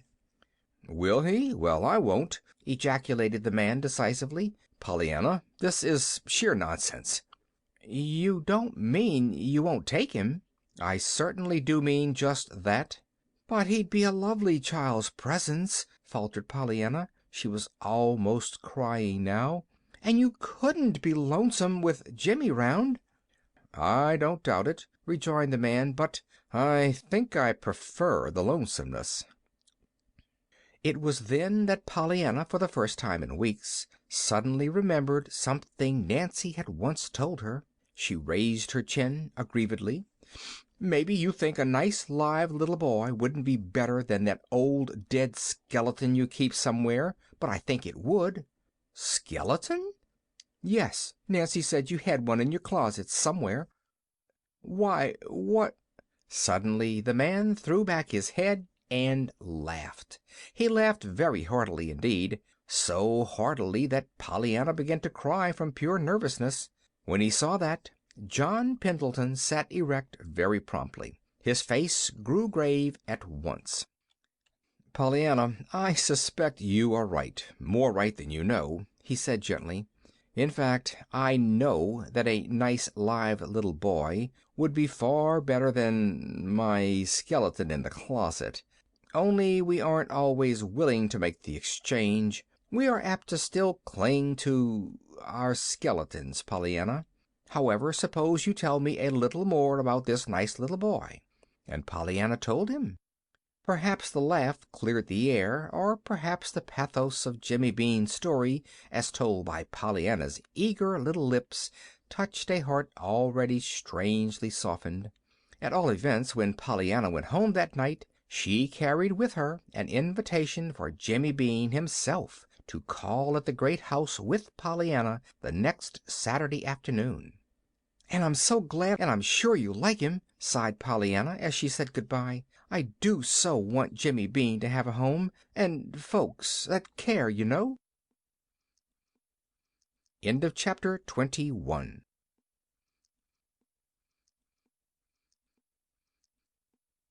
Chapter 22. Sermons and Woodboxes. On the afternoon that Pollyanna told John Pendleton of Jimmy Bean, the Reverend Paul Ford climbed the hill and entered the Pendleton woods, hoping that the hushed beauty of God's out-of-doors would still the tumult that his children of men had wrought.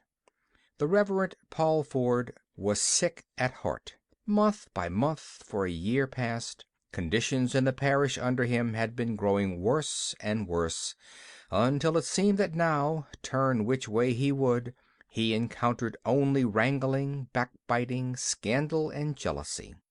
He had argued, pleaded, rebuked, and ignored by turns, and always and through all he had prayed, earnestly, hopefully. But today, miserably, he was forced to own that matters were no better, but rather worse.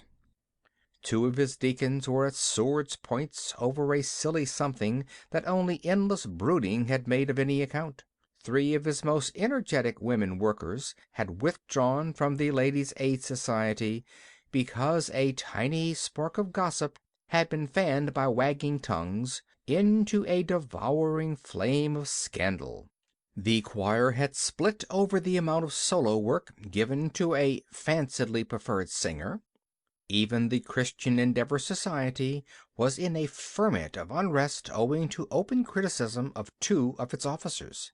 As to the Sunday school, it had been the resignation of its superintendent and two of its teachers that had been the last straw, and that had sent the harassed minister to the quiet woods for prayer and meditation. Under the green arch of the trees, the Reverend Paul Ford faced the thing squarely. To his mind, the crisis had come. Something must be done, and done at once. The entire work of the church was at a standstill. The Sunday services, the weekday prayer meeting, the missionary teas, even the suppers and socials were becoming less and less well attended. True, a few conscientious workers were still left, but they pulled at cross purposes, usually, and always they showed themselves to be acutely aware of the critical eyes all about them, and of the tongues that had nothing to do but to talk about what the eyes saw. And because of all this, the Reverend Paul Ford understood very well that he, God's minister, the church, the town, and even Christianity itself, was suffering, and might suffer still more unless... Clearly something must be done, and done at once. But what? Slowly the minister took from his pocket the notes he had made for his next Sunday sermon. Frowningly he looked at them. His mouth settled into stern lines as aloud, very impressively, he read the verses on which he had determined to speak. "But woe unto you, scribes and Pharisees, hypocrites! For ye shut up the kingdom of heaven against men. For ye neither go in yourselves, neither suffering ye them that are entering to go in. Woe unto you, scribes and Pharisees, hypocrites! For ye devour widows' houses, and for a pretense make long prayer. Therefore ye shall receive the greater damnation. Woe unto you, scribes and Pharisees, hypocrites! For ye pay the tithe of mint and anise and cumin, and have omitted the weightier matters of the law, judgment, mercy, and faith. These ought ye to have done, and not to leave the other undone." It was a bitter denunciation. In the green aisles of the woods the minister's deep voice rang out with scathing effect. Even the birds and squirrels seemed hushed into awed silence. It brought to the minister a vivid realization of how those words would sound the next Sunday when he should utter them before his people in the sacred hush of the church. His people. They were his people. Could he do it? Dare he do it? Dare he not do it? It was a fearful denunciation, even without the words that would follow, his own words. He had prayed and prayed. He had pleaded earnestly for help, for guidance. He longed, oh, how earnestly he longed, to take now in this crisis the right step. But was this the right step? Slowly the minister folded the papers and thrust them back into his pocket. Then, with a sigh that was almost a moan, he flung himself down at the foot of a tree and covered his face with his hands. It was there that Pollyanna, on her way home from the Pendleton house, found him. With a little cry she ran forward. "Oh, Mr. Ford, you haven't broken your leg or anything, have you?" she gasped. The minister dropped his hands and looked up quickly. He tried to smile. "No, dear. No, indeed. I'm just resting." "Oh," sighed Pollyanna, falling back a little. "That's all right, then. You see, Mr. Pendleton had broken his leg when I found him, but he was lying down, though, and you were sitting up." "Yes, I am sitting up, and I haven't broken anything. The doctors can mend." The last words were very low, but Pollyanna heard them. A swift change crossed her face. Her eyes glowed with tender sympathy. "I know what you mean. Something plagues you. Father used to feel like that lots of times. I reckon ministers do, most generally. You see, there's such a lot depends on 'em, somehow." The Reverend Paul Ford turned a little wonderingly. "Was your father a minister, Pollyanna?" "Yes, sir. Didn't you know? I supposed everybody knew that. He married Aunt Polly's sister, and she was my mother." "Oh, I understand. But you see I haven't been here many years, so I don't know all the family histories." "Yes, sir. No, sir," smiled Pollyanna. There was a long pause. The minister, still sitting at the foot of the tree, appeared to have forgotten Pollyanna's presence. He had pulled some papers from his pocket and unfolded them, but he was not looking at them. He was gazing, instead, at a leaf on the ground a little distance away, and it was not even a pretty leaf. It was brown and dead. Pollyanna, looking at him, felt vaguely sorry for him. It's a nice day," she began hopefully. For a moment there was no answer. Then the minister looked up with a start. "What? Oh, yes, it is a very nice day." "And 'tisn't cold at all, either, even if 'tis October," observed Pollyanna, still more hopefully. "Mr. Pendleton had a fire, but he said he didn't need it. It was just to look at. I like to look at fires. Don't you?" There was no reply this time, though Pollyanna waited patiently before she tried again, by a new route. "Do you like being a minister?" The Reverend Paul Ford looked up now, very quickly. "Do I like Why, what an odd question. Why do you ask that, my dear?" "Nothing. Only the way you looked. It made me think of my father. He used to look like that sometimes." "Did he?" The minister's voice was polite, but his eyes had gone back to the dried leaf on the ground. "Yes, and I used to ask him, just as I did you, if he was glad he was a minister." The man under the tree smiled a little sadly. "Well, what did he say?" "Oh, he always said he was, of course, but most always he said, too, that he wouldn't stay a minister a minute if 'twasn't for the rejoicing texts." "The what?" The Reverend Paul Ford's eyes left the leaf and gazed wonderingly into Pollyanna's merry little face. "Well, that's what my father used to call 'em," she laughed. "Of course the Bible didn't name 'em that, but it's all those that begin 'Be glad in the Lord,' or 'Rejoice greatly,' or 'Shout for joy,' and all that, you know. Such a lot of 'em. Once when father felt specially bad, he counted 'em. There were 800 of 'em." "800?" "Yes, that told you to rejoice and be glad, you know. That's why father named 'em the rejoicing texts." "Oh." There was an odd look on the minister's face. His eyes had fallen to the words on the top paper in his hands. "But woe unto you, scribes and Pharisees, hypocrites!" "And so your father liked those rejoicing texts?" he murmured. "Oh, yes," nodded Pollyanna emphatically.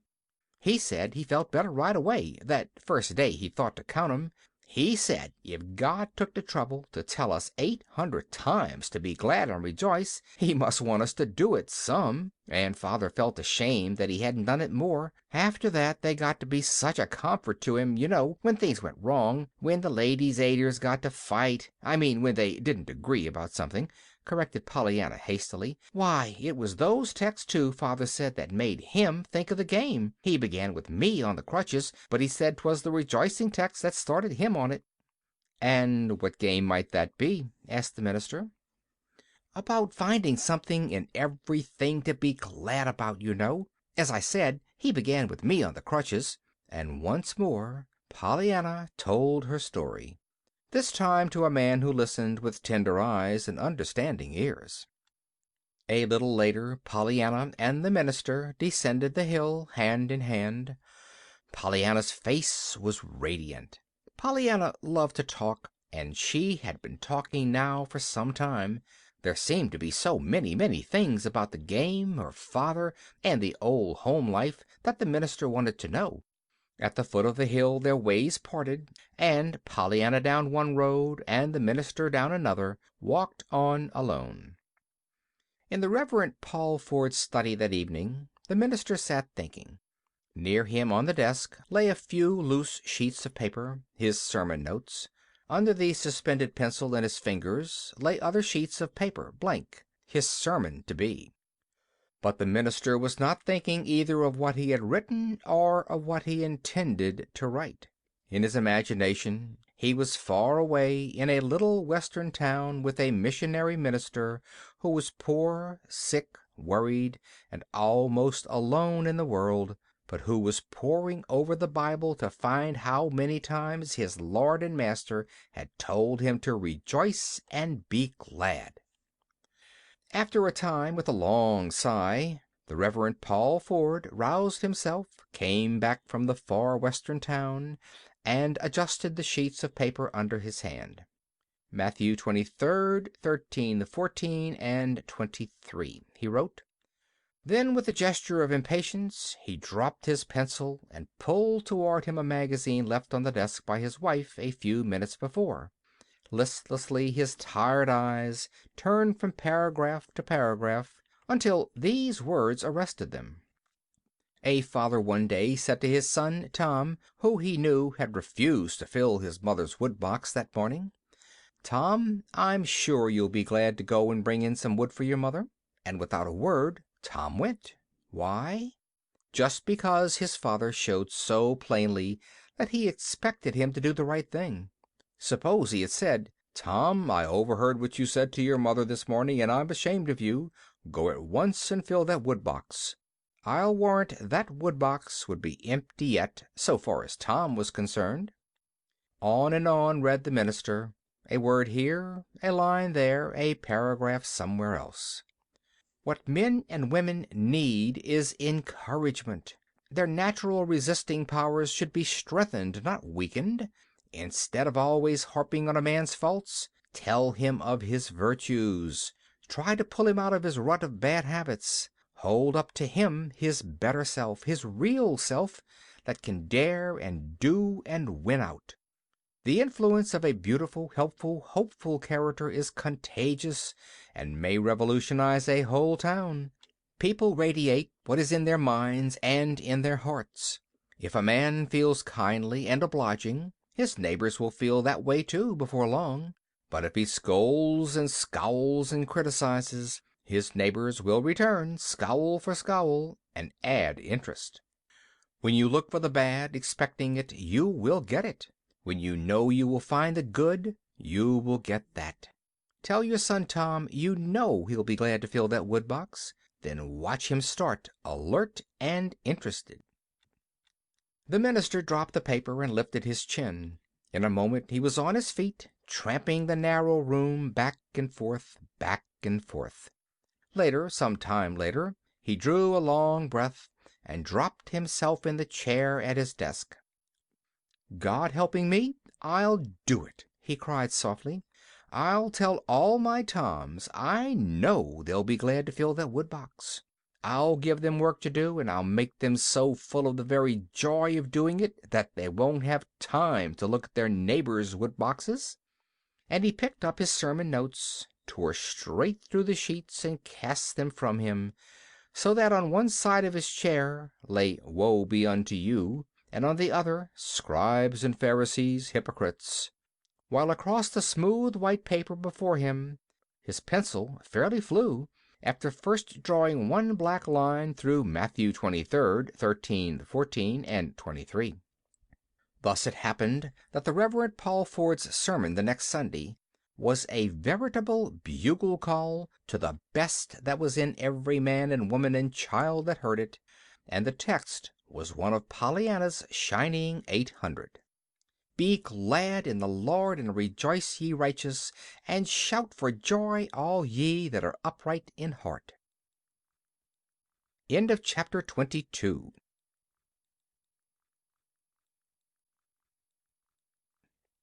Chapter 23.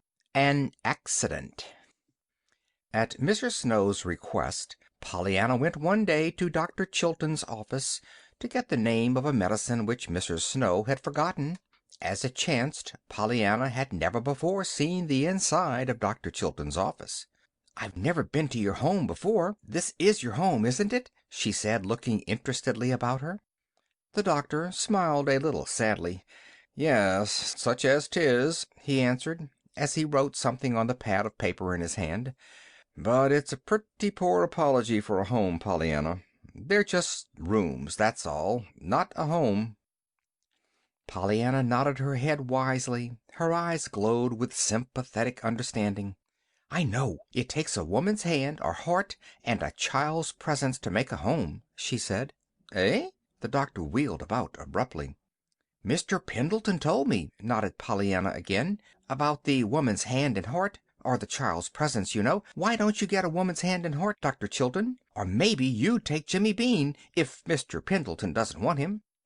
Dr. Chilton laughed a little constrainedly. "So Mr. Pendleton says it takes a woman's hand and heart to make a home, does he?" he asked evasively. "Yes. He says his is just a house, too. Why don't you, Dr. Chilton?" "Why don't I what?" The doctor had turned back to his desk. Get a woman's hand and heart. Oh, I forgot." Pollyanna's face showed suddenly a painful color. "I suppose I ought to tell you. It wasn't Aunt Polly that Mr. Pendleton loved long ago, and so we aren't going to live there. You see, I told you it was, but I made a mistake. I hope you didn't tell anyone," she finished anxiously. "No, I didn't tell anyone, Pollyanna," replied the doctor a little queerly. "Oh, that's all right then," sighed Pollyanna in relief. "You see, you're the only one I told, and I thought Mr. Pendleton looked sort of funny when I said I told you." "Did he?" The doctor's lips twitched. "Yes, and of course he wouldn't want many people to know it, when 'twasn't true. But why don't you get a woman's hand and heart, Dr. Chilton?" There was a moment's silence. Then, very gravely, the doctor said, "They're not always to be had for the asking, little girl." Pollyanna frowned thoughtfully. "But I should think you could get 'em," she argued. The flattering emphasis was unmistakable. "Thank you," laughed the doctor, with uplifted eyebrows. Then, gravely again, "I'm afraid some of your older sisters would not be quite so confident. At least they haven't shown themselves to be so obliging," he observed. Pollyanna frowned again. Then her eyes widened in surprise. "Why, Dr. Chilton, you don't mean you didn't try to get somebody's hand and heart once, like Mr. Pendleton, and couldn't, did you?" The doctor got to his feet a little abruptly. There, Pollyanna. Never mind about that now. Don't let other people's troubles worry your little head. Suppose you run back now to Mr. Snow. I've written down the name of the medicine and the directions how she is to take it. Was there anything else?" Pollyanna shook her head. "No, sir. Thank you, sir," she murmured soberly, as she turned toward the door. From the little hallway she called back, her face suddenly alight. "Anyhow, I'm glad 'twasn't my mother's hand and heart that you wanted and couldn't get, Dr. Chilton. Goodbye." It was on the last day of October that the accident occurred. Pollyanna, hurrying home from school, crossed the road at an apparently safe distance in front of a swiftly approaching motor car. Just what happened, no one could seem to tell afterward. Neither was there anyone found who could tell why it happened, or who was to blame that it did happen. Pollyanna, however, at 5 o'clock, was borne limp and unconscious into the little room that was so dear to her. There, by a white-faced Aunt Polly and a weeping Nancy, she was undressed tenderly and put to bed, while from the village, hastily summoned by telephone, Dr. Warren was hurrying as fast as another motor car could bring him. "And you didn't need to more'n look at her aunt's face," Nancy was sobbing to old Tom in the garden, after the doctor had arrived and was closeted in the hushed room. "You didn't need to more'n look at her aunt's face to see that 'twarn't no duty that was eating her. Your hands don't shake and your eyes don't look as if you was trying to hold back the angel of death himself when you're just doing your duty, Mr. Tom. They don't." "Is she hurt bad?" The old man's voice shook. "There ain't no tellin'," sobbed Nancy. "She lay back that white and still she might easy be dead. But Miss Polly says she wa'n't dead, and Miss Polly had ought to know, if anyone would. She kept up such a listening and a feeling for her heartbeats and her breath. Couldn't you tell anything what it done to her that Old Tom's face worked convulsively. Nancy's lips relaxed a little. "I wish you would call it something, Mr. Tom, and something good and strong, too. Drat it, to think of its running down our little girl. I always hated the evil smelling things anyhow, I did." "But where is she hurt?" I don't know," moaned Nancy. "There's but a little cut on her blessed head, but 'tain't bad, that ain't, Miss Polly says. She says she's afraid it's infernally she's hurt." A faint flicker came into old Tom's eyes. "I guess you mean internally, Nancy," he said dryly. "She's hurt infernally, all right. Plague take that automobile. But I don't guess Miss Polly'll be using that word all the same." "Eh? Well, I don't know," moaned Nancy with a shake of her head as she turned away. "Seems as if I just couldn't stand it till that doctor gets out of there. I wish I had a washing to do. The biggest washing I ever see, I do." she wailed, wringing her hands helplessly. Even after the doctor was gone, however, there seemed to be little that Nancy could tell Mr. Tom. There appeared to be no bones broken, and the cut was of slight consequence, but the doctor had looked very grave, had shaken his head slowly, and had said that time alone could tell. After he had gone, Miss Polly had shown a face even whiter and more drawn-looking than before. The patient had not fully recovered consciousness, but at present she seemed to be resting as comfortably as could be expected. A trained nurse had been sent for, and would come that night. That was all, and Nancy turned sobbingly and went back to her kitchen. It was some time during the next forenoon that Pollyanna opened conscious eyes and realized where she was. "Why, Aunt Polly, what's the matter? Isn't it daytime? Why don't I get up?" she cried. "Why, Aunt Polly, I can't get up," she moaned, falling back on the pillow after an ineffectual attempt to lift herself. "No, dear, I wouldn't try just yet," soothed her aunt quickly, but very quietly. "But what is the matter? Why can't I get up?" Miss Polly's eyes asked an agonized question of the white-capped young woman standing in the window out of the range of Pollyanna's eyes. The young woman nodded. "Tell her," the lips said. Miss Polly cleared her throat and tried to swallow the lump that would scarcely let her speak. "You were hurt, dear, by the automobile last night, but never mind that now. Auntie wants you to rest and go to sleep again." "Hurt? Oh, yes, I ran."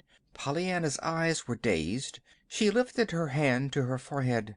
"Why, it's done up, and it hurts." "Yes, dear, but never mind. Just rest." "But Aunt Polly, I feel so funny and so bad. My legs feel so queer. Only they don't feel at all." With an imploring look into the nurse's face, Miss Polly struggled to her feet and turned away. The nurse came forward quickly. "Suppose you let me talk to you now," she began cheerily. "I'm sure I think it's high time we were getting acquainted, and I'm going to introduce myself. I am Miss Hunt, and I've come to help your aunt take care of you, and the very first thing I'm going to do is to ask you to swallow these little white pills for me."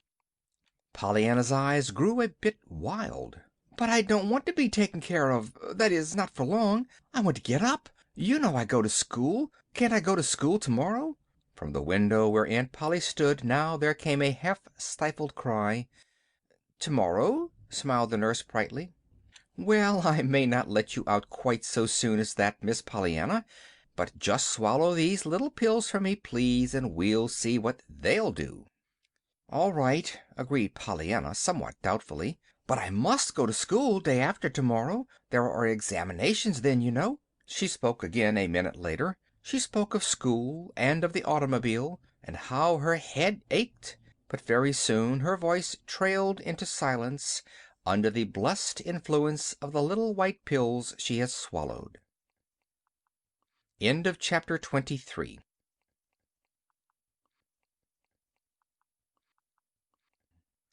Chapter 24. John Pendleton. Pollyanna did not go to school tomorrow, nor the day after tomorrow. Pollyanna, however, did not realize this, except momentarily, when a brief period of full consciousness sent insistent questions to her lips. Pollyanna did not realize anything, in fact, very clearly, until a week had passed. Then the fever subsided, the pain lessened somewhat, and her mind awoke to full consciousness. She had then to be told all over again what had occurred. "And so it's hurt that I am, and not sick," she sighed at last. "Well, I'm glad of that." "Glad, Pollyanna?" asked her aunt, who was sitting by the bed. "Yes. Oh, I'd so much rather have broken legs, like Mr. Pendleton's, than lifelong invalids like Mrs. Snow, you know. Broken legs get well, and lifelong invalids don't." Miss Polly, who had said nothing whatever about broken legs, got suddenly to her feet and walked to the little dressing table across the room. She was picking up one object after another now, and putting each down in an aimless fashion quite unlike her usual decisiveness. Her face was not aimless looking at all, however. It was white and drawn. On the bed Pollyanna lay blinking at the dancing band of colors on the ceiling, which came from one of the prisms in the window. "I'm glad it isn't smallpox that ails me, too," she murmured contentedly.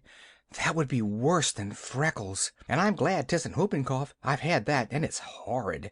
And I'm glad 'tisn't appendicitis nor measles, 'cause they're catching. Measles are, I mean, and they wouldn't let you stay here." "You seem to be glad for a good many things, my dear," faltered Aunt Polly, putting her hand to her throat as if her collar bound. Pollyanna laughed softly. "I am. I've been thinking of 'em, lots of 'em. All the time I've been looking up at that rainbow. I love rainbows. I'm so glad Mr. Pendleton gave me those prisms. I'm glad of some things I haven't said yet. I don't know, but I'm most glad I was hurt." "Pollyanna!" Pollyanna laughed softly again. She turned luminous eyes on her aunt. "Well, you see, since I've been hurt, you've called me dear lots of times, and you didn't before.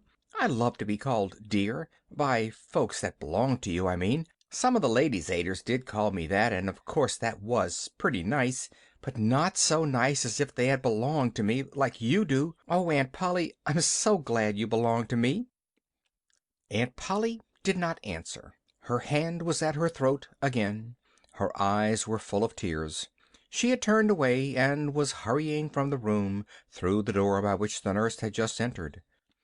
It was that afternoon that Nancy ran out to old Tom, who was cleaning harnesses in the barn. Her eyes were wild. Mr. Tom, guess what happened?" she panted. "You couldn't guess in 1,000 years, you couldn't." "Then I calculate I won't try," retorted the man grimly. "'Specially as I hain't got more'n 10 to live, anyhow, probably. You'd better tell me first off, Nancy." "Well, listen then. Who do you suppose is in the parlor now with mistress? Who, I say?"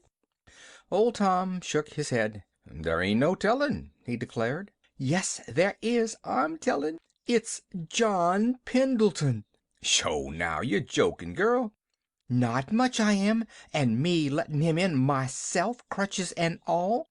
And the team he came in a-waiting this minute at the door for him, just as if he wasn't the cranky old crosspatch he is, what never talks to no one. Just think, Mr. Tom, him a-calling on her." "Well, why not?" demanded the old man, a little aggressively. Nancy gave him a scornful glance. "As if you didn't know better'n me," she derided. "Eh?" "Oh, you needn't be so innocent," she retorted with mock indignation. "You what led me wild goose chasing in the first place." "What do you mean?" Nancy glanced through the open barn door toward the house and came a step nearer to the old man. "Listen. 'Twas you that was telling me Miss Polly had a lover in the first place, wasn't it? Well, one day I thinks I finds 2 and 2, and I puts 'em together and makes 4. But it turns out to be 5, and no 4 at all at all." With a gesture of indifference, old Tom turned and fell to work. "If you're going to talk to me, you've got to talk plain horse sense," he declared testily. "I never was no hand for figures." Nancy laughed. "Well, it's this," she explained. "I heard something that made me think him and Miss Polly was lovers." "Mr. Pendleton?" Old Tom straightened up. "Yes. Oh, I know now he wasn't. It was that blessed child's mother he was in love with, and that's why he wanted. But never mind that part," she added hastily, remembering just in time her promise to Pollyanna not to tell that Mr. Pendleton had wished her to come and live with him. "Well, I've been asking folks about him some since, and I've found out that him and Miss Polly hain't been friends for years, and that she been hating him like pison owing to the silly gossip that coupled their names together when she was 18 or 20. "Yes, I remember," nodded old Tom. "It was 3 or 4 years after Miss Jenny give him the mitten and went off with the other chap. Miss Polly knew about it, of course, and was sorry for him. So she tried to be nice to him. Maybe she overdid it a little. She hated that minister chap who had took off her sister. At any rate, somebody began to make trouble. They said she was running after him." "Running after any man? Her?" interjected Nancy. "I know it, but they did," declared old Tom. "And of course no gal of any spunk'll stand that. Then about that time come her own lover and the trouble with him. After that she shut up like an oyster and wouldn't have nothing to do with nobody for a spell. Her heart just seemed to turn bitter at the core." "Yes, I know. I've heard about that now," rejoined Nancy. "And that's why you could 'a' knocked me down with a feather when I see him at the door. Him, what she hain't spoke to for years. But I let him in and went and told her." "What did she say?" Old Tom held his breath suspended. "Nothing at first. She was so still I thought she hadn't heard, and I was just going to say it over when she speaks up quiet like. 'Tell Mr. Pendleton I will be down at once.' And I come and told him. Then I come out here and told you," finished Nancy, casting another backward glance toward the house. "Huh," grunted old Tom, and fell to work again. In the ceremonious parlor of the Harrington homestead, Mr. John Pendleton did not have to wait long before a swift step warned him of Miss Polly's coming. As he attempted to rise, she made a gesture of remonstrance. She did not offer her hand, however, and her face was coldly reserved. "I called to ask for Pollyanna," he began at once, a little brusquely. "Thank you. She is about the same," said Miss Polly. "And that is, won't you tell me how she is?" His voice was not quite steady this time. A quick spasm of pain crossed the woman's face. "I can't. I wish I could." "You mean you don't know?"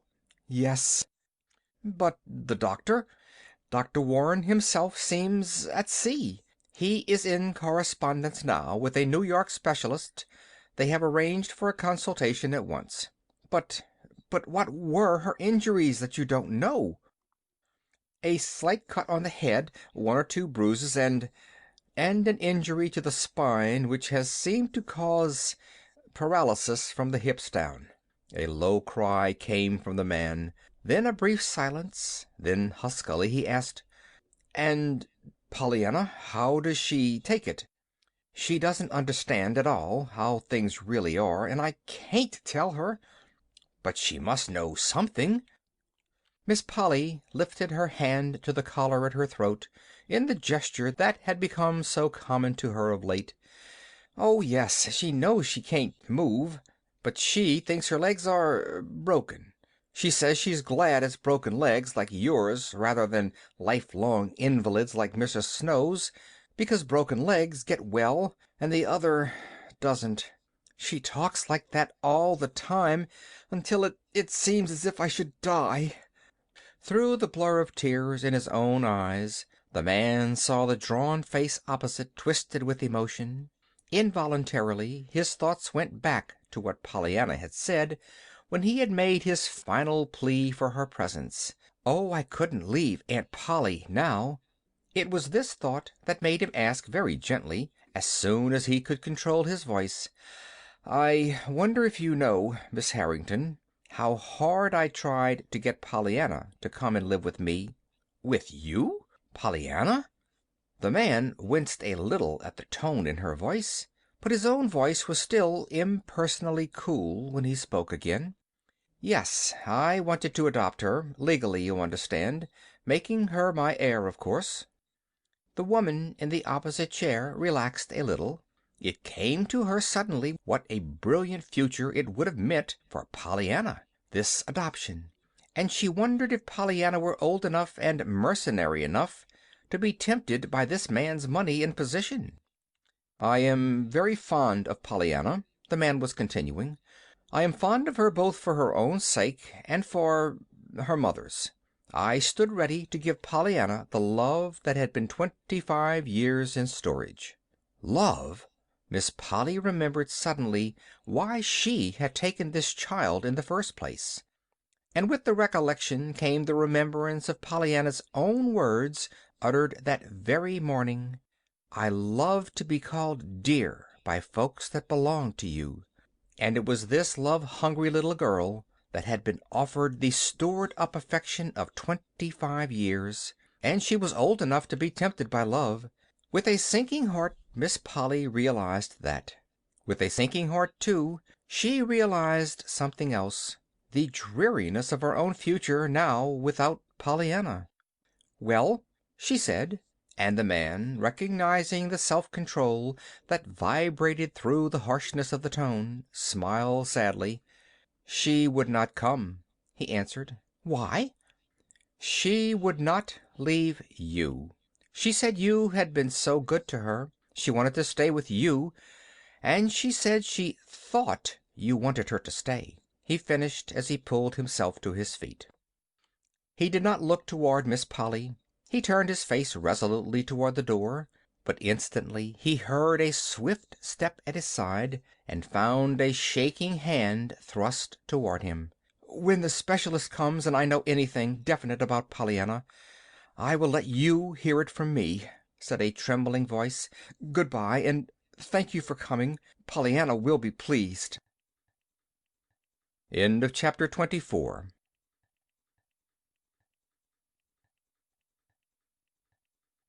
Chapter 25. A Waiting Game. On the day after John Pendleton's call at the Harrington homestead, Miss Polly set herself to the task of preparing Pollyanna for the visit of the specialist. "Pollyanna, my dear," she began gently, "we have decided that we want another doctor besides Dr. Warren to see you. Another one might tell us something new to do, to help you get well faster, you know." A joyous light came to Pollyanna's face. "Dr. Chilton! Oh, Aunt Polly, I'd love to have Dr. Chilton. I've wanted him all the time, but I was afraid you didn't, on account of his seeing you in the sun parlor that day, you know, so I didn't like to say anything. But I'm so glad you do want him." Aunt Polly's face had turned white, then red, then back to white again. But when she answered she showed very plainly that she was trying to speak lightly and cheerfully. "Oh, no, my dear, it wasn't Dr. Chilton at all that I meant. It is a new doctor, a very famous doctor from New York who knows a great deal about hurts like yours." Pollyanna's face fell. "I don't believe he knows half so much as Dr. Chilton." "Oh, yes, he does, I'm sure, dear." "But it was Dr. Chilton who doctored Mr. Pendleton's broken leg, Aunt Polly. If you don't mind very much, I would like to have Dr. Chilton, truly I would." A distressed color suffused Miss Polly's face. For a moment she did not speak at all. Then she said gently, though yet with a touch of her old stern decisiveness, "But I do mind, Pollyanna. I mind very much. I would do anything, almost anything, for you, my dear.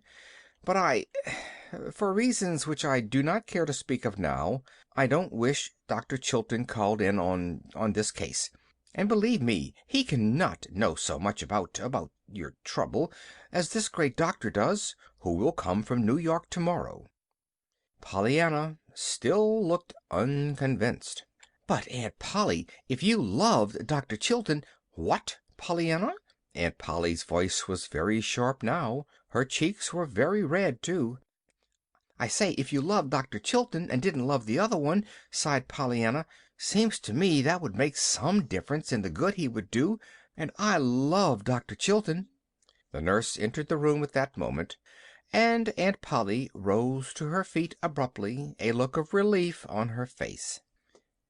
"I am very sorry, Pollyanna," she said a little stiffly, "but I'm afraid you'll have to let me be the judge this time. Besides, it's already arranged. The New York doctor is coming tomorrow." As it happened, however, the New York doctor did not come tomorrow. At the last moment a telegram told of an unavoidable delay owing to the sudden illness of the specialist himself. This led Pollyanna into a renewed pleading for the substitution of Dr. Chilton, which would be so easy now, you know. But as before, Aunt Polly shook her head and said, "No, dear," very decisively, yet with a still more anxious assurance that she would do anything, anything but that, to please her dear Pollyanna. As the days of waiting passed, one by one, it did indeed seem that Aunt Polly was doing everything but that she could do to please her niece. "I wouldn't have believed it. You couldn't have made me believe it," Nancy said to old Tom one morning.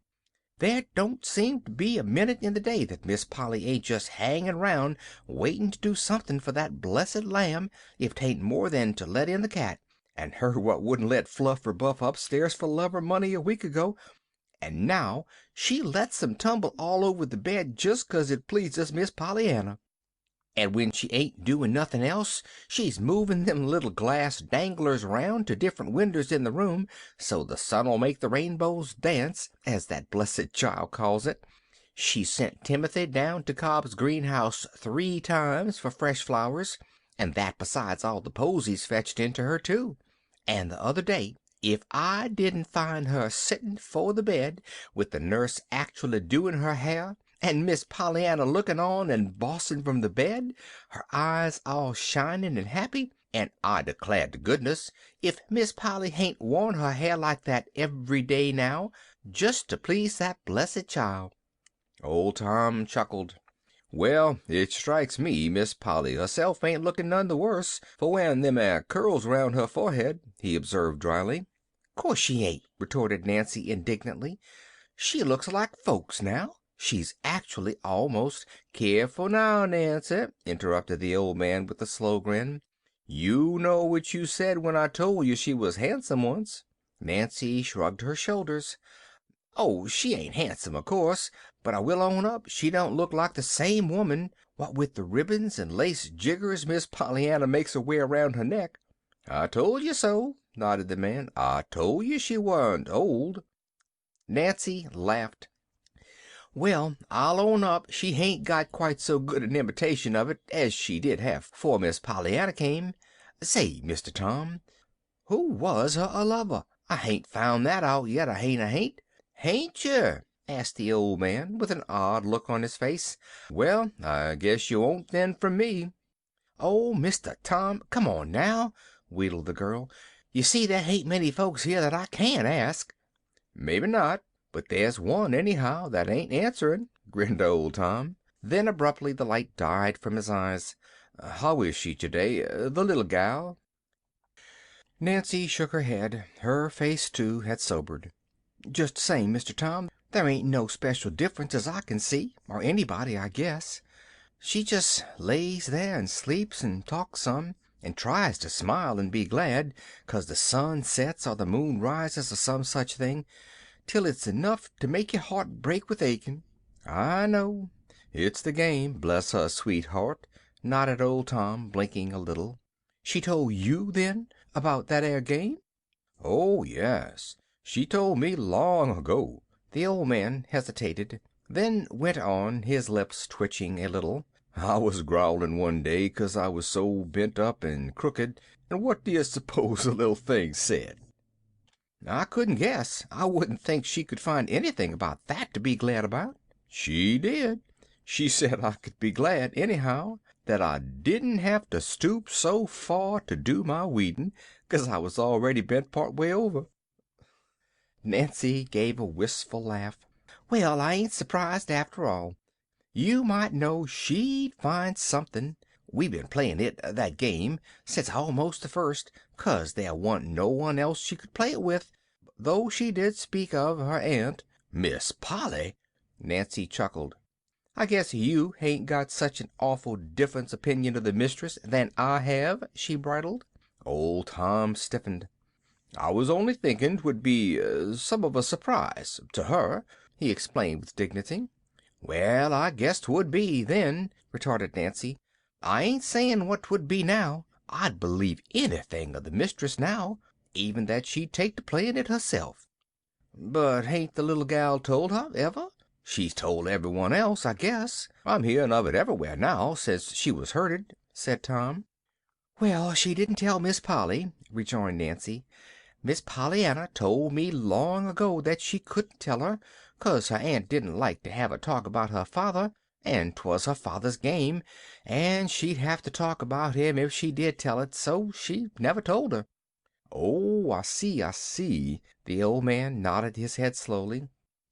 "They was always bitter against the minister chap, all of 'em, 'cause he took Miss Jenny away from 'em. And Miss Polly, young as she was, could never forgive him. She was that fond of Miss Jenny in them days.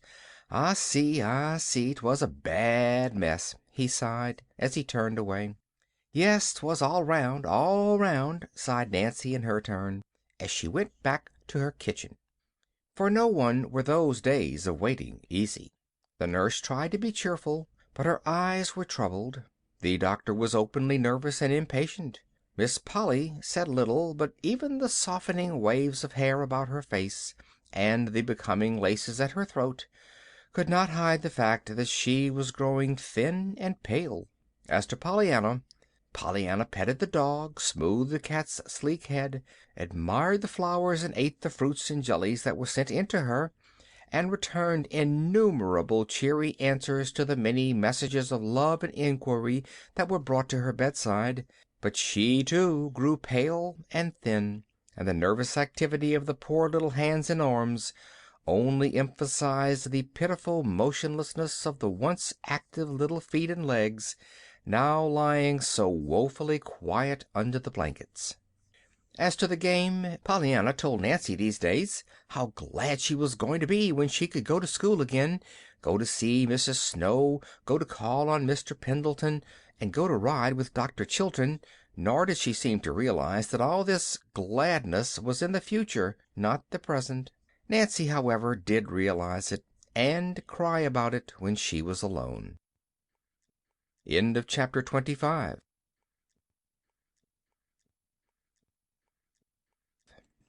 Chapter 26. A Door Ajar.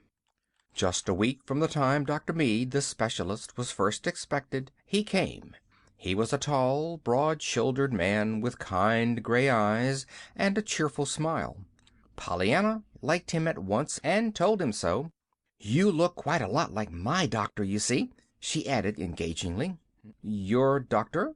Dr. Mead glanced in evident surprise at Dr. Warren, talking with the nurse a few feet away.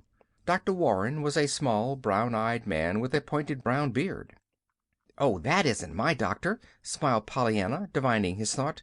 "Dr. Warren is Aunt Polly's doctor. My doctor is Dr. Chilton." "Oh," said Dr. Mead a little oddly, his eyes resting on Miss Polly, who, with a vivid blush, had turned hastily away. "Yes." Pollyanna hesitated, then continued with her usual truthfulness. "You see, I wanted Dr. Chilton all the time, but Aunt Polly wanted you. She said you knew more than Dr. Chilton, anyway, about broken legs like mine. And of course, if you do, I can be glad for that. Do you?" A swift something crossed the doctor's face that Pollyanna could not quite translate. "Only time can tell that, little girl," he said gently. Then he turned a grave face toward Dr. Warren, who had just come to the bedside. Everyone said afterward that it was the cat that did it. Certainly, if Fluffy had not poked an insistent paw and nose against Pollyanna's unlatched door, the door would not have swung noiselessly open on its hinges until it stood perhaps a foot ajar, and if the door had not been open, Pollyanna would not have heard her aunt's words. In the hall, the two doctors, the nurse, and Miss Polly stood talking. In Pollyanna's room, Fluffy had just jumped to the bed with a little purring meow of joy when through the open door sounded clearly and sharply Aunt Polly's agonized exclamation. "Not that! Doctor, not that! You don't mean the child will never walk again?" It was all confusion then. First, from the bedroom came Pollyanna's terrified "Aunt Polly! Aunt Polly!" Then Miss Polly, seeing the open door and realizing that her words had been heard, gave a little low moan and, for the first time in her life, fainted dead away. The nurse, with a choking "She heard!" stumbled toward the door. The two doctors stayed with Miss Polly. Dr. Mead had to stay. He had caught Miss Polly as she fell. Dr. Warren stood by, helplessly. It was not until Pollyanna cried out again sharply, and the nurse closed the door, that the two men, with a despairing glance into each other's eyes, awoke to the immediate duty of bringing the woman in Dr. Mead's arms back to unhappy consciousness. In Pollyanna's room the nurse had found a purring gray cat on the bed, vainly trying to attract the attention of a white-faced, wild-eyed little girl. "Miss Hunt, please, I want Aunt Polly. I want her right away, quick, please." The nurse closed the door and came forward hurriedly. Her face was very pale. She can't come just this minute, dear. She will, a little later. What is it? Can't I get it?" Pollyanna shook her head. "But I want to know what she said just now. Did you hear her? I want Aunt Polly. She said something. I want her to tell me 'tisn't true. 'Tisn't true." The nurse tried to speak, but no words came. Something in her face sent an added terror to Pollyanna's eyes. "Miss Hunt, you did hear her. It is true. Oh, it isn't true. You don't mean I can't ever walk again?" "There, dear. Don't," choked the nurse. "Perhaps he didn't know. Perhaps he was mistaken. There's lots of things that could happen, you know." "But Aunt Polly said he did know. She said he knew more than anybody else about broken legs like mine." Yes, I know, dear. But all doctors make mistakes sometimes. Just don't think any more about it now. Please don't, dear." Pollyanna flung out her arms wildly. "But I can't help thinking about it," she sobbed. "It's all there is now to think about. Why, Miss Hunt, how am I going to school, or to see Mr. Pendleton or Mrs. Snow or anybody?" She caught her breath and sobbed wildly for a moment. Suddenly she stopped and looked up, a new terror in her eyes. "Why, Miss Hunt, if I can't walk, how am I ever going to be glad for anything?" Miss Hunt did not know the game, but she did know that her patient must be quietened, and that at once. In spite of her own perturbation and heartache, her hands had not been idle, and she stood now at the bedside with the quietening powder ready. There, dear, just take this," she soothed, "and by we'll be more rested, and we'll see what can be done then. Things aren't half as bad as they seem, dear. Lots of times, you know." Obediently, Pollyanna took the medicine and sipped the water from the glass in Miss Hunt's hand. "I know. That sounds like things Father used to say," faltered Pollyanna, blinking off the tears. "He said there was always something about everything that might be worse, but I reckon he'd never just heard you couldn't ever walk again. I don't see how there can be anything about that could be worse. Do you?" Miss Hunt did not reply. She could not trust herself to speak just then. End of chapter 26.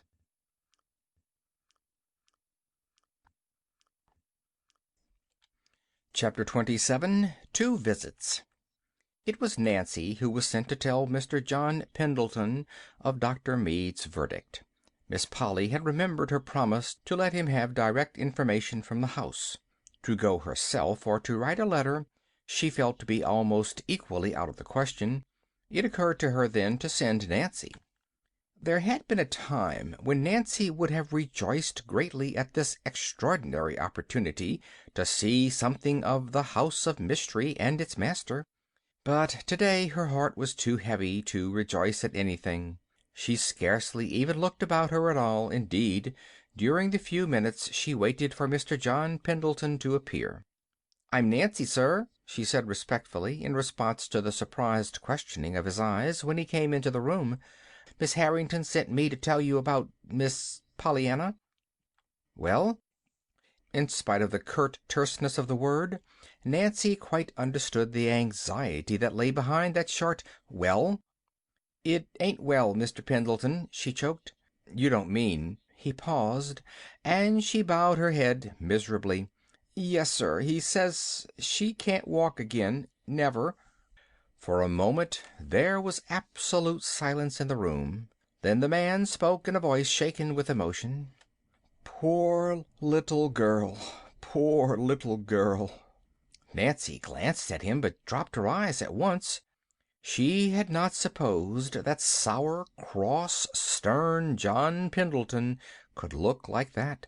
In a moment he spoke again, still in the low, unsteady voice. "It seems cruel. Never to dance in the sunshine again. My little Prism girl." There was another silence. Then abruptly the man asked, "She herself doesn't know yet, of course, does she?"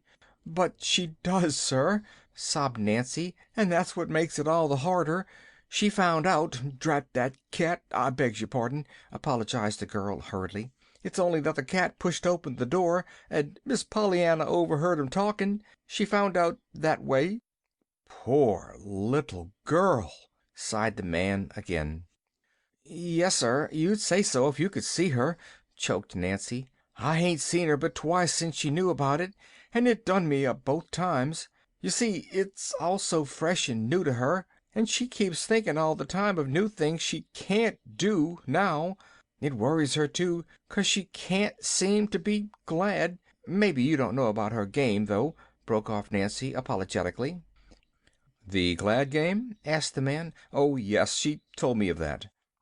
"Oh, she did? Well, I guess she has told it generally to most folks. But you see now, she can't play it herself, and it worries her. She says she can't think of a thing, not a thing, about this not walking again to be glad about."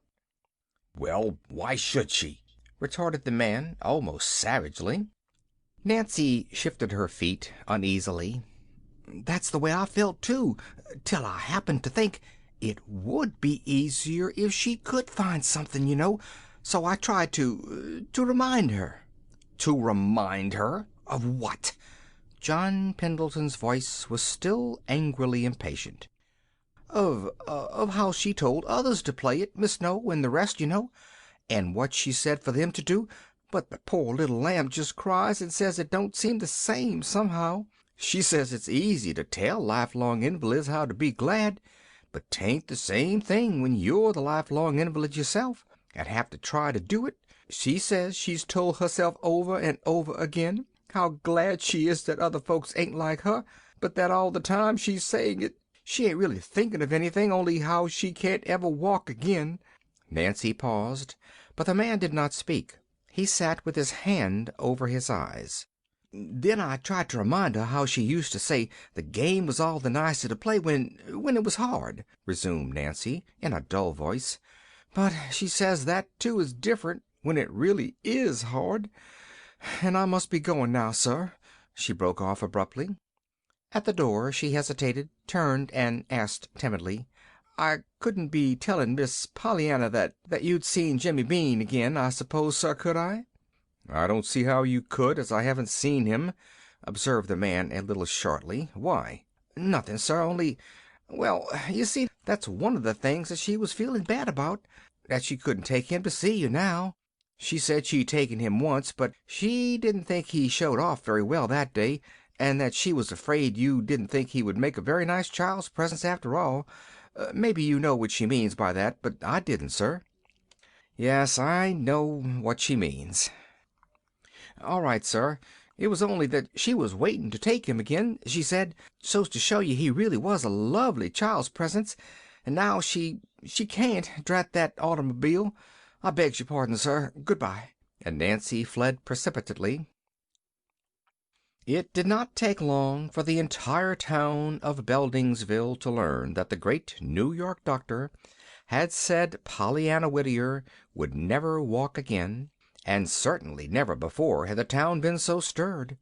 Everybody knew by sight now the piquant little freckled face that had always a smile of greeting, and almost everybody knew of the game that Pollyanna was playing. To think that now never again would that smiling face be seen on their streets, never again would that cheery little voice proclaim the gladness of some everyday experience. It seemed unbelievable, impossible, cruel.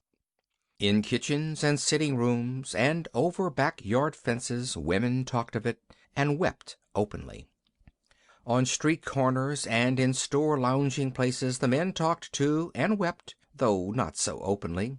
And neither the talking nor the weeping grew less when, fast on the heels of the news itself, came Nancy's pitiful story that Pollyanna, face to face with what had come to her, was bemoaning most of all the fact that she could not play the game, that she could not now be glad over anything. It was then that the same thought must have, in some way, come to Pollyanna's friends. At all events, almost at once, the mistress of the Harrington homestead, greatly to her surprise, began to receive calls. Calls from people she knew, and people she did not know. Calls from men, women, and children, many of whom Miss Polly had not supposed that her niece knew at all. Some came in and sat down for a stiff 5 or 10 minutes. Some stood awkwardly on the porch steps, fumbling with hats or handbags according to their sex. Some brought a book, a bunch of flowers, or a dainty to tempt the palate. Some cried frankly. Some turned their backs and blew their noses furiously, but all inquired very anxiously for the little injured girl, and all sent her some message, and it was these messages which, after a time, stirred Miss Polly to action. First came Mr. John Pendleton. He came without his crutches today. "I don't need to tell you how shocked I am," he began almost harshly. "But can nothing be done?" Miss Polly gave a gesture of despair. "Oh, we're doing, of course, all the time. Dr. Meade prescribed certain treatments and medicines that might help, and Dr. Warren is carrying them out to the letter, of course, but Dr. Meade held out almost no hope." John Pendleton rose abruptly, though he had but just come. His face was white, and his mouth was set into stern lines. Miss Polly, looking at him, knew very well why he felt that he could not stay longer in her presence. At the door he turned. "I have a message for Pollyanna," he said. "Will you tell her, please, that I have seen Jimmy Bean, and that he's going to be my boy hereafter? Tell her I thought she would be glad to know. I shall adopt him, probably." For a brief moment Miss Polly lost her usual well-bred self-control. "You will adopt Jimmy Bean?" she gasped. The man lifted his chin a little. "Yes, I think Pollyanna will understand. You will tell her I thought she would be glad?" "Why, of course," faltered Miss Polly. "Thank you," bowed John Pendleton as he turned to go. In the middle of the floor Miss Polly stood, silent and amazed, still looking after the man who had just left her. Even yet she could scarcely believe what her ears had heard. John Pendleton adopt Jimmy Bean? John Pendleton, wealthy, independent, morose, reputed to be miserly and supremely selfish, to adopt a little boy, and such a little boy! With a somewhat dazed face Miss Polly went upstairs to Pollyanna's room. "Pollyanna, I have a message for you from Mr. John Pendleton. He has just been here. He says to tell you he has taken Jimmy Bean for his little boy. He said he thought you'd be glad to know it." Pollyanna's wistful little face flamed into sudden joy. "Glad? Glad? Well, I reckon I am glad. Oh, Aunt Polly, I've so wanted to find a place for Jimmy, and that's such a lovely place. Besides, I'm so glad for Mr. Pendleton, too. You see, now he'll have the child's presents." "The what?" Pollyanna colored painfully. She had forgotten that she had never told her aunt of Mr. Pendleton's desire to adopt her, and certainly she would not wish to tell her now that she had ever thought for a minute of leaving her. This dear Aunt Polly! "The child's presence," stammered Pollyanna hastily. "Mr. Pendleton told me once, you see, that only a woman's hand and heart, or a child's presence, could make a home. And now he's got it, the child's presence." "Oh, I see," said Miss Polly very gently. And she did see. More than Pollyanna realized. She saw something of the pressure that was probably brought to bear on Pollyanna herself at the time John Pendleton had asked her to be the child's presence, which was to transform his great pile of gray stone into a home. "I see," she finished, her eyes stinging with sudden tears. Pollyanna, fearful that her aunt might ask further embarrassing questions, hastened to lead the conversation away from the Pendleton house and its master. "Dr. Chilton says so, too, that it takes a woman's hand and heart, or a child's presence, to make a home, you know," she remarked. Miss Polly turned with a start. "Dr. Chilton? How do you know that?" "He told me so. 'Twas when he said he lived in just rooms, you know, not a home." Miss Polly did not answer. Her eyes were out the window. "So I asked him why he didn't get 'em, a woman's hand and heart, and have a home." "Pollyanna!" Miss Polly had turned sharply. Her cheeks showed a sudden color. "Well, I did. He looked so sorrowful." "What did he say?" Miss Polly asked the question as if in spite of some force within her that was urging her not to ask it. "He didn't say anything for a minute. Then he said, very low, that you couldn't always get 'em for the asking." There was a brief silence. Miss Polly's eyes had turned again to the window. Her cheeks were still unnaturally pink. Pollyanna sighed. "He wants one anyhow, I know, and I wish he could have one." "Why, Pollyanna, how do you know?" "Because afterwards, on another day, he said something else. He said that low, too, but I heard him. He said that he'd give all the world if he did have one woman's hand and heart. Why, Aunt Polly, what's the matter?" Aunt Polly had risen hurriedly and gone to the window. "Nothing, dear. I was changing the position of this prism," said Aunt Polly, whose whole face was now aflame. End of chapter 27.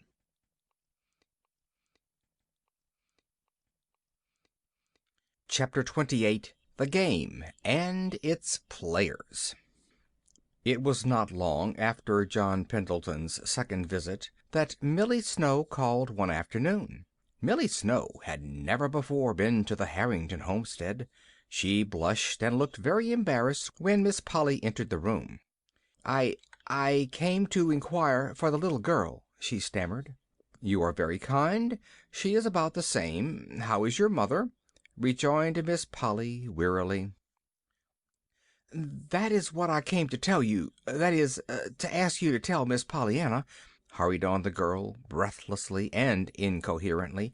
"We think it's so awful, so perfectly awful, that the little thing can't ever walk again, and after all she's done for us, too, for Mother, you know, teaching her to play the game and all that. And when we heard how she couldn't play it herself, poor little dear, I'm sure I don't see how she can either in her condition, but when we remembered all the things she'd said to us, we thought if she could only know what she had done for us, that it would help, you know, in her own case, about the game, because she could be glad, that is, a little glad."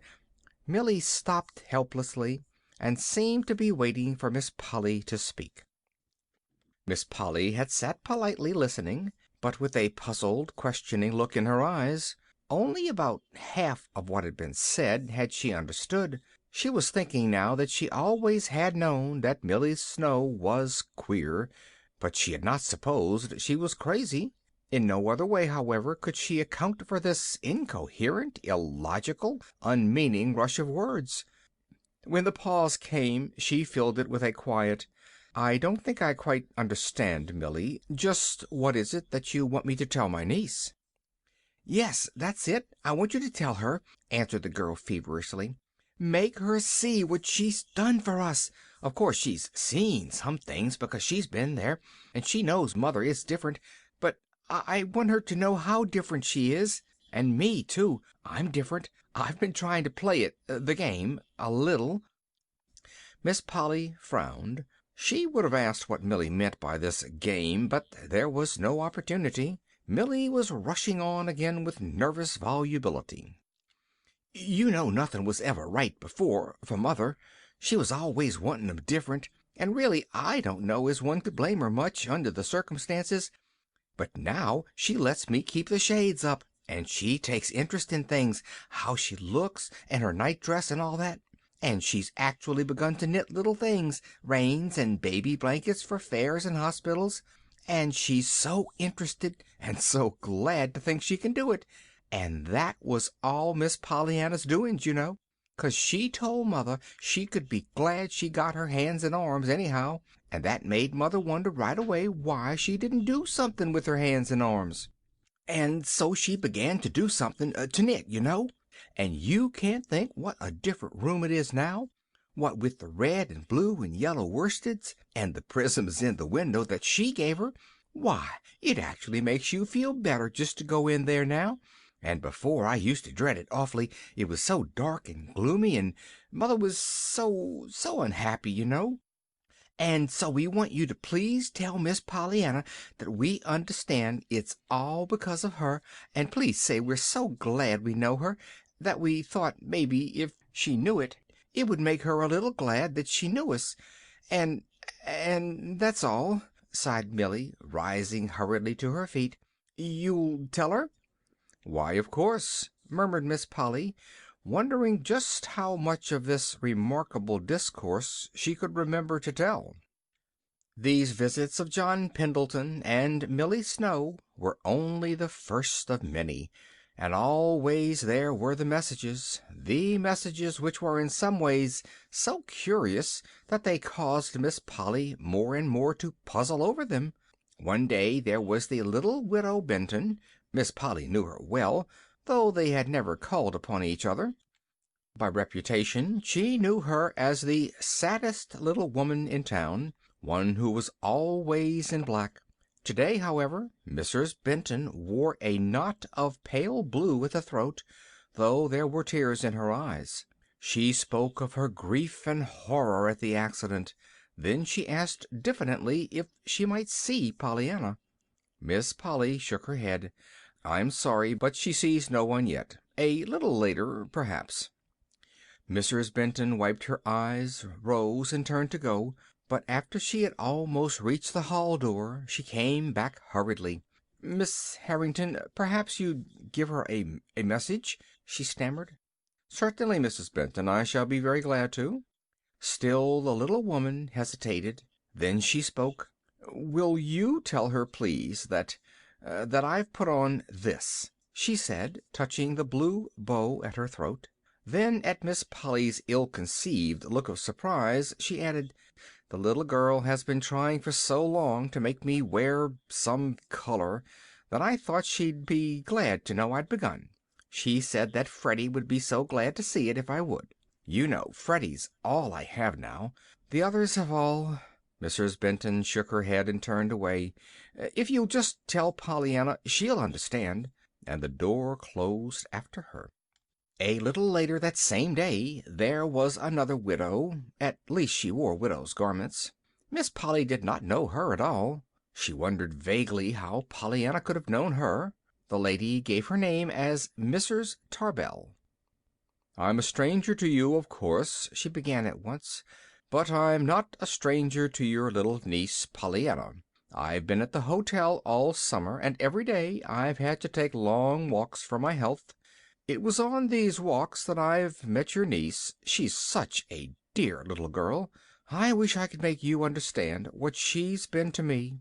I was very sad when I came up here, and her bright face and cheery ways reminded me of my own little girl that I lost years ago.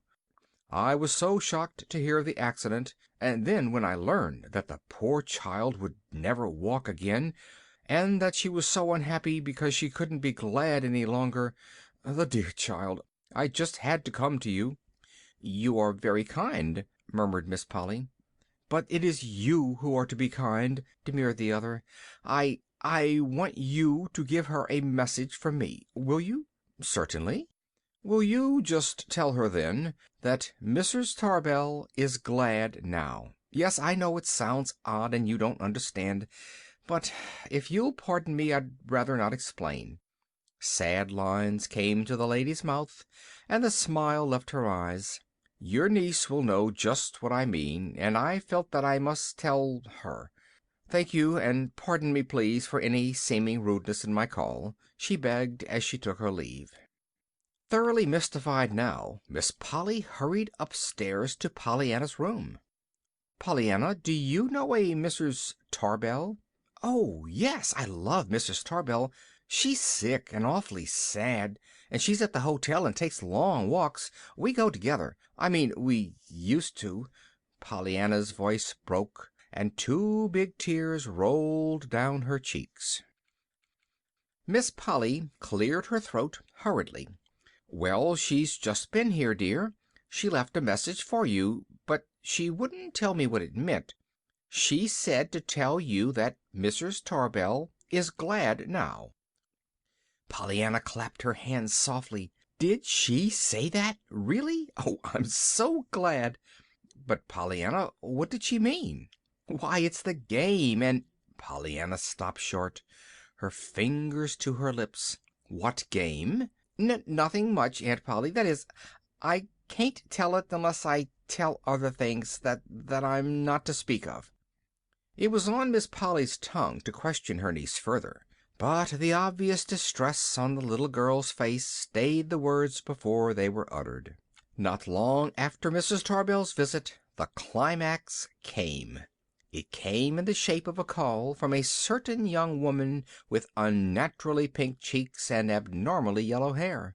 A young woman who wore high heels and cheap jewelry. A young woman whom Miss Polly knew very well by reputation, but whom she was angrily amazed to meet beneath the roof of the Harrington homestead. Miss Polly did not offer her hand. She drew back, indeed, as she entered the room. The woman rose at once. Her eyes were very red, as if she had been crying. Half defiantly she asked if she might for a moment see the little girl, Pollyanna. Miss Polly said no. She began to say it very sternly, but something in the woman's pleading eyes made her add the civil explanation that no one was allowed yet to see Pollyanna.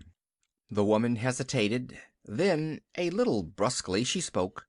Her chin was still at a slightly defiant tilt. "My name is Mrs. Payson, Mrs. Tom Payson. I presume you've heard of me. Most of the good people in the town have, and maybe some of the things you've heard ain't true. But never mind that. It's about the little girl I came. I heard about the accident, and it broke me all up. Last week I heard how she couldn't ever walk again, and I wished I could give up my two useless well legs for hers. She'd do more good trotting round on 'em 1 hour than I could do in 100 years. But never mind that. Legs ain't always given to the one who can make the best use of 'em, I notice." She paused and cleared her throat, but when she resumed her voice was still husky. "Maybe you don't know it, but I seen a good deal of that little girl of yours. We live on the Pendleton Hill Road, and she used to go by often, only she didn't always go by. She came in and played with the kids and talked to me and my man when he was home. She seemed to like it and to like us. She didn't know, I suspect, that her kind of folks don't generally call on my kind. Maybe if they did call more, Mrs. Harrington, there wouldn't be so many of my kind," she added with sudden bitterness. "Be that as it may, she came, and she didn't do herself no harm, and she did us good, a lot of good. How much she won't know, nor can't know, I hope, 'cause if she did, she'd know other things that I don't want her to know. But it's just this. It's been hard times with us this year in more ways than one. We've been blue and discouraged, my man and me, and ready for 'most anything. We was reckoning on getting a divorce about now and letting the kids, well, we didn't know what we'd do with the kids. Then came the accident, and what we heard about the little girl's never walking again. And we got to thinking how she used to come and sit on our doorstep and train with the kids and laugh and just be glad. She was always being glad about something. And then one day she told us why, and about the game, you know, and tried to coax us to play it. Well, we've heard now that she's fretting her poor little life out of her because she can't play it no more, that there's nothing to be glad about, and that's what I came to tell her today, that maybe she can be a little glad for us, 'cause we've decided to stick to each other and play the game ourselves. I knew she would be glad, because she used to feel kind of bad at things we said sometimes. Just how the game is going to help us I can't say that I exactly see yet, but maybe 'twill. Anyhow, we're going to try, 'cause she wanted us to. Will you tell her?" "Yes, I will tell her," promised Miss Polly, a little faintly. Then, with sudden impulse, she stepped forward and held out her hand. "And thank you for coming, Mrs. Payson," she said simply. The defiant chin fell. The lips above it trembled visibly. With an incoherently mumbled something, Mrs. Payson blindly clutched at the outstretched hand, turned, and fled. The door had scarcely closed behind her before Miss Polly was confronting Nancy in the kitchen. "Nancy!" Miss Polly spoke sharply. The series of puzzling, disconcerting visits of the last few days, culminating as they had in the extraordinary experience of the afternoon, had strained her nerves to the snapping point. Not since Miss Pollyanna's accident had Nancy heard her mistress speak so sternly. "Nancy, will you tell me what this absurd game is that the whole town seems to be babbling about? And what, please, has my niece to do with it? Why does everybody, from Millie Snow to Mrs. Tom Payson, send word to her that they're playing it? As near as I can judge, half the town are putting on blue ribbons, or stopping family quarrels, or learning to like something they never liked before, and all because of Pollyanna. I tried to ask the child herself about it, but I can't seem to make much headway, and of course I don't like to worry her now. But from something I heard her say to you last night, I judge you were one of them, too. Now, will you tell me what it all means?" To Miss Polly's surprise and dismay, Nancy burst into tears. "It means that ever since last June that blessed child has just been making the whole town glad, and now they're turning round and trying to make her a little glad, too." "Glad of what?" "Just glad. That's the game." Miss Polly actually stamped her foot. "There you go, like all the rest, Nancy. What game?" Nancy lifted her chin. She faced her mistress and looked her squarely in the eye. "I'll tell you, ma'am. It's a game Miss Pollyanna's father learned her to play. She got a pair of crutches once in a missionary barrel when she was wanting a doll, and she cried, of course, like any child would. It seems 'twas then her father told her that there wasn't ever anything but what there was something about it that you could be glad about, and that she could be glad about them crutches." "Glad? For crutches?" Miss Polly choked back a sob. She was thinking of the helpless little legs on the bed upstairs. "Yes'm, that's what I said, and Miss Pollyanna said that's what she said, too. But he told her she could be glad, 'cause she didn't need 'em." "Oh!" cried Miss Polly. "And after that she said he made a regular game of it, finding something in everything to be glad about. And she said you could do it, too, and that you didn't seem to mind not having the doll so much, 'cause you was so glad you didn't need the crutches. And they called it the Just Being Glad game.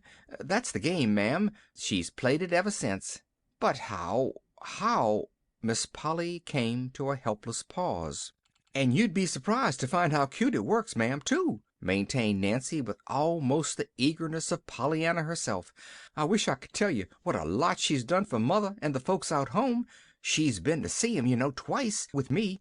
She made me glad, too, on such a lot of things, little things and big things, and it made 'em so much easier. For instance, I don't mind Nancy for a name half as much since she told me I could be glad 'twasn't Hepzibah. And there's Monday mornings, too. That I used to hate so. She actually made me glad for Monday mornings." "Glad for Monday mornings?" Nancy laughed. "I know it does sound nutty, ma'am, but let me tell you. That blessed lamb found out I hated Monday mornings something awful. And what did she up and tell me one day but this? 'Well, anyhow, Nancy, I should think you could be gladder on Monday morning than any other day of the week, 'cause 'twould be a whole week before you'd have another one.' And I'm blessed if I hain't thought of it every Monday morning since. And it has helped, ma'am. It made me laugh, anyhow, every time I thought of it. And laughing helps, you know. It does, it does." "But why hasn't she told me the game?" faltered Miss Polly. "Why has she made such a mystery of it when I asked her?" Nancy hesitated. "Begging your pardon, ma'am, you told her not to speak of her father, so she couldn't tell you. 'Twas her father's game, you see." Miss Polly bit her lip. "She wanted to tell you first off," continued Nancy a little unsteadily. "She wanted somebody to play it with, you know. That's why I begun it, so she could have someone." "And these others?" Miss Polly's voice shook now. "Oh, everybody 'most knows it now, I guess. Anyhow, I should think they did from the way I'm a hearing of it everywhere I go. Of course, she told a lot, and they told the rest. Them things go, you know, when they get started. And she was always so smiling and pleasant to everyone, and so just glad herself all the time, that they couldn't help knowing it anyhow. Now, since she's hurt, everybody feels so bad, 'specially when they heard how bad she feels, 'cause she can't find anything to be glad about. And so they've been coming every day to tell her how glad she's made them, hoping that'll help some. You see, she's always wanted everybody to play the game with her. Well, I know somebody who'll play it now, Choked Miss Polly as she turned and sped through the kitchen doorway. Behind her, Nancy stood staring amazedly. "Well, I'll believe anything now," she muttered to herself. "You can't stump me with anything I wouldn't believe now. Oh, Miss Polly." A little later, in Pollyanna's room, the nurse left Miss Polly and Pollyanna alone together. "And you've had still another caller today, my dear," announced Miss Polly, in a voice she vainly tried to steady. "Do you remember Mrs. Payson?" "Mrs. Payson? Why, I reckon I do. She lives on the way to Mr. Pendleton's, and she's got the prettiest little baby girl, 3 years old, and a boy 'most 5. She's awfully nice, and so's her husband, only they don't seem to know how nice each other is. Sometimes they fight. I mean, they don't quite agree. They're poor, too, they say, and of course they don't ever have barrels, 'cause he isn't a missionary minister, you know, well, he isn't." A faint color stole into Pollyanna's cheeks, which was duplicated suddenly in those of her aunt. "But she wears real pretty clothes sometimes, in spite of being so poor," resumed Pollyanna in some haste. "And she's got perfectly beautiful rings with diamonds and rubies and emeralds in them. But she says she's got one ring too many, and that she's going to throw it away and get a divorce instead. What is a divorce, Aunt Polly? I'm afraid it isn't very nice, because she didn't look happy when she talked about it. And she said if they did get it they wouldn't live there any more, and that Mr. Payson would go way off, and maybe the children too. But I should think they'd rather keep the ring, even if they did have so many more. Shouldn't you? Aunt Polly, what is a divorce?" "Well, they aren't going way off, dear," evaded Aunt Polly hurriedly. "They're going to stay right there together." "Oh, I'm so glad! Then they'll be there when I go up to see— Oh, dear," broke off the little girl miserably. "Aunt Polly, why can't I remember that my legs don't go any more, and that I won't ever go up to see Mr. Pendleton again?" "There, don't," choked her aunt. "Perhaps you'll drive up sometime. But listen, I haven't told you yet all that Mrs. Payson said. She wanted me to tell you that they were going to stay together and to play the game just as you wanted them to." Pollyanna smiled through tear-wet eyes. "Did they? Did they really? Oh, I am glad of that." "Yes. She said she hoped you'd be. That's why she told you. To make you glad, Pollyanna." Pollyanna looked up quickly. "Why, Aunt Polly, you spoke just as if you knew— Do you know about the game, Aunt Polly?" "Yes, dear." Miss Polly sternly forced her voice to be cheerfully matter-of-fact. "Nancy told me. I think it's a beautiful game. I'm going to play it now with you." "Oh, Aunt Polly, you? I'm so glad. You see, I've really wanted you most of anybody all the time." Aunt Polly caught her breath a little sharply. It was even harder this time to keep her voice steady, but she did it. "Yes, dear. And there are all those others, too. Why, Pollyanna, I think all the town is playing that game now with you, even to the minister. I haven't had a chance to tell you yet, but this morning I met Mr. Ford when I was down to the village, and he told me to say to you that just as soon as you could see him, he was coming to tell you that he hadn't stopped being glad over those 800 rejoicing texts that you told him about. So you see, dear, it's just you that have done it. The whole town is playing the game, and the whole town is wonderfully happier, and all because of one little girl who taught the people a new game and how to play it." Pollyanna clapped her hands. "Oh, I'm so glad!" she cried. Then suddenly a wonderful light illumined her face. Why, Aunt Polly, there is something I can be glad about after all. I can be glad I've had my legs, anyway, else I couldn't have done that. End of chapter 28.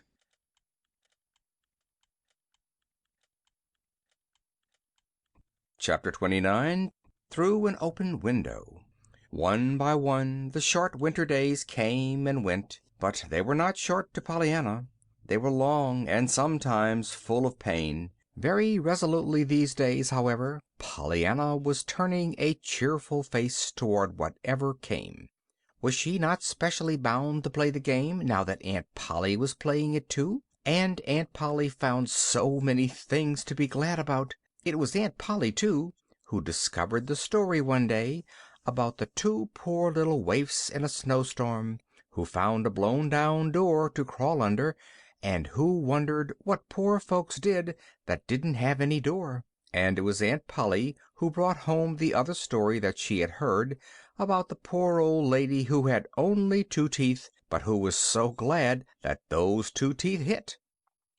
Pollyanna now, like Mrs. Snow, was knitting wonderful things out of bright-colored worsteds that trailed their cheery lengths across the white spread, and made Pollyanna, again like Mrs. Snow, so glad she had her hands and arms anyway. Pollyanna saw people now occasionally, and always there were the loving messages from those she could not see, and always they brought her something new to think about, and Pollyanna needed new things to think about. Once she had seen John Pendleton, and twice she had seen Jimmy Bean.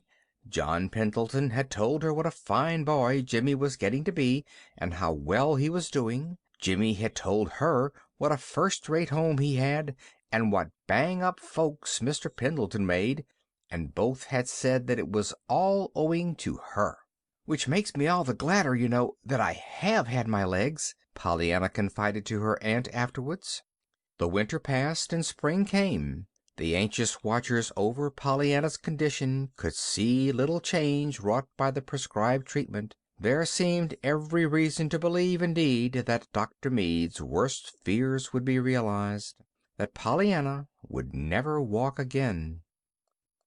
Beldingsville, of course, kept itself informed concerning Pollyanna, and of Beldingsville one man in particular fumed and fretted himself into a fever of anxiety over the daily bulletins which he managed in some way to procure from the bed of suffering.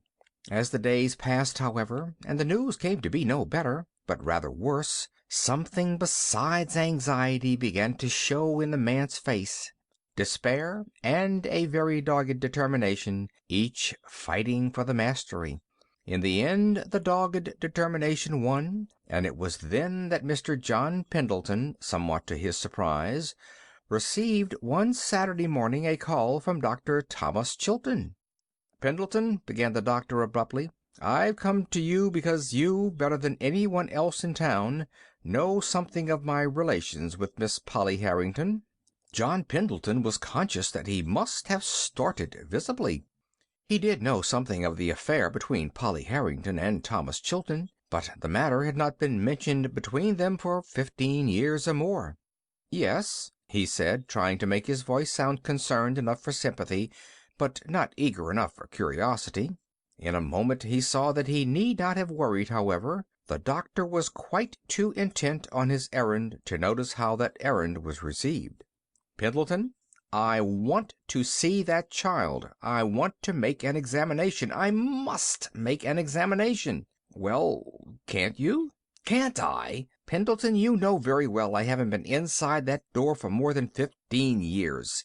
You don't know, but I will tell you, that the mistress of that house told me that the next time she asked me to enter it, I might take it that she was begging my pardon, and that all would be as before, which meant that she'd marry me.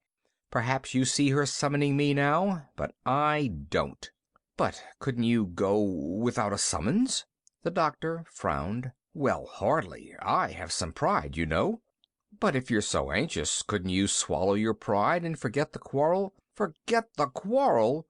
interrupted the doctor savagely. "I'm not talking of that kind of pride. So far as that is concerned, I'd go from here to there on my knees, or on my head, if that would do any good. It's professional pride I'm talking about. It's a case of sickness, and I'm a doctor. I can't butt in and say, 'Here, take me,' can I?" "Chilton, what was the quarrel?" demanded Pendleton. The doctor made an impatient gesture and got to his feet. "What was it? What's any lover's quarrel after it's over?" he snarled, pacing the room angrily. "A silly wrangle over the size of the moon or the depth of a river, maybe. It might as well be, so far as it's having any real significance compared to the years of misery that follow them. Never mind the quarrel. So far as I am concerned, I am willing to say there was no quarrel. Pendleton, I must see that child. It may mean life or death. It will mean, I honestly believe, 9 chances out of 10 that Pollyanna Whittier will walk again." The words were spoken clearly, impressively, and they were spoken just as the one who uttered them had almost reached the open window near John Pendleton's chair. Thus it happened that very distinctly they reached the ears of a small boy kneeling beneath the window on the ground outside. Jimmy Bean, at his Saturday morning task of pulling up the first little green weeds of the flower beds, sat up with ears and eyes wide open. "Walk? Pollyanna?" John Pendleton was saying. "What do you mean?" "I mean that from what I can hear and learn a mile from her bedside, that her case is very much like one that a college friend of mine has just helped. For years he's been making this sort of thing a special study. I've kept in touch with him and studied too, in a way. And from what I hear, but I want to see the girl." John Pendleton came erect in his chair. "You must see her, man. Couldn't you, say, through Dr. Warren?" The other shook his head. "I'm afraid not. Warren has been very decent, though. He told me himself that he suggested consultation with me at the first, but Miss Harrington said no so decisively that he didn't dare venture it again, even though he knew of my desire to see the child. Lately some of his best patients have come over to me, so of course that ties my hands still more effectually. But, Pendleton, I've got to see that child. Think of what it may mean to her if I do." "Yes, and think of what it will mean if you don't," retorted Pendleton. "But how can I, without a direct request from her aunt, which I'll never get? She must be made to ask you." "How?" "I don't know." "No, I guess you don't, nor anybody else. She's too proud and too angry to ask me, after what she said years ago it would mean if she did ask me. But when I think of that child doomed to lifelong misery, and when I think that maybe in my hands lies a chance of escape, but for that confounded nonsense we call pride and professional etiquette, I—" He did not finish his sentence, but with his hands thrust deep into his pockets, he turned and began to tramp up and down the room again angrily. "But if she could be made to see, to understand," urged John Pendleton. "Yes, and who's going to do it?" demanded the doctor with a savage turn. I don't know," groaned the other miserably. Outside the window, Jimmy Bean stirred suddenly. Up till now he had scarcely breathed, so intently had he listened to every word. "Well, by jinks, I know," he whispered exultantly. "I'm a-going to do it." And forthwith he rose to his feet, crept stealthily around the corner of the house, and ran with all his might down Pendleton Hill. End of chapter 29. Chapter 30. Jimmy Takes the Helm. "It's Jimmy Bean. He wants to see you, ma'am," announced Nancy in the doorway. "Me?" rejoined Miss Polly, plainly surprised. "Are you sure he did not mean Miss Pollyanna? He may see her a few minutes today, if he likes." "Yes'm, I told him, but he said it was you he wanted." "Very well, I'll come down." And Miss Polly arose from her chair a little wearily. In the sitting room she found, waiting for her, a round-eyed, flushed-faced boy who began to speak at once. "Ma'am, I suppose it's dreadful, what I'm doing and what I'm saying, but I can't help it. It's for Pollyanna, and I'd walk over hot coals for her, or face you, or anything like that, any time. And I think you would, too, if you thought there was a chance for her to walk again. And so that's why I come to tell you that as long as it's only pride and it something that's keeping Pollyanna from walking, why, I knew you would ask Dr. Chilton here if you understood." "What?" interrupted Miss Polly, the look of stupefaction on her face changing to one of angry indignation. Jimmy sighed despairingly. "There, I didn't mean to make you mad. That's why I begun by telling you about her walking again. I thought you'd listen to that." "Jimmy, what are you talking about?" Jimmy sighed again. "That's what I'm trying to tell you." "Well, then, tell me, but begin at the beginning, and be sure I understand each thing as you go on. Don't plunge into the middle of it as you did before and mix everything all up." Jimmy wet his lips determinedly. "Well, to begin with, Dr. Chilton came to see Mr. Pendleton, and they talked in the library. Do you understand that?" "Yes, Jimmy." Miss Polly's voice was rather faint. "Well, the window was open, and I was weeding the flower bed under it, and I heard 'em talk." "Oh, Jimmy, listening?" "'Twasn't about me, and 'twasn't sneak listening," bridled Jimmy, "and I'm glad I listened. You will be when I tell you. Why, it may make Pollyanna walk." "Jimmy, what do you mean?" Miss Polly was leaning forward eagerly. "There, I told you so," nodded Jimmy contentedly. "Well, Dr. Chilton knows some doctor somewhere that can cure Pollyanna, he thinks, make her walk, you know. But he can't tell sure till he sees her, and he wants to see her something awful, but he told Mr. Pendleton that you wouldn't let him." Miss Polly's face turned very red. "But, Jimmy, I can't. I couldn't. That is, I didn't know." Miss Polly was twisting her fingers together helplessly. "Yes, and that's what I come to tell you, so you would know," asserted Jimmy eagerly.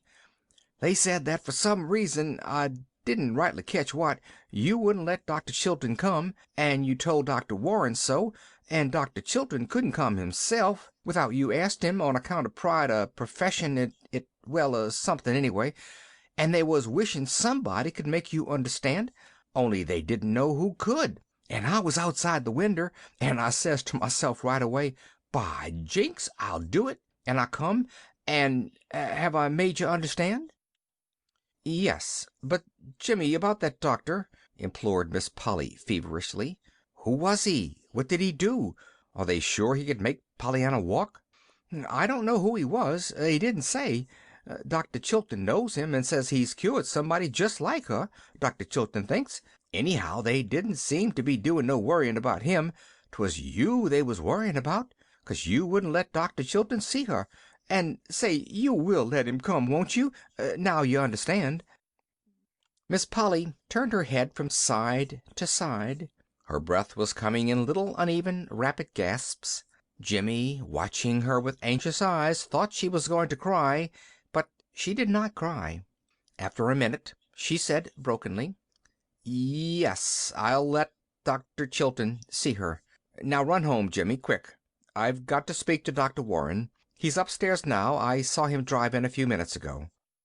A little later Dr. Warren was surprised to meet an agitated, flush-faced Miss Polly in the hall. He was still more surprised to hear the lady say a little breathlessly, "Dr. Warren, you asked me once to allow Dr. Chilton to be called in consultation, and I refused. Since then I have reconsidered. I very much desire that you should call in Dr. Chilton. Will you not ask him at once, please? Thank you." End of chapter 30.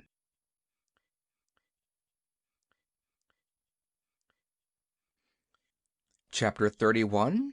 A New Uncle. The next time Dr. Warren entered the chamber where Pollyanna lay watching the dancing shimmer of color on the ceiling, a tall, broad-shouldered man followed close behind him. "Dr. Chilton! Oh, Dr. Chilton, how glad I am to see you!" cried Pollyanna. And at the joyous rapture of the voice, More than one pair of eyes in the room brimmed hot with sudden tears. "But of course if Aunt Polly doesn't want—" "It's all right, my dear. Don't worry," soothed Miss Polly, agitatedly hurrying forward. "I have told Dr. Chilton that I want him to look you over, with Dr. Warren this morning." "Oh, then you asked him to come," murmured Pollyanna contentedly. "Yes, dear, I asked him. That is—" But it was too late. The adoring happiness that had leaped to Dr. Chilton's eyes was unmistakable, and Miss Polly had seen it. With very pink cheeks she turned and left the room hurriedly. Over in the window the nurse and Dr. Warren were talking earnestly. Dr. Chilton held out both his hands to Pollyanna. "Little girl, I'm thinking that one of the very gladdest jobs you ever did has been done today," he said in a voice shaken with emotion. At twilight a wonderfully tremulous, wonderfully different Aunt Polly crept to Pollyanna's bedside. The nurse was at supper. They had the room to themselves. "Pollyanna, dear, I'm going to tell you, the very first one of all. Some day I'm going to give Dr. Chilton to you for your uncle, and it's you that have done it all. Oh, Pollyanna, I'm so happy and so glad. Darling." Pollyanna began to clap her hands, but even though she brought her small palms together the first time, she stopped and held them suspended. "Aunt Polly, Aunt Polly! Were you the woman's hand and heart he wanted so long ago? You were, I know you were. And that's what he meant by saying I'd done the gladdest job of all, today. I'm so glad. Why, Aunt Polly, I don't know, but I'm so glad that I don't mind even my legs now." Aunt Polly swallowed a sob. "Perhaps some day, dear—" But Aunt Polly did not finish. Aunt Polly did not dare to tell yet the great hope that Dr. Chilton had put into her heart. But she did say this, and surely this was quite wonderful enough to Pollyanna's mind.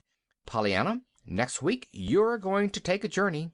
On a nice, comfortable little bed you're going to be carried in cars and carriages to a great doctor who has a big house many miles from here, made on purpose for just such people as you are. He's a dear friend of Dr. Chilton's, and we're going to see what he can do for you." End of chapter 31.